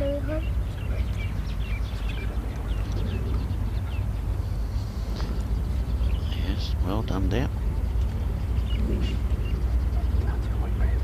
Now this is a big putt as well for Jeff Winter, looking for his first win. This to stay at 13 under.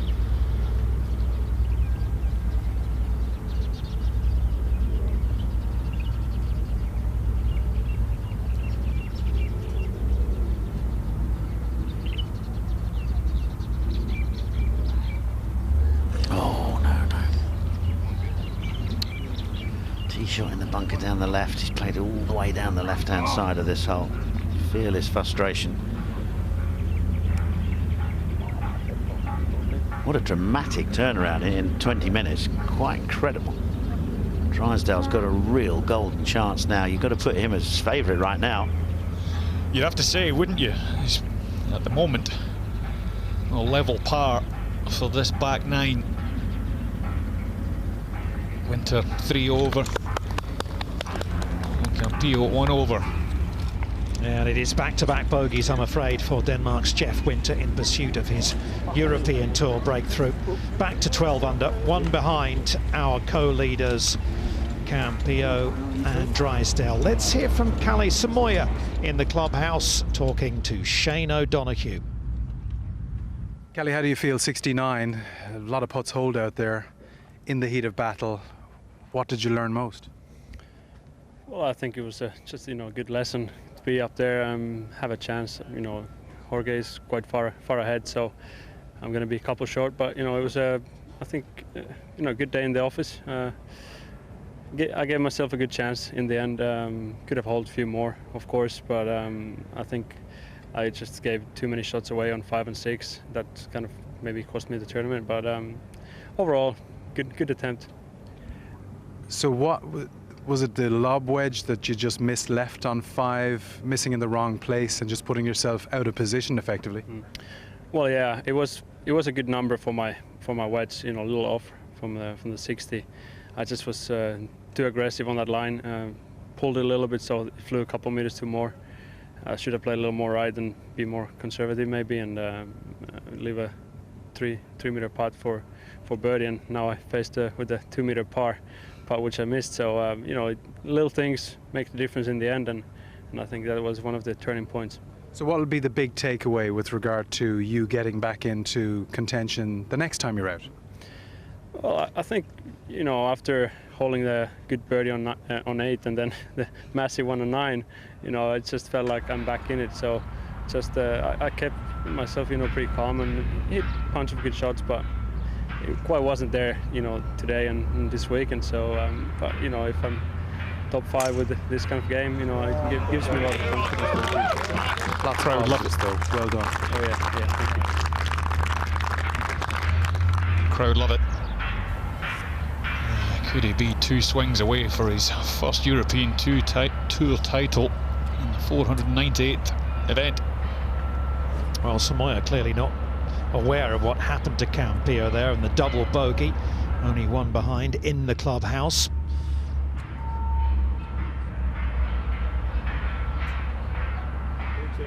Winter next up.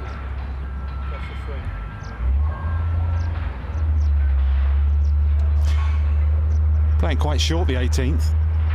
Just a hair of wind behind here for Winter. Going with the big stick, trying to force something.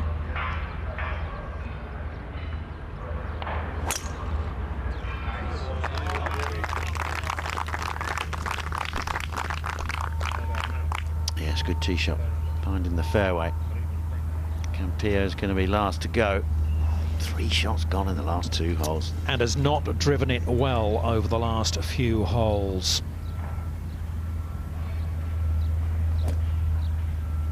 But he is facing the widest fairway on the golf course. But sometimes mentally, that doesn't matter.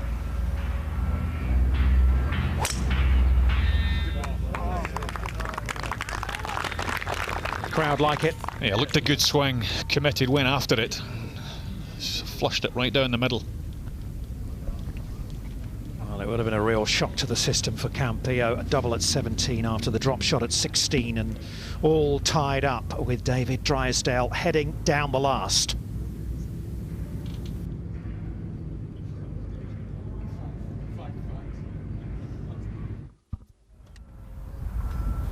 Up ahead to the green. Alexander Bjork, the young Swede, level par today.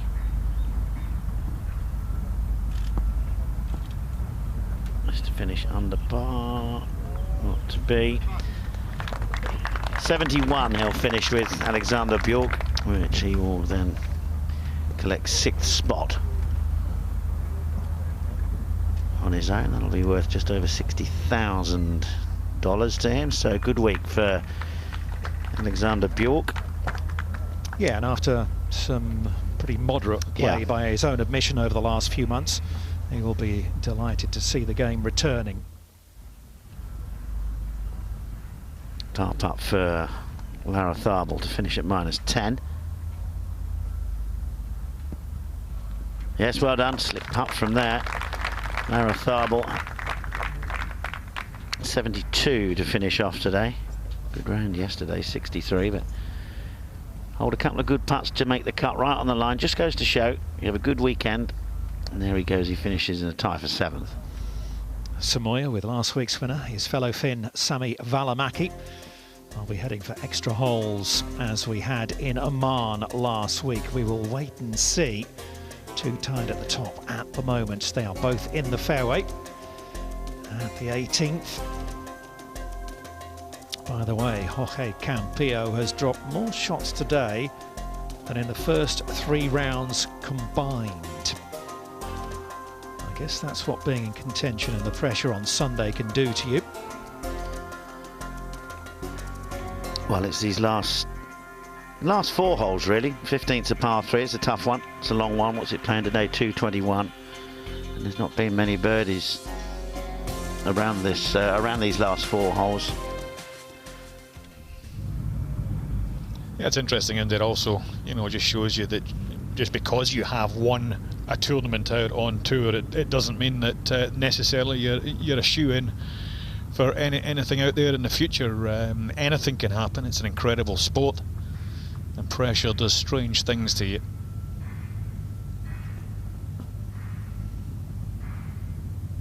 Well, David Drysdale has been a professional now for 25 years. He's got a couple of wins on the Challenge Tour, but it's been 14 years since he bagged the last of those. A little bit of a Scottish flavour to the champions in this event. Yeah, there's some quality winners up there. Qatar, of obviously course. A fluke That in name sticks out, you know. That was a terrific victory. First edition of the Commercial Bank Qatar Masters, won by Andrew Coulthard. So back down this 18th. Who's first away, Anthony? It should be David Drysdale, only by a couple of feet or so. 3 very good drives, Dom. I'll tell you what as well, if Drysdale, you know, now it is a bit of a match play situation. If Drysdale can get one up there into the heart of the green, well, it'll certainly test how fragile Campillo is at this stage.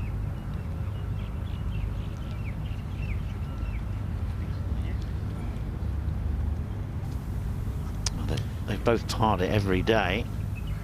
It'd be nice to see it won with a 3, wouldn't it, Anthony? Very much so. 203 yards for Drysdale here. A little bit of an upslope. Not got the greatest of lies. A little bit skinny. Not a lot of grass around the ball. Hint of breeze off the left. So up the left-hand side and let the camber take it all the way around to the hole.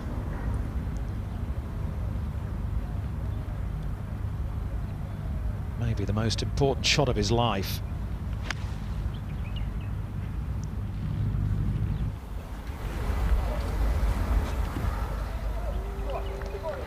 Oh, and he's found an absolute crackerjack.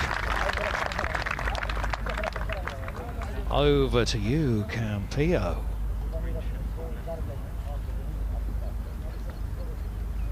But before the Spaniard, the Dane, Winter. Just 1 yard closer.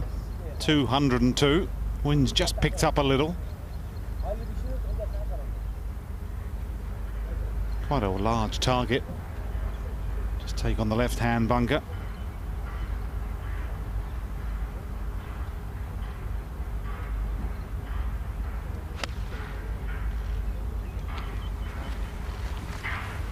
As he found a swing at the last moment.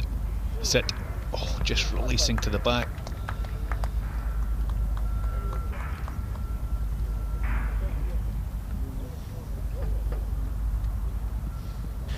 Really good lie here for Campillo. 192. Down off the left, the wind here.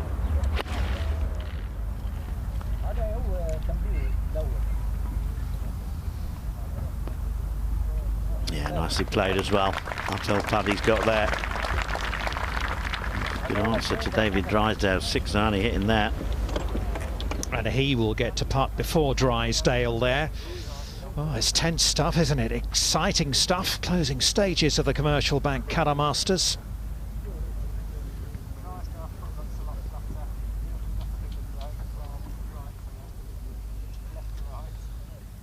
How do you keep control of your emotions at a time like this? Let's have a look at Drysdale's second shot on the upslope. From where it finished, it must have looked fantastic through the air, wasn't it? Straight down the pipe, wasn't it? Yeah, beautiful. Eyeing it up and down. Look at that. Kind of reminded me of Paul Lawry's approach to the Open Championship at Carnoustie all those years ago, landing bang on line, popping up a little bit short, coming to about 6 or 7 feet shy. Just flushed it. I wonder if Malcolm Mackenzie is watching this. The man who took 505 starts to win for the first time on the European Tour. 498 this week for Drysdale. Interesting thing is, you know, he takes the glasses off when he's putts. It's interesting, all personal favours. I wouldn't like the eyes adjusting, having to adjust to the brightness.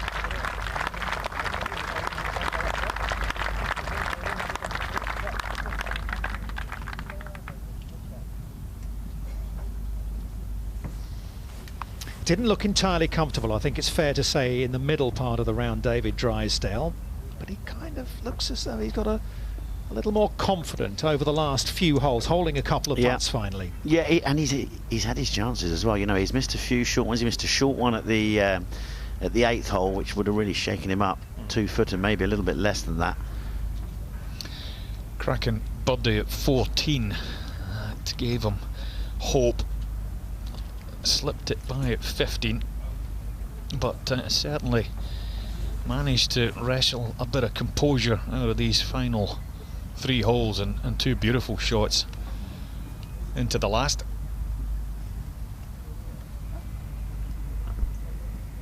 Winter will have a chance to temporarily tie. Well, he's got no choice, has he? He needs to make birdie if he's going to stand any sort of chance.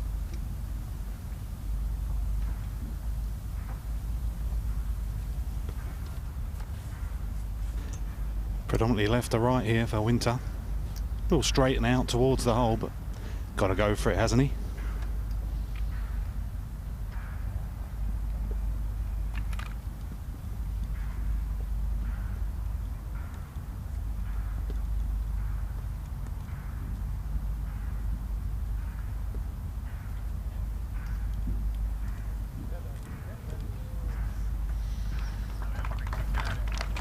Well, it's not a bad effort, but it is not going to be enough for Jeff Winter to break through for victory. Drop shots at 16 and 17 proving costly for him.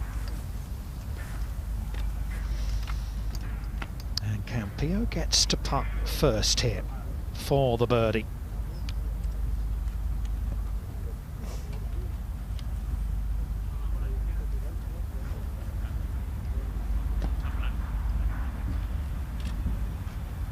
Got to be at least half a cup to a cup left to right here for Campillo. Down the hill, all the way.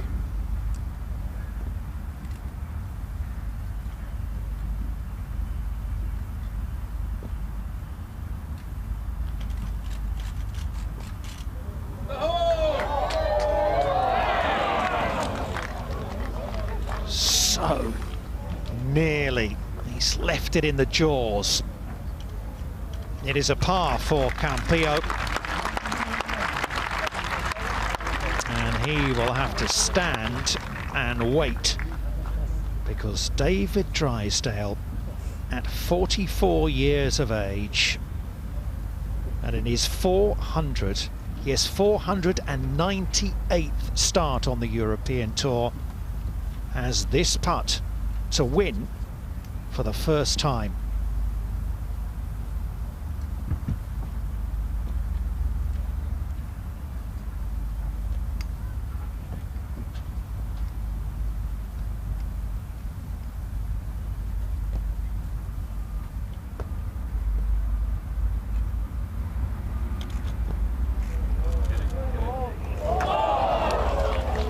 So close, and it means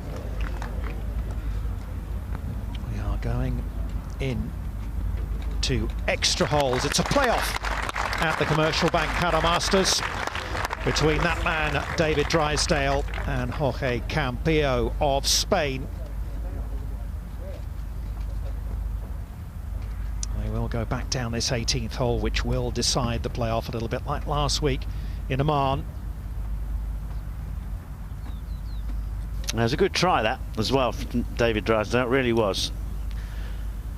Thought he might just fall in the right side. Not to be. Par putt for Jeff Winter. A good week. He's going to finish tied third with Nicholas Lemke and Kelly Samoya. 72 for Jeff Winter today. And that's just one short of that man there, David Drysdale and Jorge Campillo. So for the second week on the spin, Dom, it's 72 holes is not enough.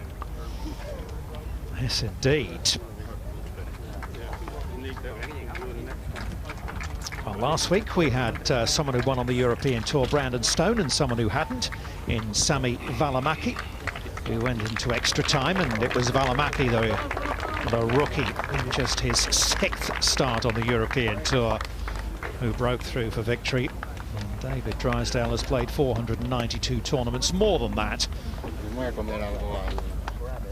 and still has a chance. Off he goes with wife Vicky. Yeah, just going to get that card signed first of all, Dave. Get all that done and dusted. And this one here, the Campillo's attempt here, I think it's one of those cases, first in wins. And he right in the middle of the hole. It has to be said that Campillo definitely folded down those last 3 holes. There was no question. Bogey at 16, double bogey at 17. Good par at the last, it has to be said. And this was David Drysdale's attempt. It was a good try as well. Good firm stroke through the ball. Thinking it's coming back there, but not quite. Yeah, relief for Campillo.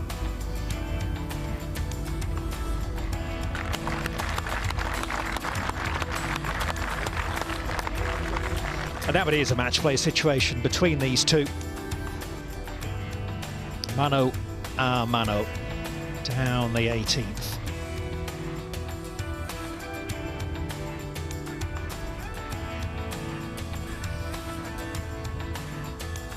So just going through the formalities, getting everything checked out and signed up, and then the playoff will begin.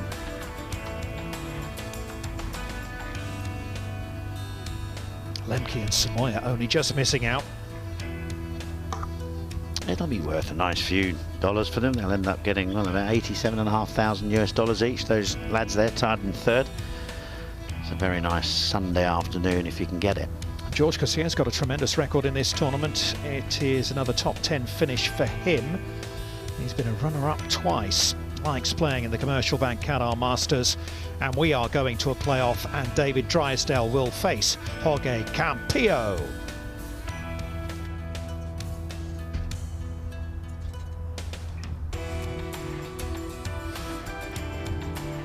Pablo Larrazábal, another Spaniard in the mix, but struggled certainly in the early mid part of his round.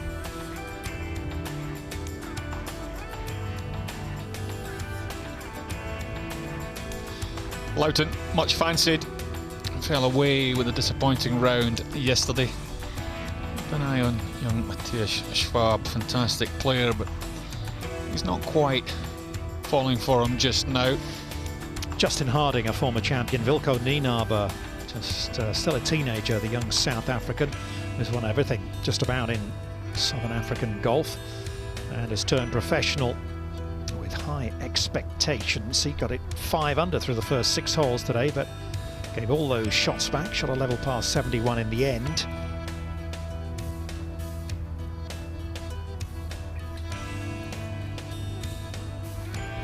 Young Nikolai Højgaard over par today. Yeah, led through the first 18 holes, didn't he, Andy? And how exciting for Denmark to see those two, Nikolai and Rasmus, come through and onto the European Tour. The identical twins. Robert McIntyre, last season's Rookie of the Year, back in action, changing his grip. Sebastian Soderberg, the man who prevailed over Rory McIlroy and others to win the Amiga European Masters up in the mountains of Switzerland towards the back of the field. And we just have 2 men standing now, who will be head boy at Education City Golf.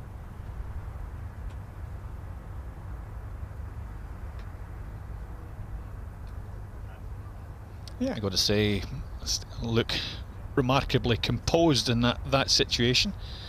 Signing the card, making sure all the numbers add up. Does a lot of the pressure evaporate at this stage?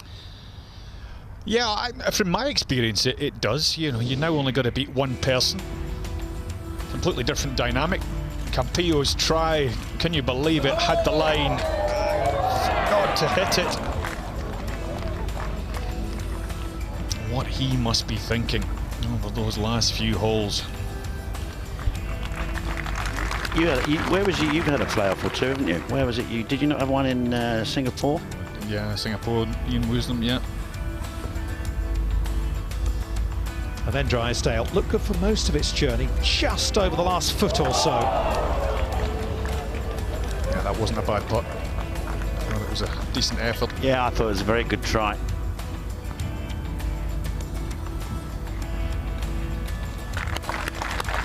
Yeah, I think it's all about momentum, which of course Drysdale has more of going out there. Campillo, of course, had a beautiful 2 shots down the final hole. Only got to beat the one person. But, you look at certainly a chance for David Drysdale to finally get that monkey off his back, and he's probably never going to have a better opportunity. So, our 2 players, Campillo and Drysdale, head back to begin this playoff, which is the 4th playoff in this event's history, and the 4th of the European Tour season as well. Hi gents, it's going to be a hole-by-hole playoff. We're just going to continue to play the 18th backwards and forwards. Okay. Trying to take it to see who goes first and second.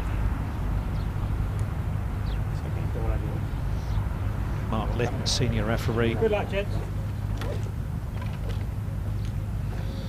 Yeah, we're seeing rather a lot of Mark these weeks now, aren't we? Saw him last week and the playoff.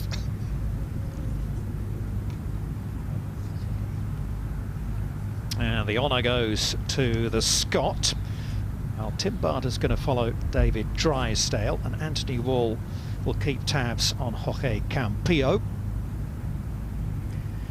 Downwind off the left, this 513-yard par 4, bunker on the left, 318 to get it past, which he can do, but it also brings into range the bunker on the right, which starts at 318.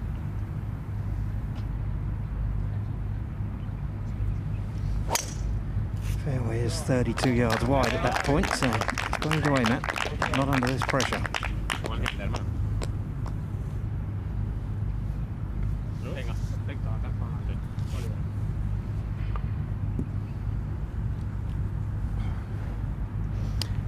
Wide fairway, as Tim was saying, but both bunkers left and right are in play, so this will definitely get your attention. A little bit of help for Campillo here.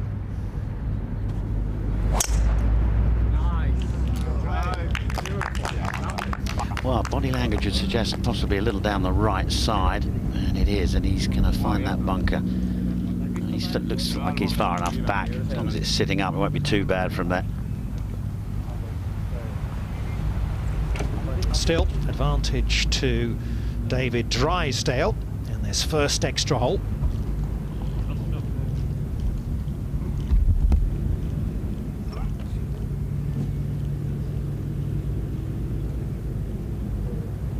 Well, just like you highlighted, Dominic, the 72nd hole of regulation play, Campillo's driver has let him down over the last few holes.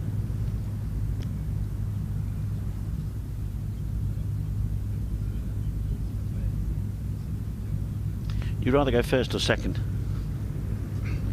I think I'd rather go first. Yeah, I think I would as well.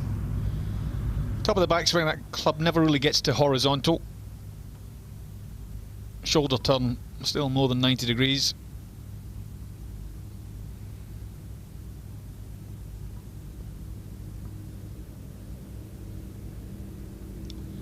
as we're seeing more and more often these days. There's more than one way to do it.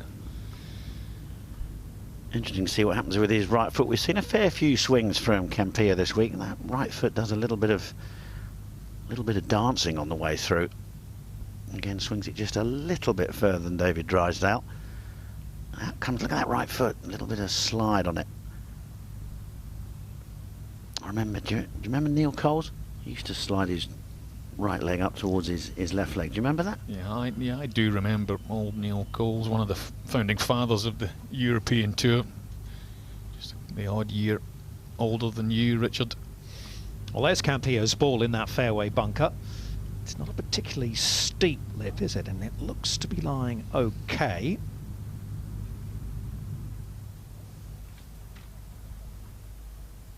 Well, a birdie should be good enough to win it, you would think. There's only been 6 birdies on it all day. It's playing over its par. It's playing to sort of 4.08 today. It's a little bit like last week, isn't it? The 18th hole at Al Mouj Golf. Most times you play it, you'd expect to make par.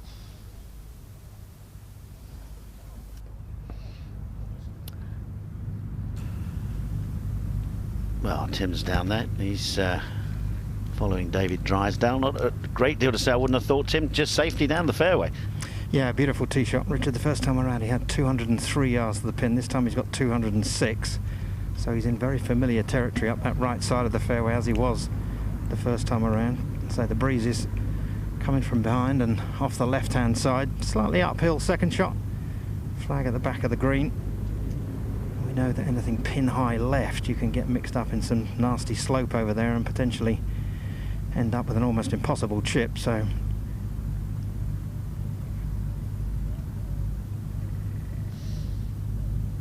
well, what do you reckon, Anthony, about Campillo and his shot? He's okay in the bunker. He's got quite a clean lie. He's got 199. It's coming from a slightly better angle, albeit in the right-hand bunker. It's a slight advantage to Drysdale, I would say, at this point in time.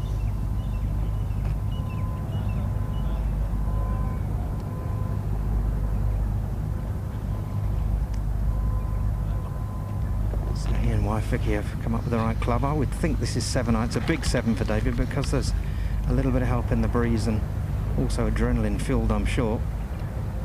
It's not a pin you want to get up to and beyond, really. Where he played the first time around was spot on, so good full-blooded 7-iron. 206 the flag.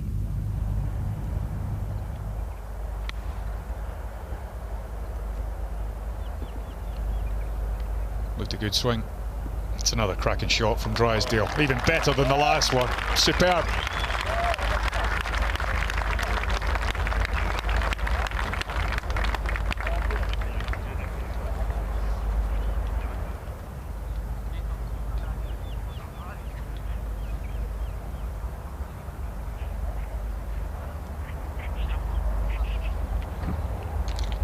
As I was saying, Campillo, 199 yards. He's got 172 to carry the front left-hand bunker. Just trying to pick this one as clean as possible. Run it up the centre of the green. Well, he got the all-important contact okay with the 7-iron as he found the putting green he has. That's a good response from the Spaniard. Yeah, especially after what happened at 16 and 17. Bogey, double bogey on those holes. Just managed to recover his composure to make a 4 at the 72nd hole to tie Drysdale. 2 wonderful shots that that man has hit into this 18th hole in the last 25 minutes or so. Yes, as Tim was saying, 206 yards to the flagstick. Very slightly downhill, not a great deal. Look at that, it's right through there. Absolutely perfect. Green slopes a little left to right. Pitched it in the perfect spot. That really is a good shot. Fantastic shot. He has warmed to his task out there.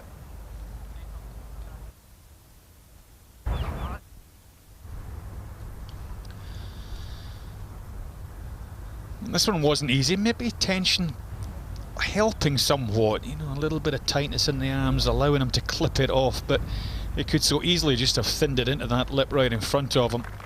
And that really was, under the circumstances, a fantastic shot. I don't think that putt will be short like the one was on the 72nd hole. I think give that a good go, good clean contact there. Yeah, that was beautiful. I mean, there was still an awful lot that could have gone wrong for him.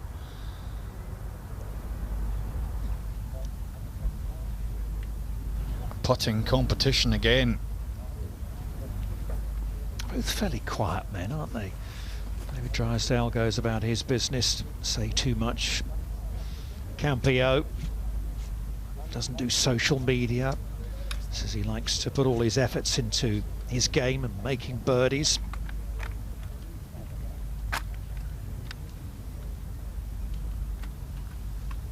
Just like the old days with the crowd coming in around the green.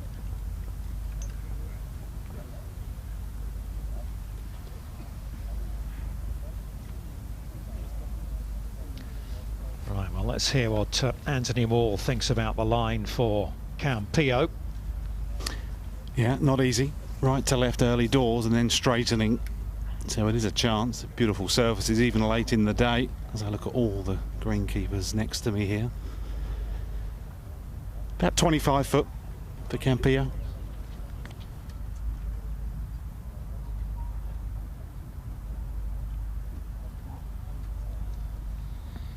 Well, he's got to think mentally that Drysdale's going to make 3.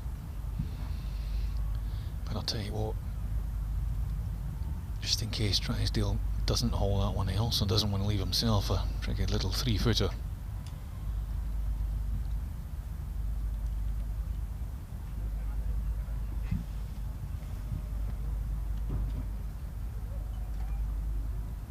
Well, 2 Scots have won the Commercial Bank Qatar Masters. 2 Spaniards have also prevailed in this tournament.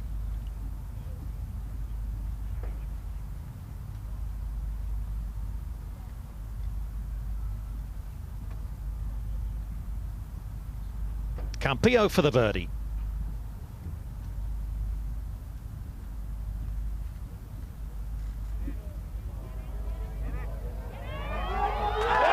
He's only gone and done it. What a clutch putt from Jorge Campillo. What a blow that is. Drysdale has to in his mind say he's going to hold it, but really you'd think he's not going to knock that one in. I'm going to have a putt to win here. Now he's got a putt to move it further on to the next playoff hole. What a putt.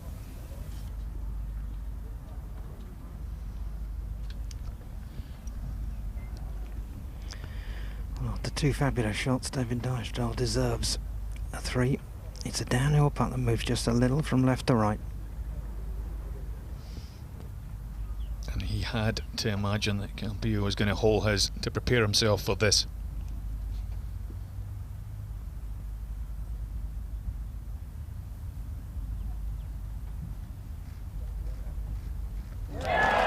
Excellent.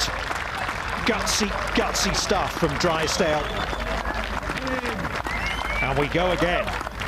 Back down the 18th.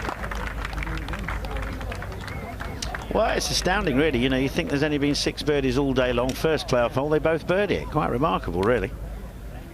Buggies will come and collect them. Spectators will move to the side. 2 on-course commentators will walk back down to their position. They'll get on the buggies and off they go. That was a gutsy putt there from David Drysdale. Really was. Yeah, that was the putt of somebody that looks like they have won many tournaments out here in the past. Sort of an experienced putt. Kept control of himself really well. Well, yeah, Campillo, you know, must have thought to himself, well, he's going to hold that. I've just got no choice. I've got to roll this one in. And actually, that made his putt probably a little bit easier than thinking like that. And then David Drysdale must have been trying to blow that ball out of the hole as it was easing its way towards the hole. Let's have another look at it. Keep your eye on David Drysdale as well.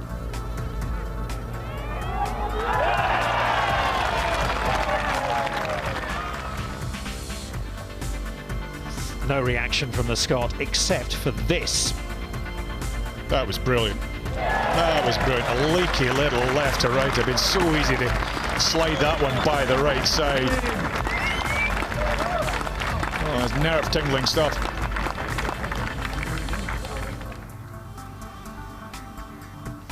There's been a lot of talk, hasn't there, about the younger generation of Scottish golfers who are beginning to emerge on the European Tour. Robert McIntyre, last year's Rookie of the Year. David Law breaking through for his first European Tour win. Grant Forrest, one or two others as well.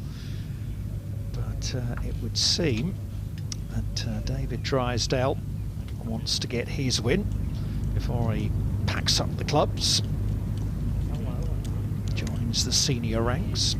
He's got a way to go yet, don't get me wrong. He's 44, but he'll be 45 in a couple of weeks' time. Drysdale will keep the honour. And the thing here is really just to refocus. Not switch off. Every hole's a new hole, despite the fact it's the same hole they've played the last 2 times in the last 20 minutes.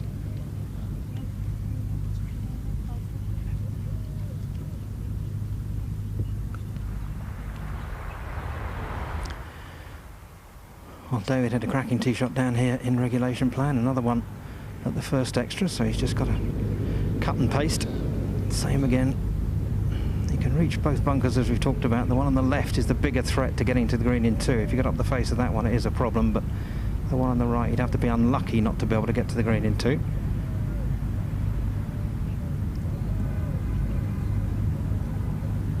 Breeze has just died away a little bit, still helping, and from the left, but not quite as much as the first time around.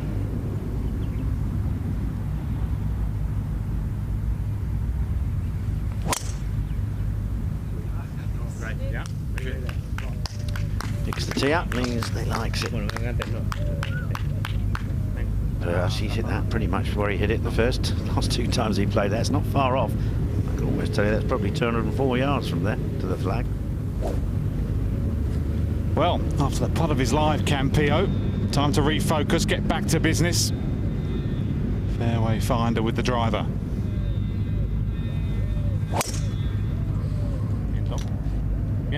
This is one going down the left. Skirting the bunker. It's in fine shape. As it misses little seeded divots, that's going to be fine.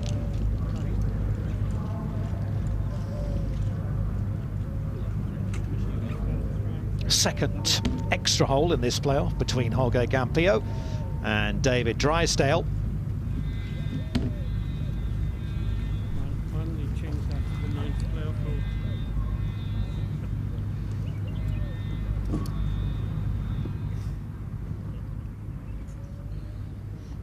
Trophy has been moved from green side up onto the plinth. Let's look back at the second shots in here on the first playoff hole. 206 to the pin. David Drysdale pitched it absolutely perfectly. Brilliant shot in to 6.5 feet. Yeah, and when your opponent has done that, you have to come up with something special. From a 7-iron clipped right off the top of the sand. And that was a tremendous response. There's more excitement still to come. Yeah, the advantage definitely with David Drysdale at that point. Campillo with a good 25 feet for the bird.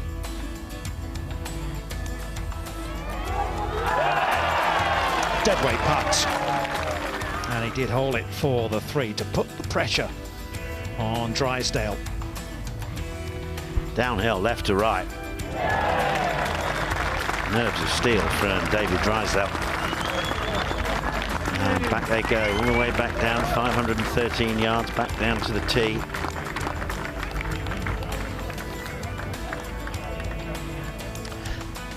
Another angle here for the view of this that goes in from Campillo.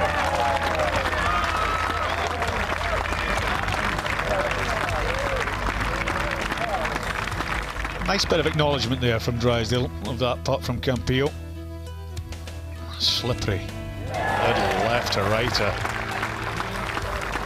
When he had to.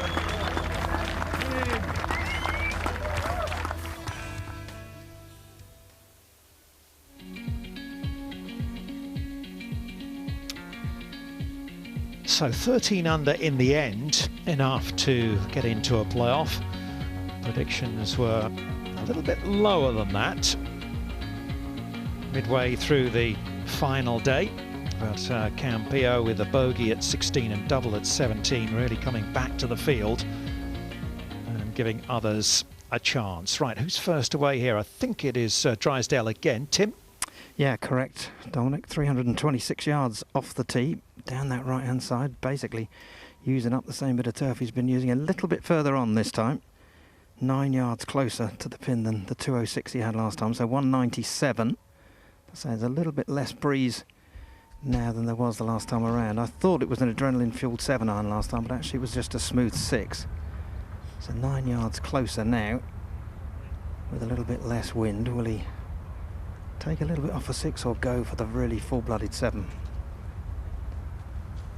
So there is some contour on the left-hand side here that can help to gather the ball in towards the pin, but you don't want to miss on the left. You can get yourself in a position where it's impossible to get close to the flag. Got great memories of 2 high-quality approach shots so far, so just keep repeating that, David. He's very focused. His body language is incredibly positive for somebody in this situation.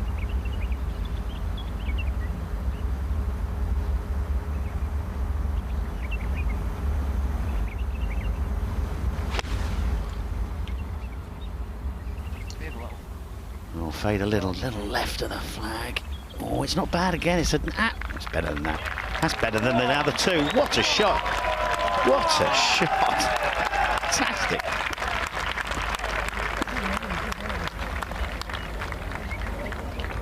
That's brilliant stuff. Vicky will be very pleased with him with that one. 184 for Campillo, just under 340 off the tee. So he's full of adrenaline here.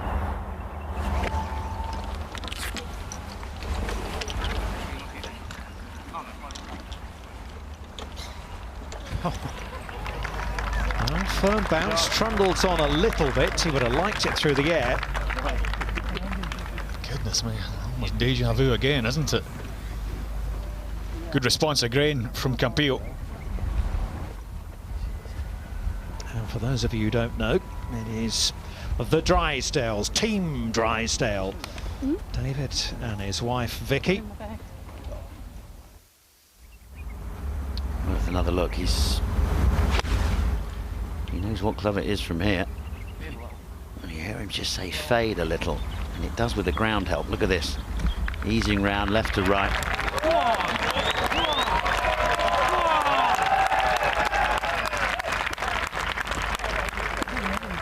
Deserves to win the way he's played this hole.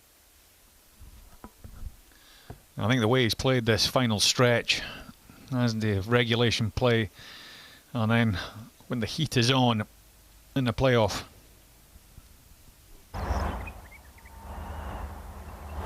Wasn't a bad response though from Campillo. Again from the left side. Good shot in as well. Just caught a little bit of a downslope halfway down that green and just kicked it on. But again, he'll be thinking, I have to hold this. Yeah, it's a great shot from Campillo, made to look almost ordinary from such was the excellence of Drysdale's. Lovely compression on it, keeping the head down beautifully. Taking dead aim.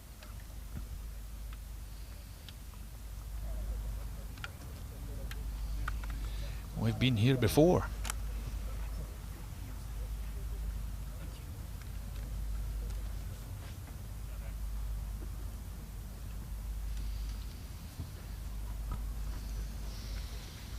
Well, if you are just tuning in, we're on the second playoff hole at the 2020 Commercial Bank Qatar Masters. And it's extra time featuring Jorge Campillo, who took a one-shot lead into the final round and was looking comfortable until he made a bogey at 16 and a double at 17 to come back to the field. And David Drysdale took advantage. He parred his way in the tough last 3 holes and has found himself in a playoff.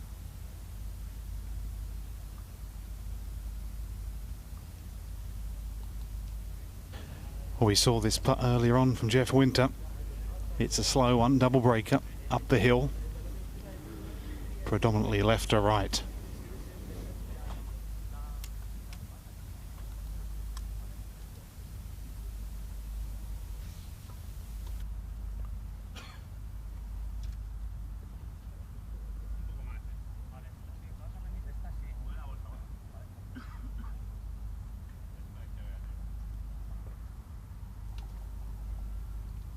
Drysdale still imagining he'll have that for the half. That's how he's got to think.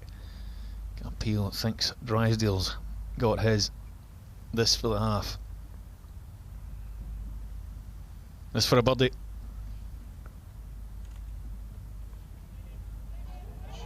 He's done it again. This is remarkable stuff. It really is.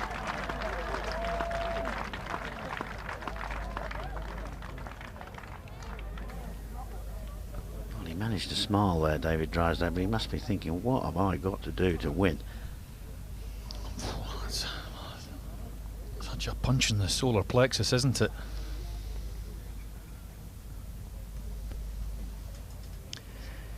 Well, this area of the green generally slopes from left to right, but this putt, I don't see that.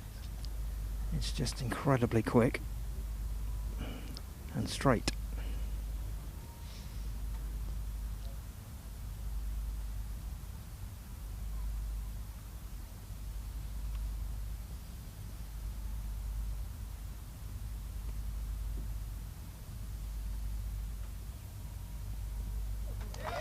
And he's done it again as well.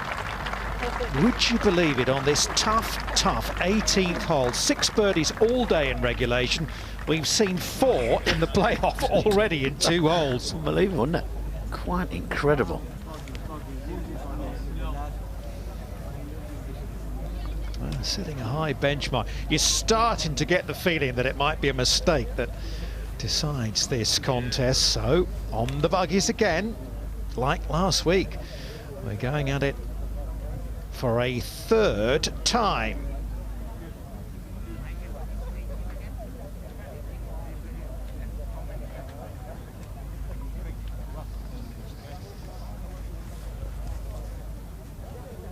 First prize of $291,000 to the winner. Second place would pick up 194,000, very nearly 195,000.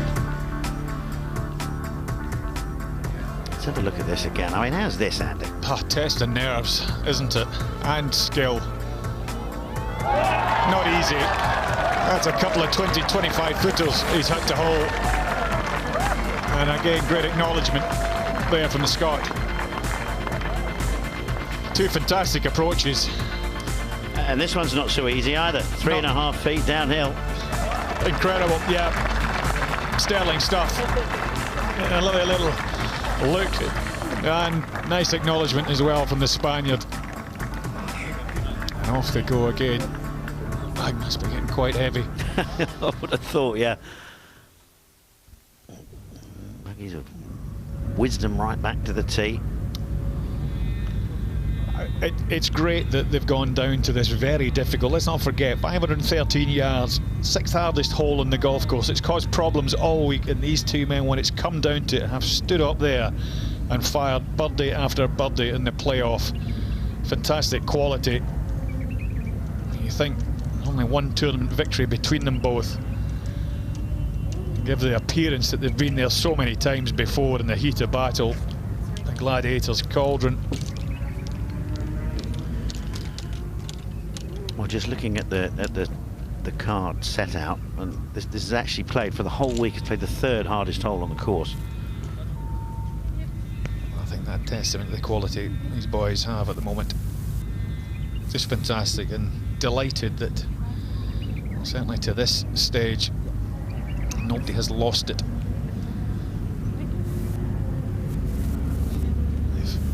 They've matched each other shot for shot. Here we go again. Yep, 3rd playoff hole. Qatar made a good point earlier on. It's just a question of refocusing, because it can get really like deja vu. I remember Rafael Jacquelin telling me that when he won a 9-hole playoff that played the 18th 9 times.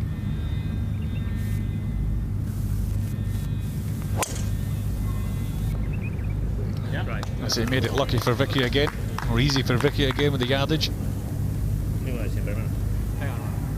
Yes, I think he has. That's fantastic. Isn't it? I mean, he's driven that within 8 yards every single time, even in on the 72nd hole as well. Incredible. Incredible stuff, Campillo. Remarkable driver again. Bunker left and right. Need to find the fairway. Looked a fine swing. I thought for a second he was stepping in there a little bit quickly, but it's a beautiful swish away. And again, Drysdale will have the advantage of going in first, but Campillo has raced it past him. He's quite sneaky long, isn't he? Has to be said. So David Drysdale back in the same spot that he was for the last 2 playoff holes.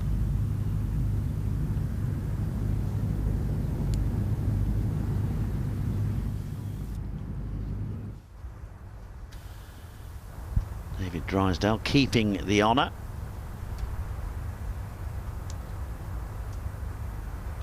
And as you can see from where he's been finishing up, the swing is very repetitive. Yeah, very repetitive. It's a little bit more upright than Campillo's swing. We'll see that in a moment. But as you said, I think you will see it again in a minute, you know, Campillo's swing. Well, you never can tell. Just has up his sleeve. Well, no, I know. Here it is. Little look at it. Swings it a little bit more behind him. The left forearm goes more across his chest. A little bit flatter. Picks it up with the hands, the right arm, the right elbow, and just slots it. You can watch that right toe. Just a little slide back there, a couple of inches. And he picked his spot and he whipped it away.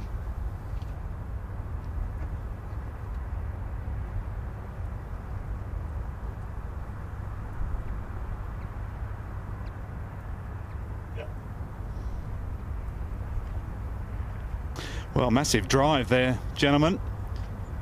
360 yards straight down the middle for Campillo. Only left him 164, so certainly advantage this time to Campillo.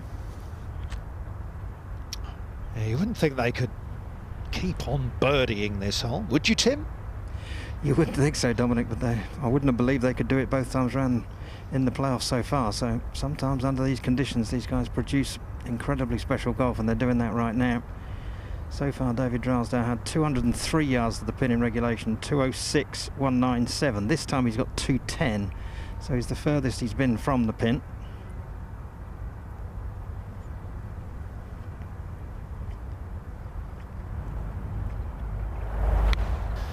This is his second shot on the first playoff hole.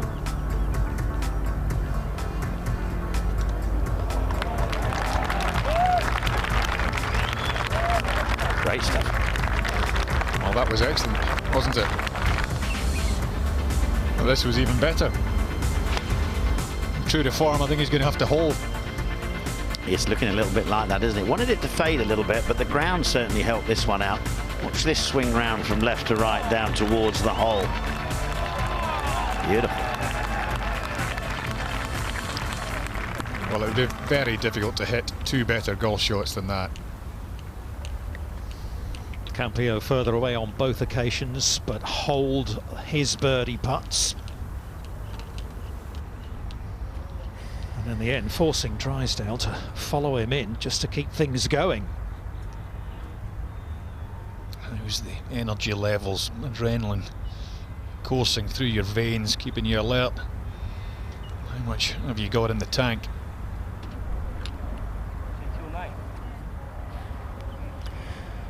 So 210 yards to go. Wind off the left and helping. In the first playoff hole he had 206 yards and hit a 6-iron just 12 feet short of the flag, so he's going with the 6-iron again, I would imagine.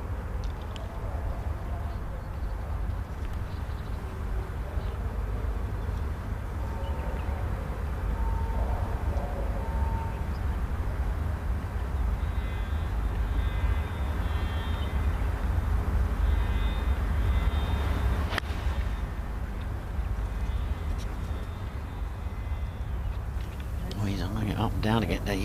Come on, round you come. Slow down in that fringe a little bit. There we go. Good shot. Another good one.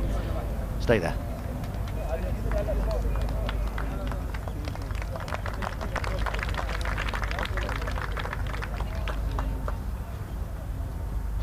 .164 off a bit of a downslope for Campillo.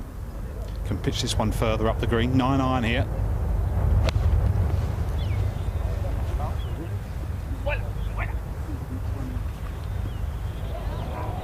Oh, plenty of spin on it as well.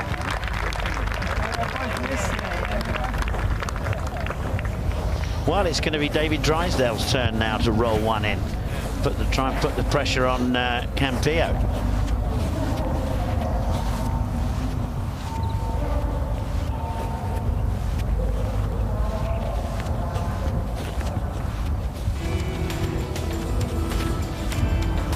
Well, let's have a look at Campillo's putts. At this stage, he knew that nothing else than finding the bottom of the cup would do, and he read it and stroked it perfectly. That at the first playoff hole, and this at the second.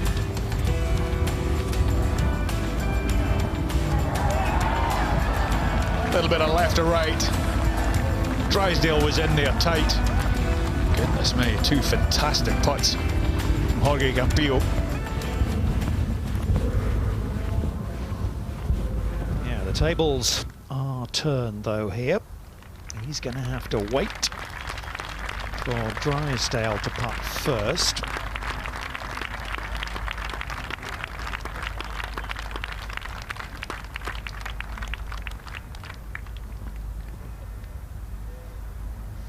Almost 5 o'clock in the evening, local time here in Doha. Yeah, it looks quite bright on TV, but it's actually probably getting a little darker outside now. We'll find out from Tim. How's the light doing? It always looks bright on TV.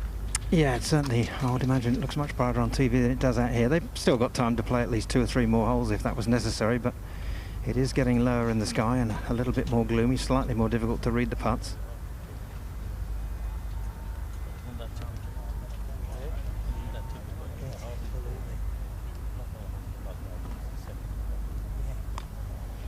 Will be David Drysdale to play first from the back edge of the green. It's a slow putt back up this hill. Moves left to right to start with, and towards the end of its running it sort of straightens a little, but it stops breaking quite so much from left to right. Can he do to Campillo what Campillo has done to him a couple of times?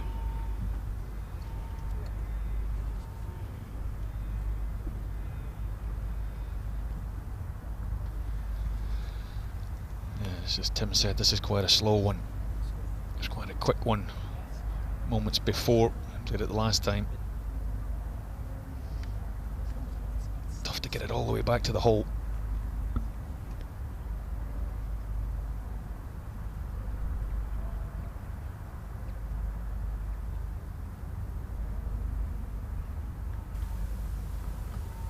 It'll move left to right, and not quite enough.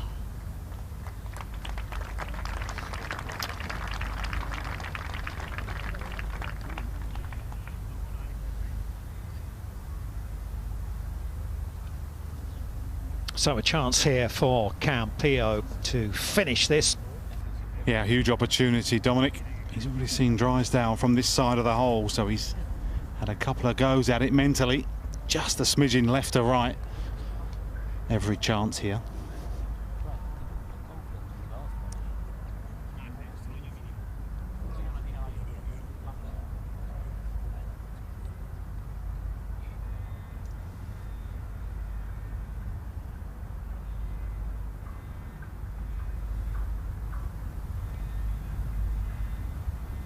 For the win.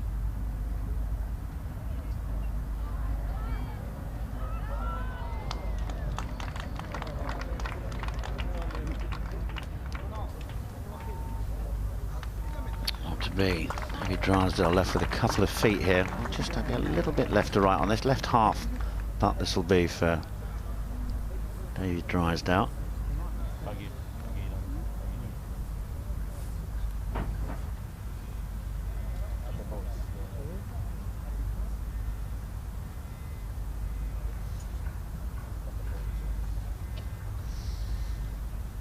So Drysdale for his part to take it to a 4th extra hole.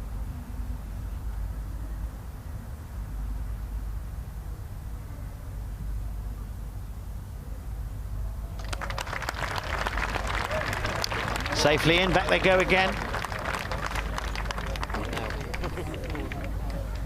We've got floodlights around this course. I don't know. I think Tim and Anthony just stayed back down by the bunkers. Yeah. I don't think they walked all the way up the green. I think they're just conserving energy for the next couple of holes. Well, it's typical, isn't it?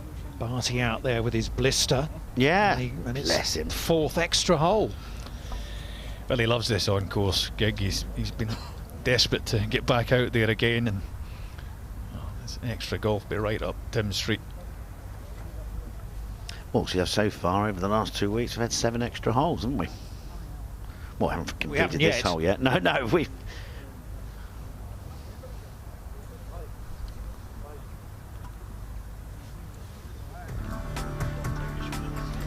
So this was the putt that Campillo had to win. Never really had enough pace when I did it, that one. It's funny, isn't it, the different type of dynamic. You know, when he had the chance to win, his previous 2 putts were, I've got to hold this to have any chance. And they were travelling at the hole, they were going with a little bit better pace. That one, I mean, it's not easy, is it? No, it's not easy, but it's almost like don't leave yourself a 3-footer coming back. It's one of those sort of situations where in the one before it was Drysdale's going to hold this, so I need to give it a go. Yeah, absolutely. Well, if you look at it on paper between these two, Campillo 125th in the world, Drysdale down at 475th. Campillo with the advantage in age terms, 11 years younger, and he's the man who has already collected a victory on the European Tour. But these things, as David Drysdale is showing, are not one on paper. I'm glad they put the leaderboard up there. I'd forgotten who'd finished up.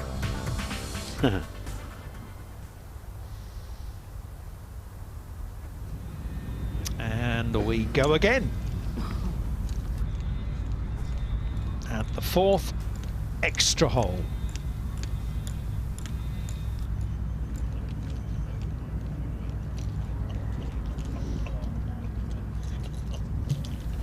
Jose Maria Olazabal designed this hole as a par 5. Right. Most people who come here will play it as a par 5, but not so for the European Tour professionals. This felt like a par 3, hasn't it, during this playoff?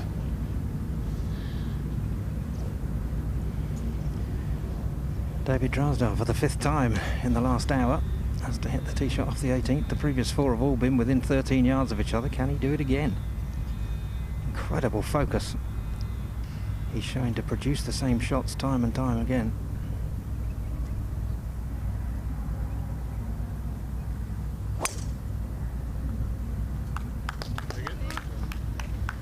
Well, thankfully you don't see too many golfers coming down with cramp or things like that latter stages of the tournament, and I think he's just missed his divot, his last 3 divots. It's amazing, isn't it?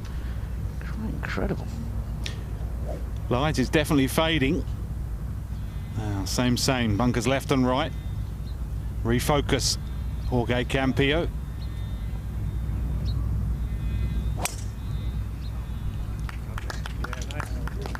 I thought that chap with the green jacket was just a mannequin standing there, because he'd been in the same position for about the last hour. Found the identical spot. Look at that, 2 cracking drives. Not as far off the tee this time from Campillo. Now, because it's going to get dark, and because light is fading at the moment, they've decided to buggy the players down to their second shots. Eminently sensible.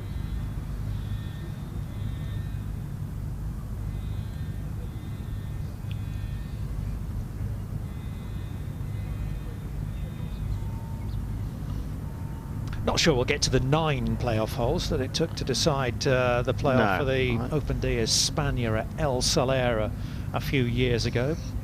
Yeah, that was a long playoff, wasn't it? Shackleton eventually prevailing against Max Kiefer, I think, was in it. This is interesting, though, getting a buggy to the position. I clearly understand why they're doing it a bit light, but sometimes you use the time between your tee shot to the moment you get to the ball, to settle yourself down, to focus on what's in front of you. When you jump in a buggy, you get there quite quickly, and sometimes you're almost maybe not ready. It happens sometimes when you play casual golf back home. No, I agree with you. It's not the normal pace that you are moving along at. It's sensible that the tour officials are doing that. Interesting to see if it affects what happens with these shots to the green.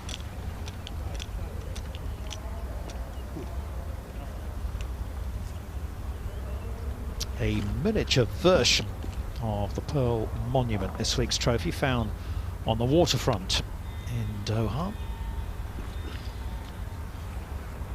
That Diamond Stadium's getting some coverage, isn't it?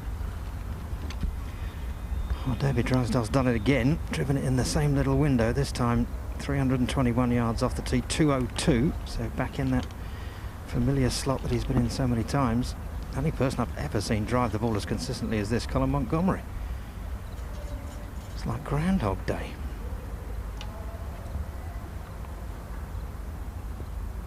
On a little upslope.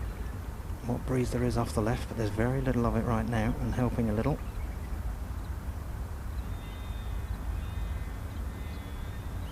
Six iron. Well, he's eyeing it up and down again. Does he like it? He does. Another good, or not quite the right length. Maybe just caught it a little heavy, or a breeze caught it.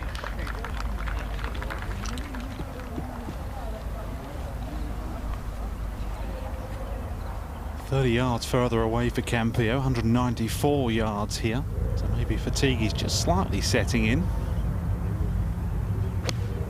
No, just tuck on.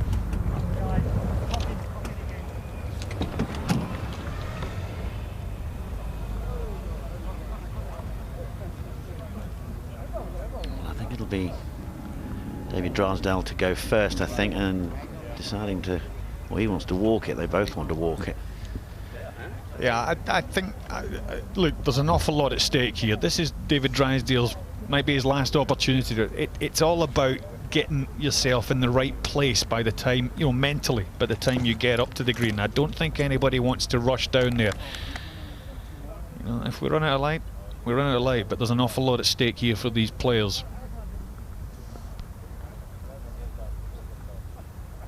Few nuts and seeds for Campillo just to maintain the energy level.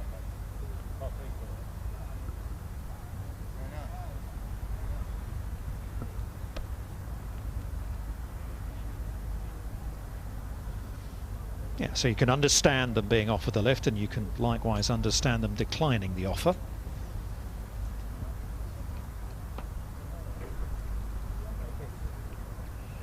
Yeah, I certainly wouldn't want to rush up there. They've both got, you know, putts over 25, 30 feet.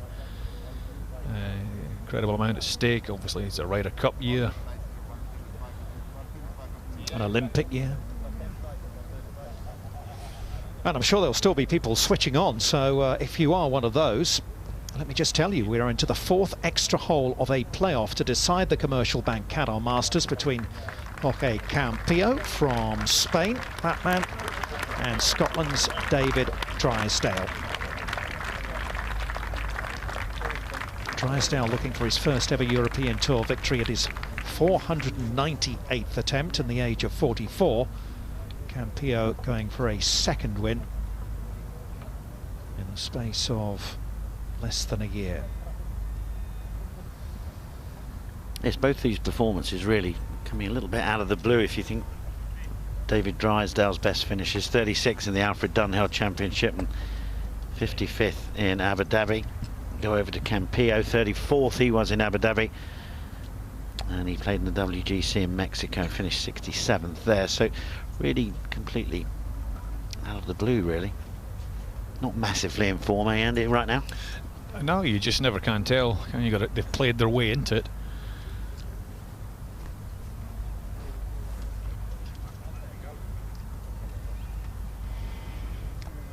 So David Drysdale will be first to go, 35 footer.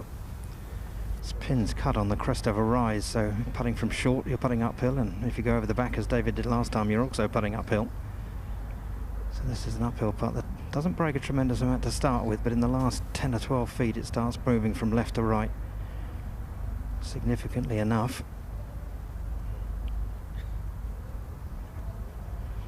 It's getting harder to read them in this light.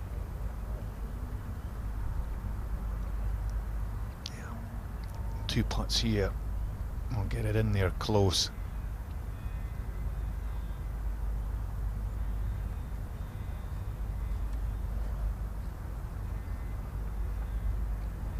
Lovely pace. It's a good try. That's really all he could do. If the hole got in the way, then it was a bonus. That's a nice putt from Drysdale.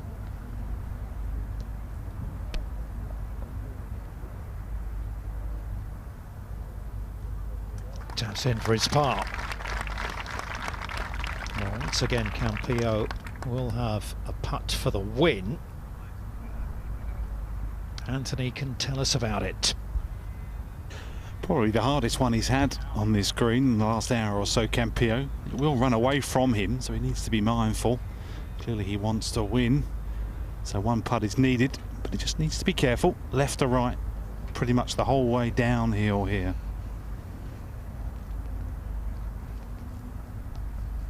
Yeah, this is slippery. He's had 2 uphill putts.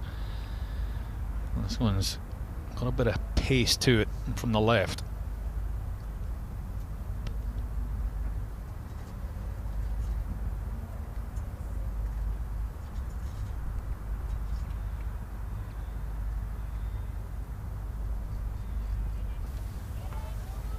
How fast that is. It's a tester coming back. It is indeed.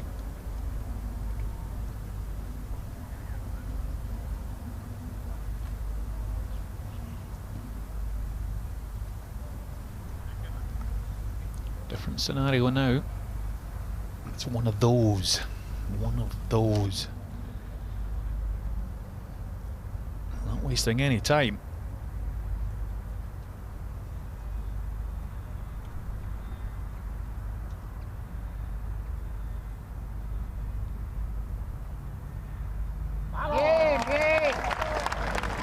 Finds the bottom of the cup again, and off we go again. Extra hole number 5.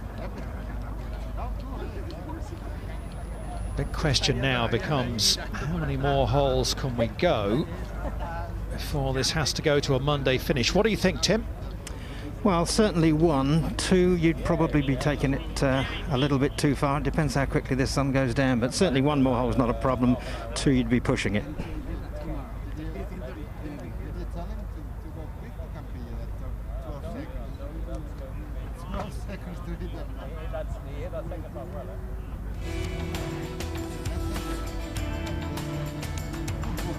As they head back to the 18th tee, we'll show you again. Campillo this time having to hole out to extend the playoff.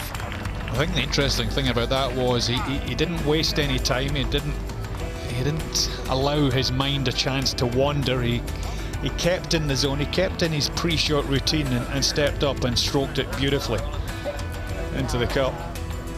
We go again.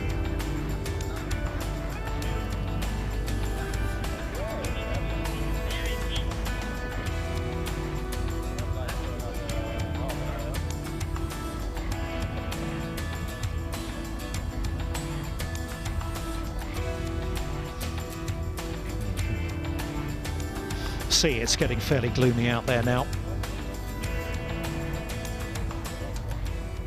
We are moving into the longest playoff at this event.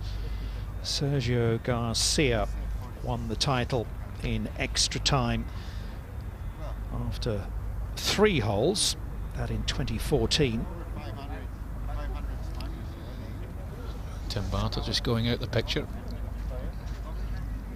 I wonder if Drysdale's going to hit in the same place again. Tim, just give us the yardages now, Tim.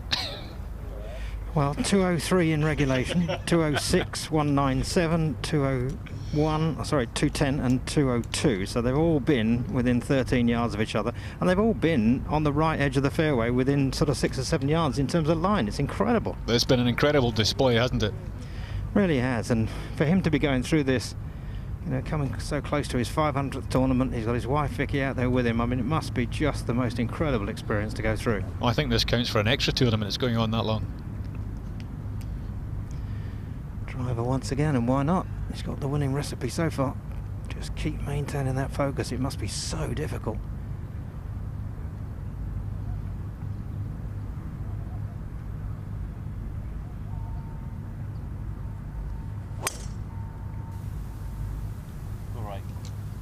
Ah, no, that's just a little bit down the left. Oh, that's okay. Just kicking out the rough as well. A nice little kick forward as well. It's just to give Tim Barter something different to do on this hole. Good drive. Yep, another good drive there from Drysdale. Campillo, same again. High launcher with a driver.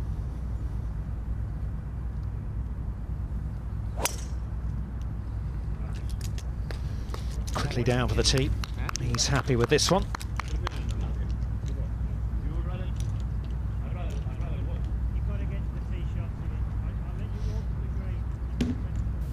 Can hear Mark Litton saying, I think you're going to have to get in the buggies here. I can let you walk to the green, he was saying, but you're going to have to get in the buggy to go down for your second shots.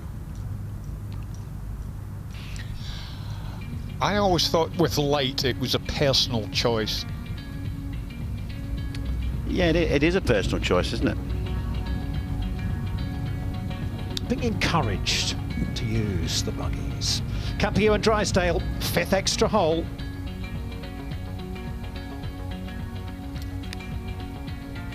Well, it must be a choice because they were offered the cart journey between their second shots down to the green on the last playoff hole, and they declined. Well, that was, you could just hear him off mic saying, "No, I'll allow you to walk up to the green, but not from the tee." And it's interesting. I mean, again, I say it again. You know, there's an awful lot at stake for both of these players.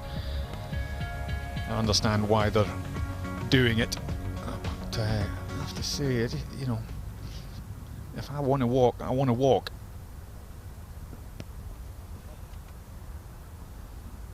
I was going to say something very corny there. I won't. Go on. What were you going to say? Well, I was going to. Well, as a Scot, you would walk 500 miles. Oh, and 500 more.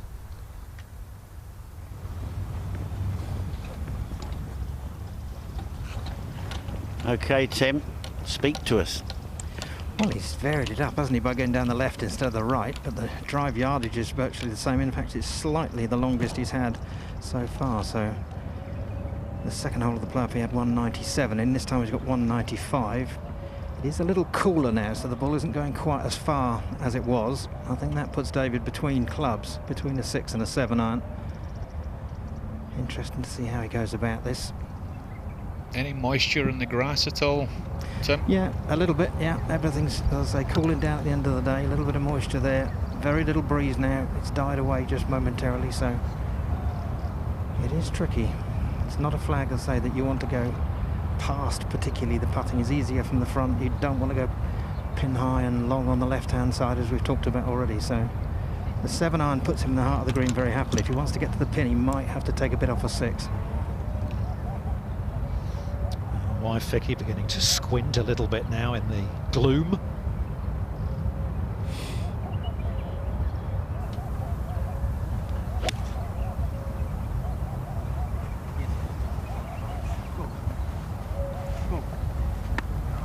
Yeah, another good shot in there. It's a lovely shot, that. You know, we talk about the swings there, but you could just, it doesn't matter where you put Drysdale there, the swing is identical to each iron shot that he's hit in there. Just the perfect 8 iron here for Campillo from 162 yards. He can pretty much go straight at it. Now, does he like that or not like it? He liked it. Straight at it. 2 good chances again. I think it's going to be Campillo to go first. David Drysdale will have a little bit of an uphill putt from there.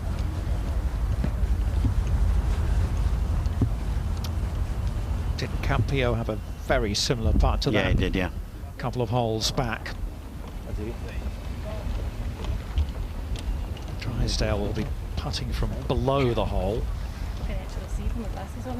2014 BMW International Open. Good Lechenhof in Cologne. Fabrizio Zanotti prevailed, eventually holding off Henrik Stenson to to record his first European Tour victory. There's our weary men. Anthony on the right-hand side, just going out of your picture. Tim on the left. I was going to call them athletes, but yeah.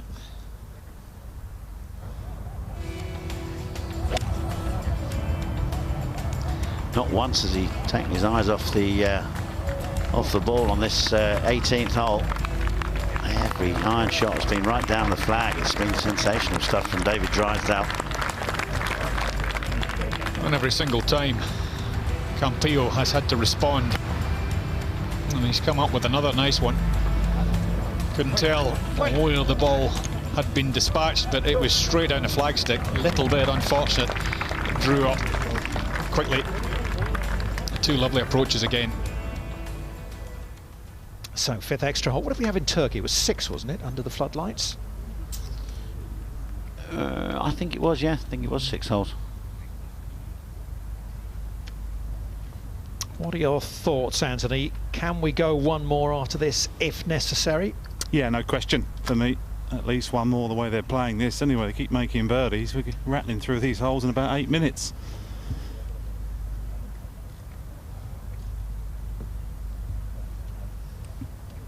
Well, believe it or not, this playoff has been going for an hour now.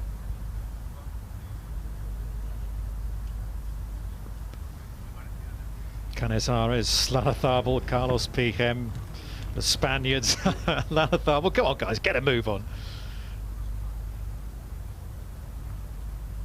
Sure, who's first away? Campillo first up. Dominic, we've seen this putt once or twice today already, left or right. Very makeable, just a fraction up the hill for the Spaniard.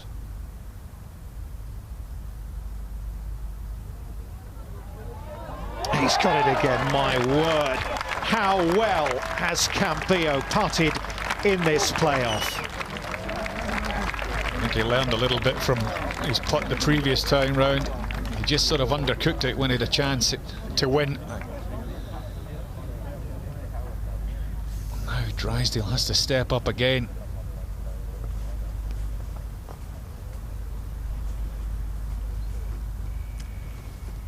It's a putt slightly uphill and breaks from a couple of inches outside left lip. It's infinitely readable, pretty obvious in normal light under normal circumstances, but this is neither. Whatever happens, David Drysdale comes out of this with an incredible amount of credit. If he can play like this under pressure, hasn't he won 5 times before?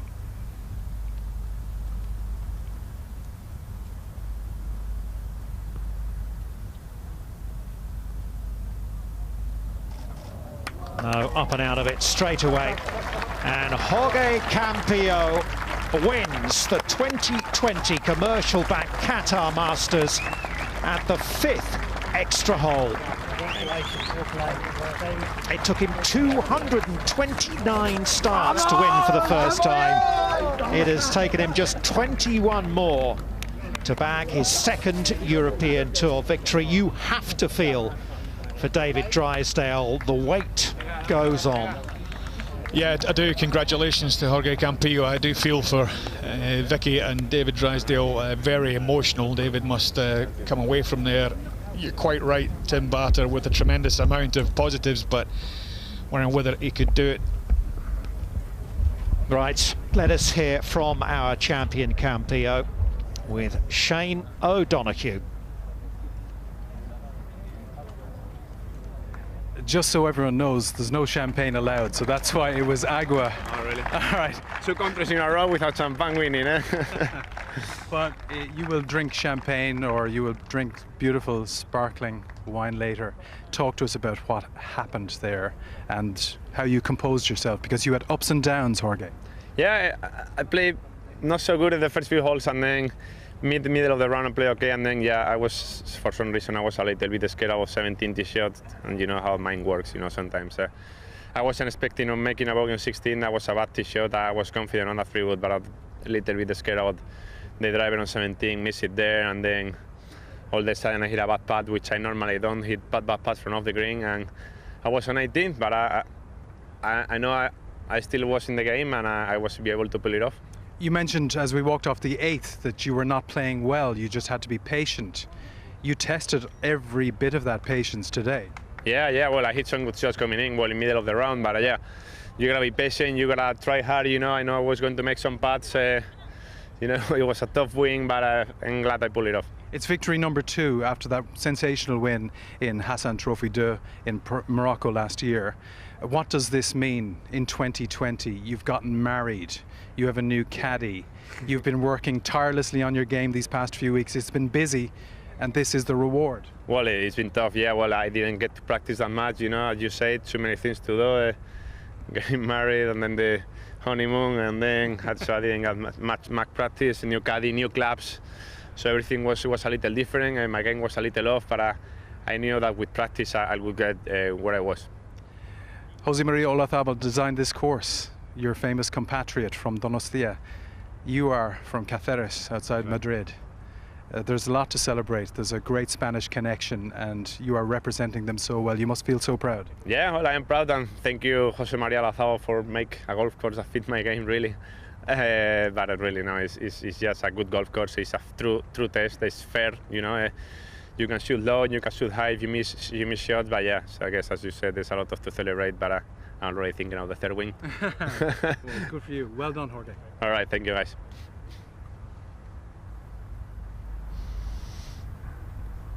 Well, he's holed 3 putts over 20 feet in this playoff. Quite remarkable from Campillo. He has said he's been putting really well all week. And he did well. Remember, he was a couple of shots ahead, and he bogeyed the 16th, doubled the 17th in regulation to come back to the field. That's why we went into extra holes. He could easily have folded at that point, could easily have been distracted and lost his focus. Not a bit of it. You look at it from that angle, it looks a lot longer, doesn't it?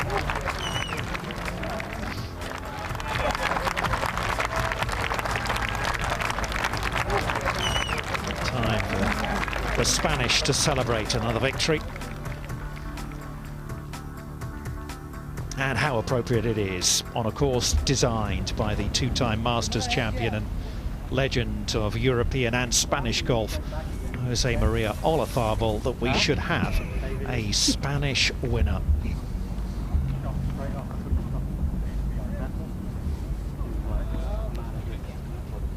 Thank you.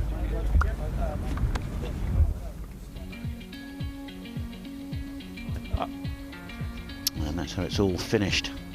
Eventually, Campillo, after that huge playoff with David Drysdale, birding the 18th hole to take the Commercial Bank Qatar Masters 2020.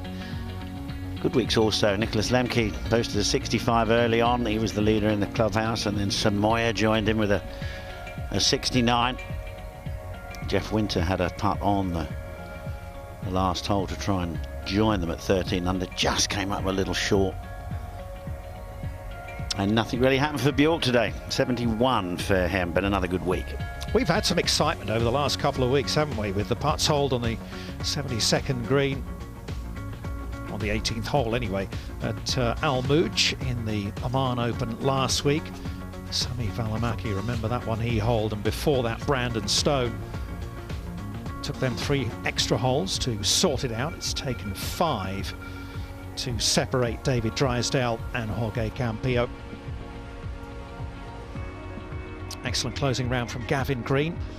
Be at all surprised if he goes on to win this season, collect his first European Tour victory. Benjamin Hebert, he features in the player blog on the European Tour's social media feeds and website this week. That's well worth a read. Loughton, Peters, Schwab, Sullivan, all quality players left in the wake of the two at the top. John Hong Wang and Darren Fickard are former Commercial Bank Qatar Masters champions, as is Justin Harding. Disappointing final day for SSP Chaurasia. No doubt he'll be hoping to get more success on home soil at the Hero Indian Open in a couple of weeks' time.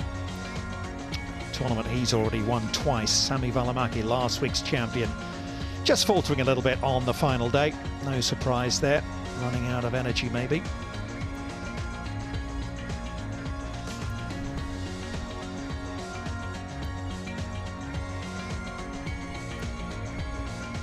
And we're about ready for the champion to receive that wonderful Pearl Trophy. So, thank you. Thanks. Congratulations. Heavy. Very heavy. I need to work out to get this heavy. Wow. All right. Okay. All right. Got it there? Okay. Okay. Wow. I told you it was Keep heavy. collecting some weird trophies, huh? Yeah. I'm sure you got enough energy. The 23rd edition of the Commercial Bank Qatar Masters. Keys? Or mouth? Careful. You deserve it. Hug? You deserve it. Yeah, you deserve it. All right. Whoa.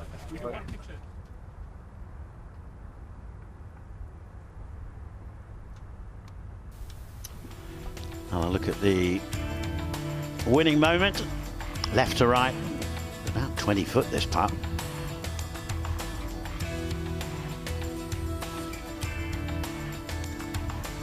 Well, they birdied a few times between them.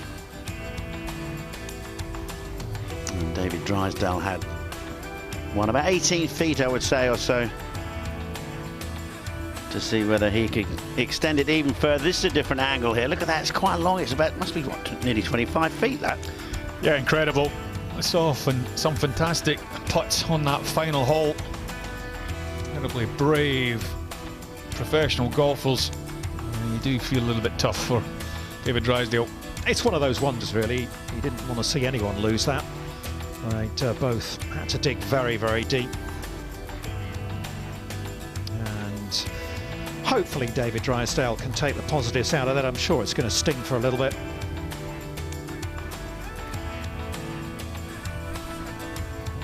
Maybe he can bounce back. So it is Campillo at the 5th extra hole, who prevails and wins for the 2nd time on the European Tour. It's been a thoroughly enjoyable little mini swing here in the Middle East, in Oman last week and this week in Qatar. European Tour moves on in a couple of weeks' time to the Hero Indian Open. And as darkness falls, certainly it's gloomy out there, that is the man who will be heading home with the famous Pearl Trophy. The 2020 Commercial Bank Qatar Masters champion is Spain's Jorge Campillo.